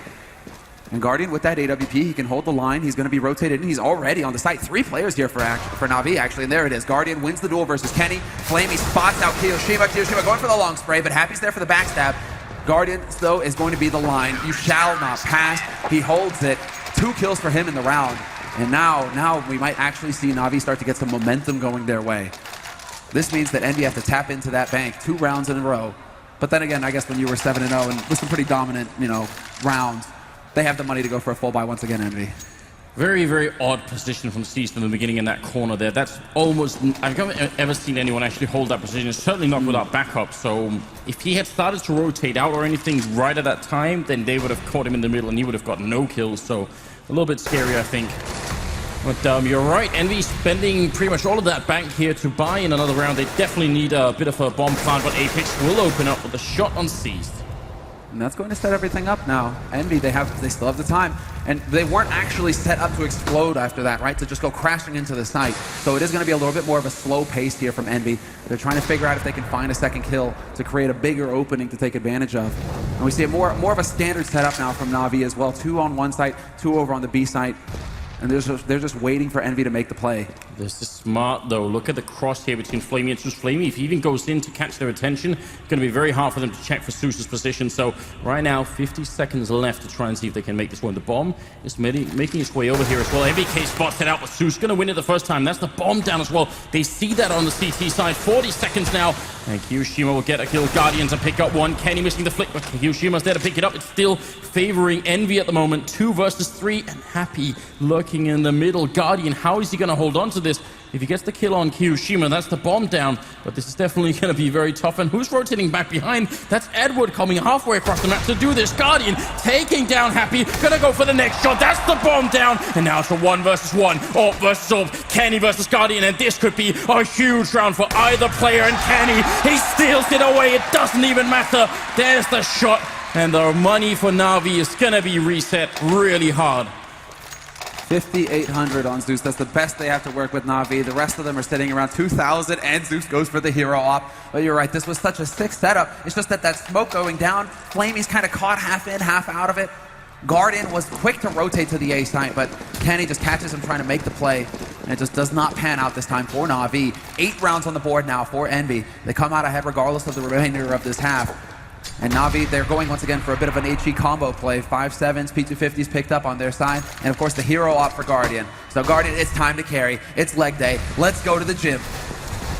Well, they've got a big stack on this B bomb site. Zeus is going to be at the 1 kill there. Apex spraying furiously, not connecting, but a double grenade from Kenny rains down death upon Zeus and Cease. And now Guardian, he hears 1 shot. It's going to have to be a lot more flick on Kenny. Is he going to realize where Happy is? This could be a massive clutch from Guardian. They walk in, Happy missing the spray. Guardian trying to escape to the back line. He picks up an AWP. Still plenty of time here. Happy revealing his position again at Guardian. He wins it this time. He clutches it. It's the triple kill and a huge round from Na'Vi. And this is all on the shots. I mean, you can see the frustration there on Happy's side. Guardian is more of a statue. Guardian doesn't really show too much. But Happy there, that's not often you see that much emotion on his face. So they really wanted to just tomb Na'Vi. They knew exactly the situation that Na'Vi were in economically to Envy. If they'd won that round, it would have been dire times. But now Na'Vi, at least a clutch goes their way. Finally, this will build some confidence for themselves. And they're expecting some kind of all-out play at least. They were setting up for a bit of an anti-rush formation there. Na'Vi over on the B site. Then they decide to put Guardian back over to Connector on A, and it is going to be a very quick A play here from Envy. A quasi-buy from them with the pistols. This is what they do so well. Na'Vi, they've got to be careful. Envy wins so many of these rounds. Cease escaping back through the smoke, but Happy catches him anyway. Guardian charging out. He gets himself killed. Flamey finally going to pick up Kiyoshima. They've got to slow this play down. Na'Vi, they have all the advantage. They just got to compose themselves. It's Kenny and Happy left right now. They're still lethal. There's Kenny going down. Happy with the triple now, looking for a couple of more shots, but he gets shot in the back. And finally, they make it work. But Na'Vi, they've just been winning a lot of rounds in a row. That's, well, 2 in a row, then a round for Envy, and then another 2. They should be feeling a little bit confident, but they're so stressed that they just make some really basic mistakes. Exactly. All of these rounds, I mean, they're clutch rounds, Anders. They're by the skin of their teeth. 2 players alive at the end of this round for Na'Vi. That's how close it is. Envy, if it weren't for the fact that Zeus was going to be that backstab and Flamey stayed alive on the A site, it would have gone completely out of control. So Na'Vi right now, yes, they're winning rounds, but they're far too close for comfort. We will have a boost early on, though, so they're trying to find somebody out of position on Envy's side. But this is just a standard pistol eco from Envy. No Kevlar, no nades, just a few bullets to see if they can actually find somebody. The 1Digs are here.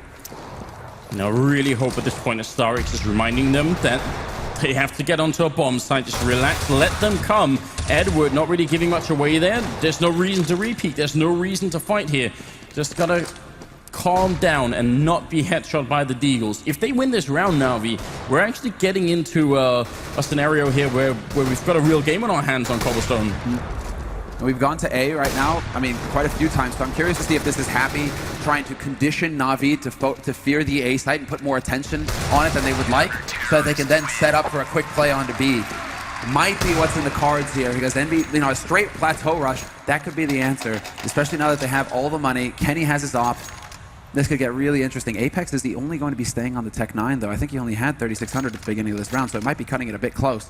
But to be fair, though, I mean, Tech 9 armor and running and, you know, dropping down and drop is a pretty good weapon for it. It's exactly the style that Apex likes.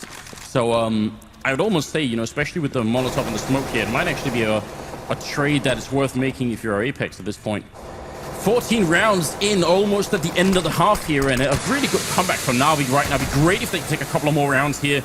If they lose this map, it's all going to be over. Envy do have the map lead right now.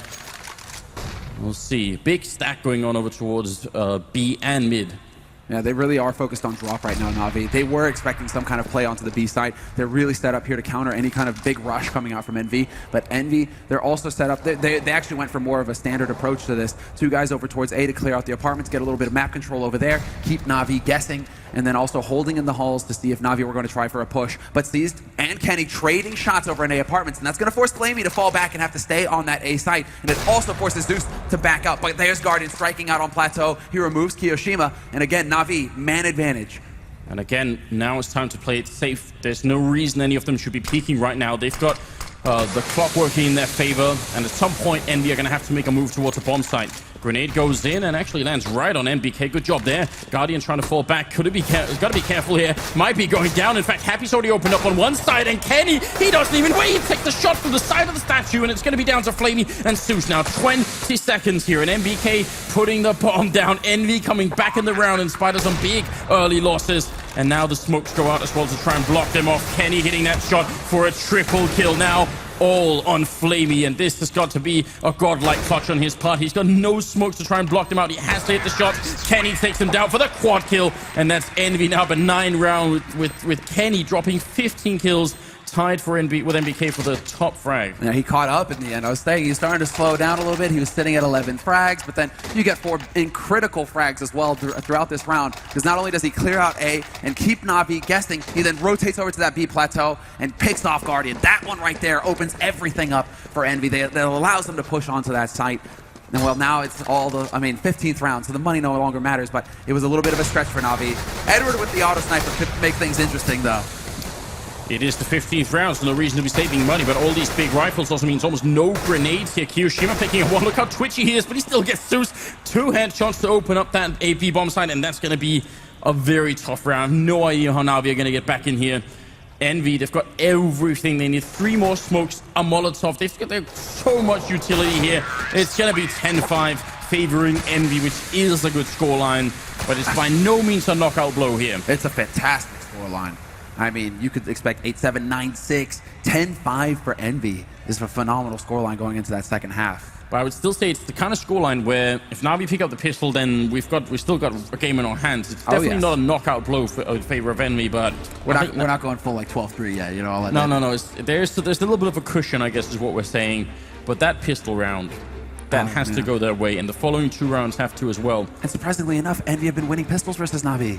So yeah. What is this? What is going on? Envy are usually the second win. Yeah, there we go. Look at the Envy team down here. Very excited about what they're seeing on the stage. Can't blame them either. And Zeus, I mean, this is the battle. I mean, okay, 3 of the players from Envy, they've already won a major. DreamHack winner 2014 under the LDLC banner. They took it with Shoxy and Smith when they were still on the roster. Now it's a different roster, but they were in the finals of the last major against Fnatic, and they couldn't clinch it there. So to find Envy, I mean, this is one of the most consistent performances we've had, barring Fnatic, in CSGO. The fact that they just keep making major final after major final. This has to be the one, though, Anders. Kenny and Apex, they can't let it slip out of their hands a second time. Kenny right now is nearly top fragging. He is top fragging on this map. It's a totally different scenario. Look at how Starik's there, just walking back and forth inside a booth and talking all the time. He's really giving out commands here, right? Sort of seized. I mean, he almost looks as deflated as he did at the end of Train. You know, it's been tough here. He Seized clearly gave everything he had on Train. He dropped a 30 bomb. He did so much work for his team. This round, however, this map, he's only got 8 frags, so he really hasn't stepped up to the same level. It's Guardian instead who's on 13. But that isn't quite enough. We really do need to have one explosive performance here to get Na'Vi right back in and to get them that confidence to take this fight head on with Envy.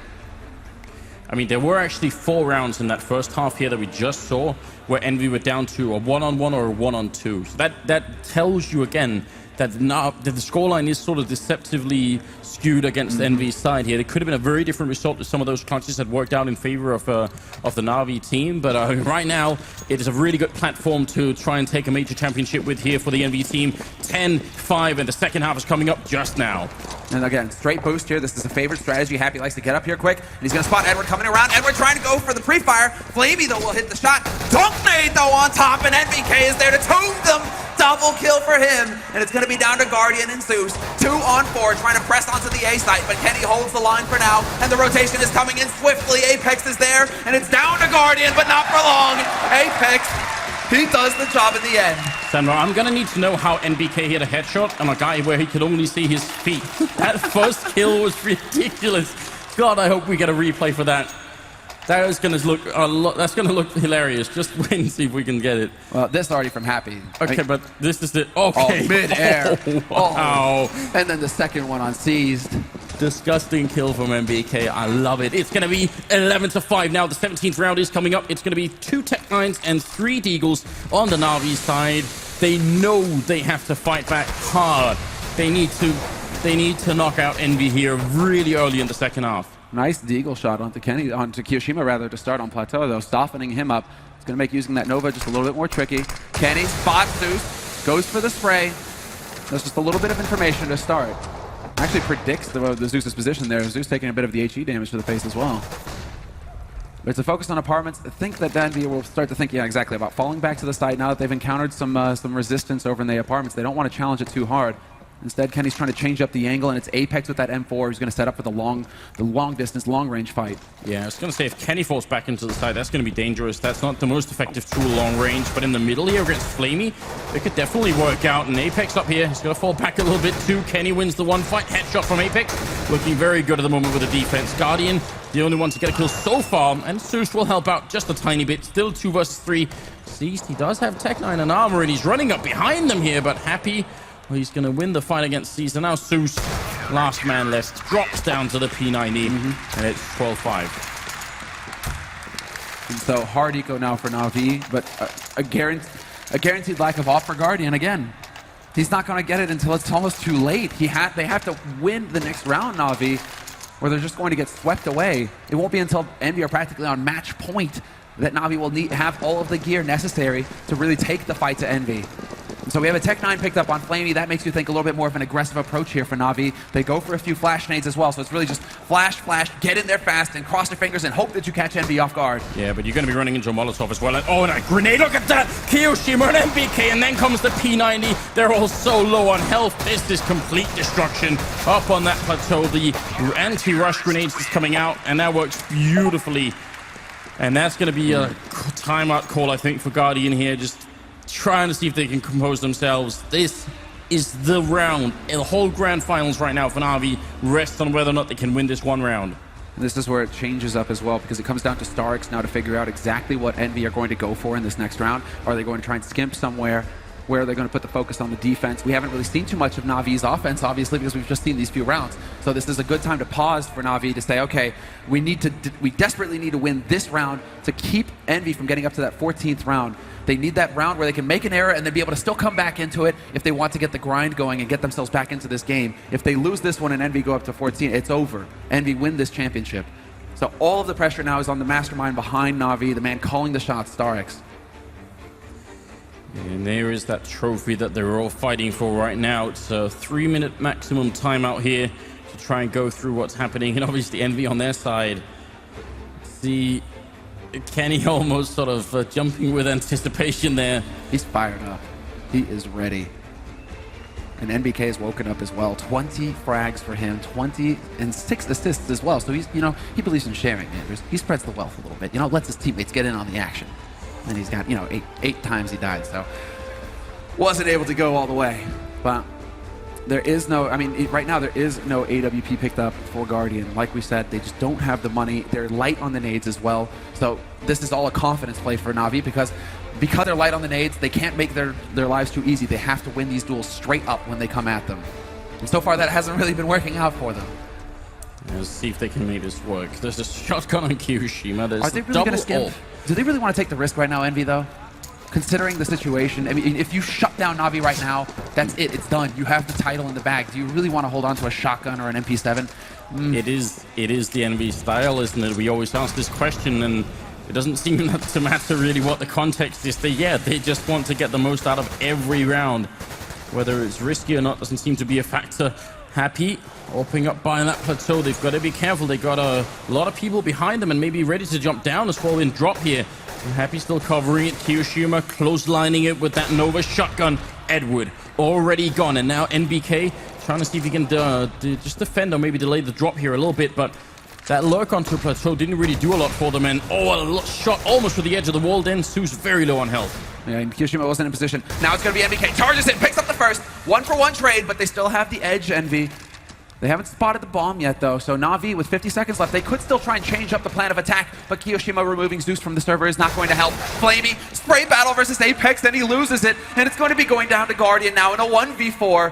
No chance of him getting this bomb down unless he can hit some godlike headshots. That's all that is it. And Happy, there it is. That's going to start. Second one for Guardian. Maybe he can take out Apex, but then no, the headshot from Apex, ruining their dreams. 14 rounds now. Envy need 2 more. And Na'Vi, they're in a forced buy situation. Yeah.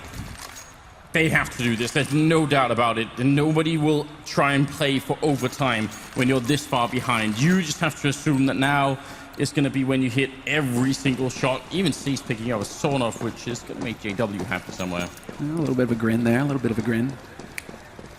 Oh, Fnatic getting eliminated by Envy in the quarterfinals. JW needs everything he can to smile about right now.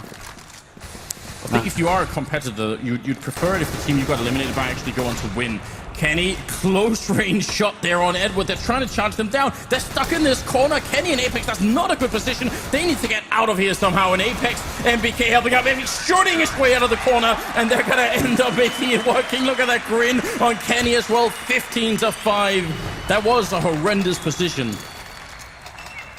And now, speaking of horrendous, it's the Quasi. It was the Quasi in the last round, and now it's going to be the buy, whatever Na'Vi can get. Countdown begins. Envy aren't going to pause now. There's nothing left here for Na'Vi but to get the job done. 10 rounds in a row, and that will only get them overtime. So this is it, Envy. They have 10 match points to play with. Double op play, all of the nades, everything they need. Now it's all about keeping their cool, well, and starting off strong. Happy is taken out Seized, and this is it.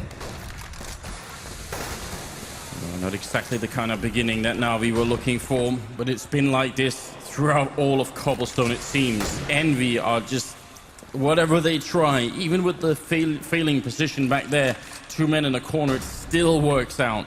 They could do no wrong. And this is where it's nearly impossible for Na'Vi to predict what's going to be thrown at them. With 10 match points, Envy can go for any kind of harebrained scheme they want. They have so much room for error. So Happy going for an aggressive peek? Sure, why not? Seized is gone now. 4 players remain here for Na'Vi, and they're going to be pressing onto this site, and it's an ideal situation for them, but MBK removes Zeus, and it's not looking good. Oh, and a second headshot there. Flamey gonna be gone. Kiyoshima, and there it is. Picking him down.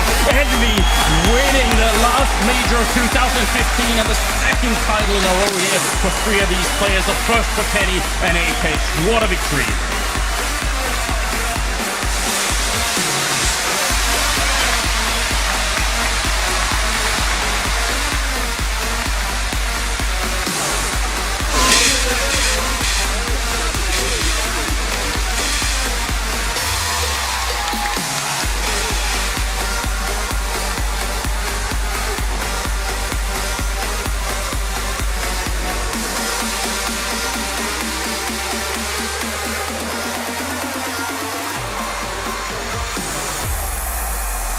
Well, there you have it. After coming so close and losing out to Fnatic in the finals of the last major, this time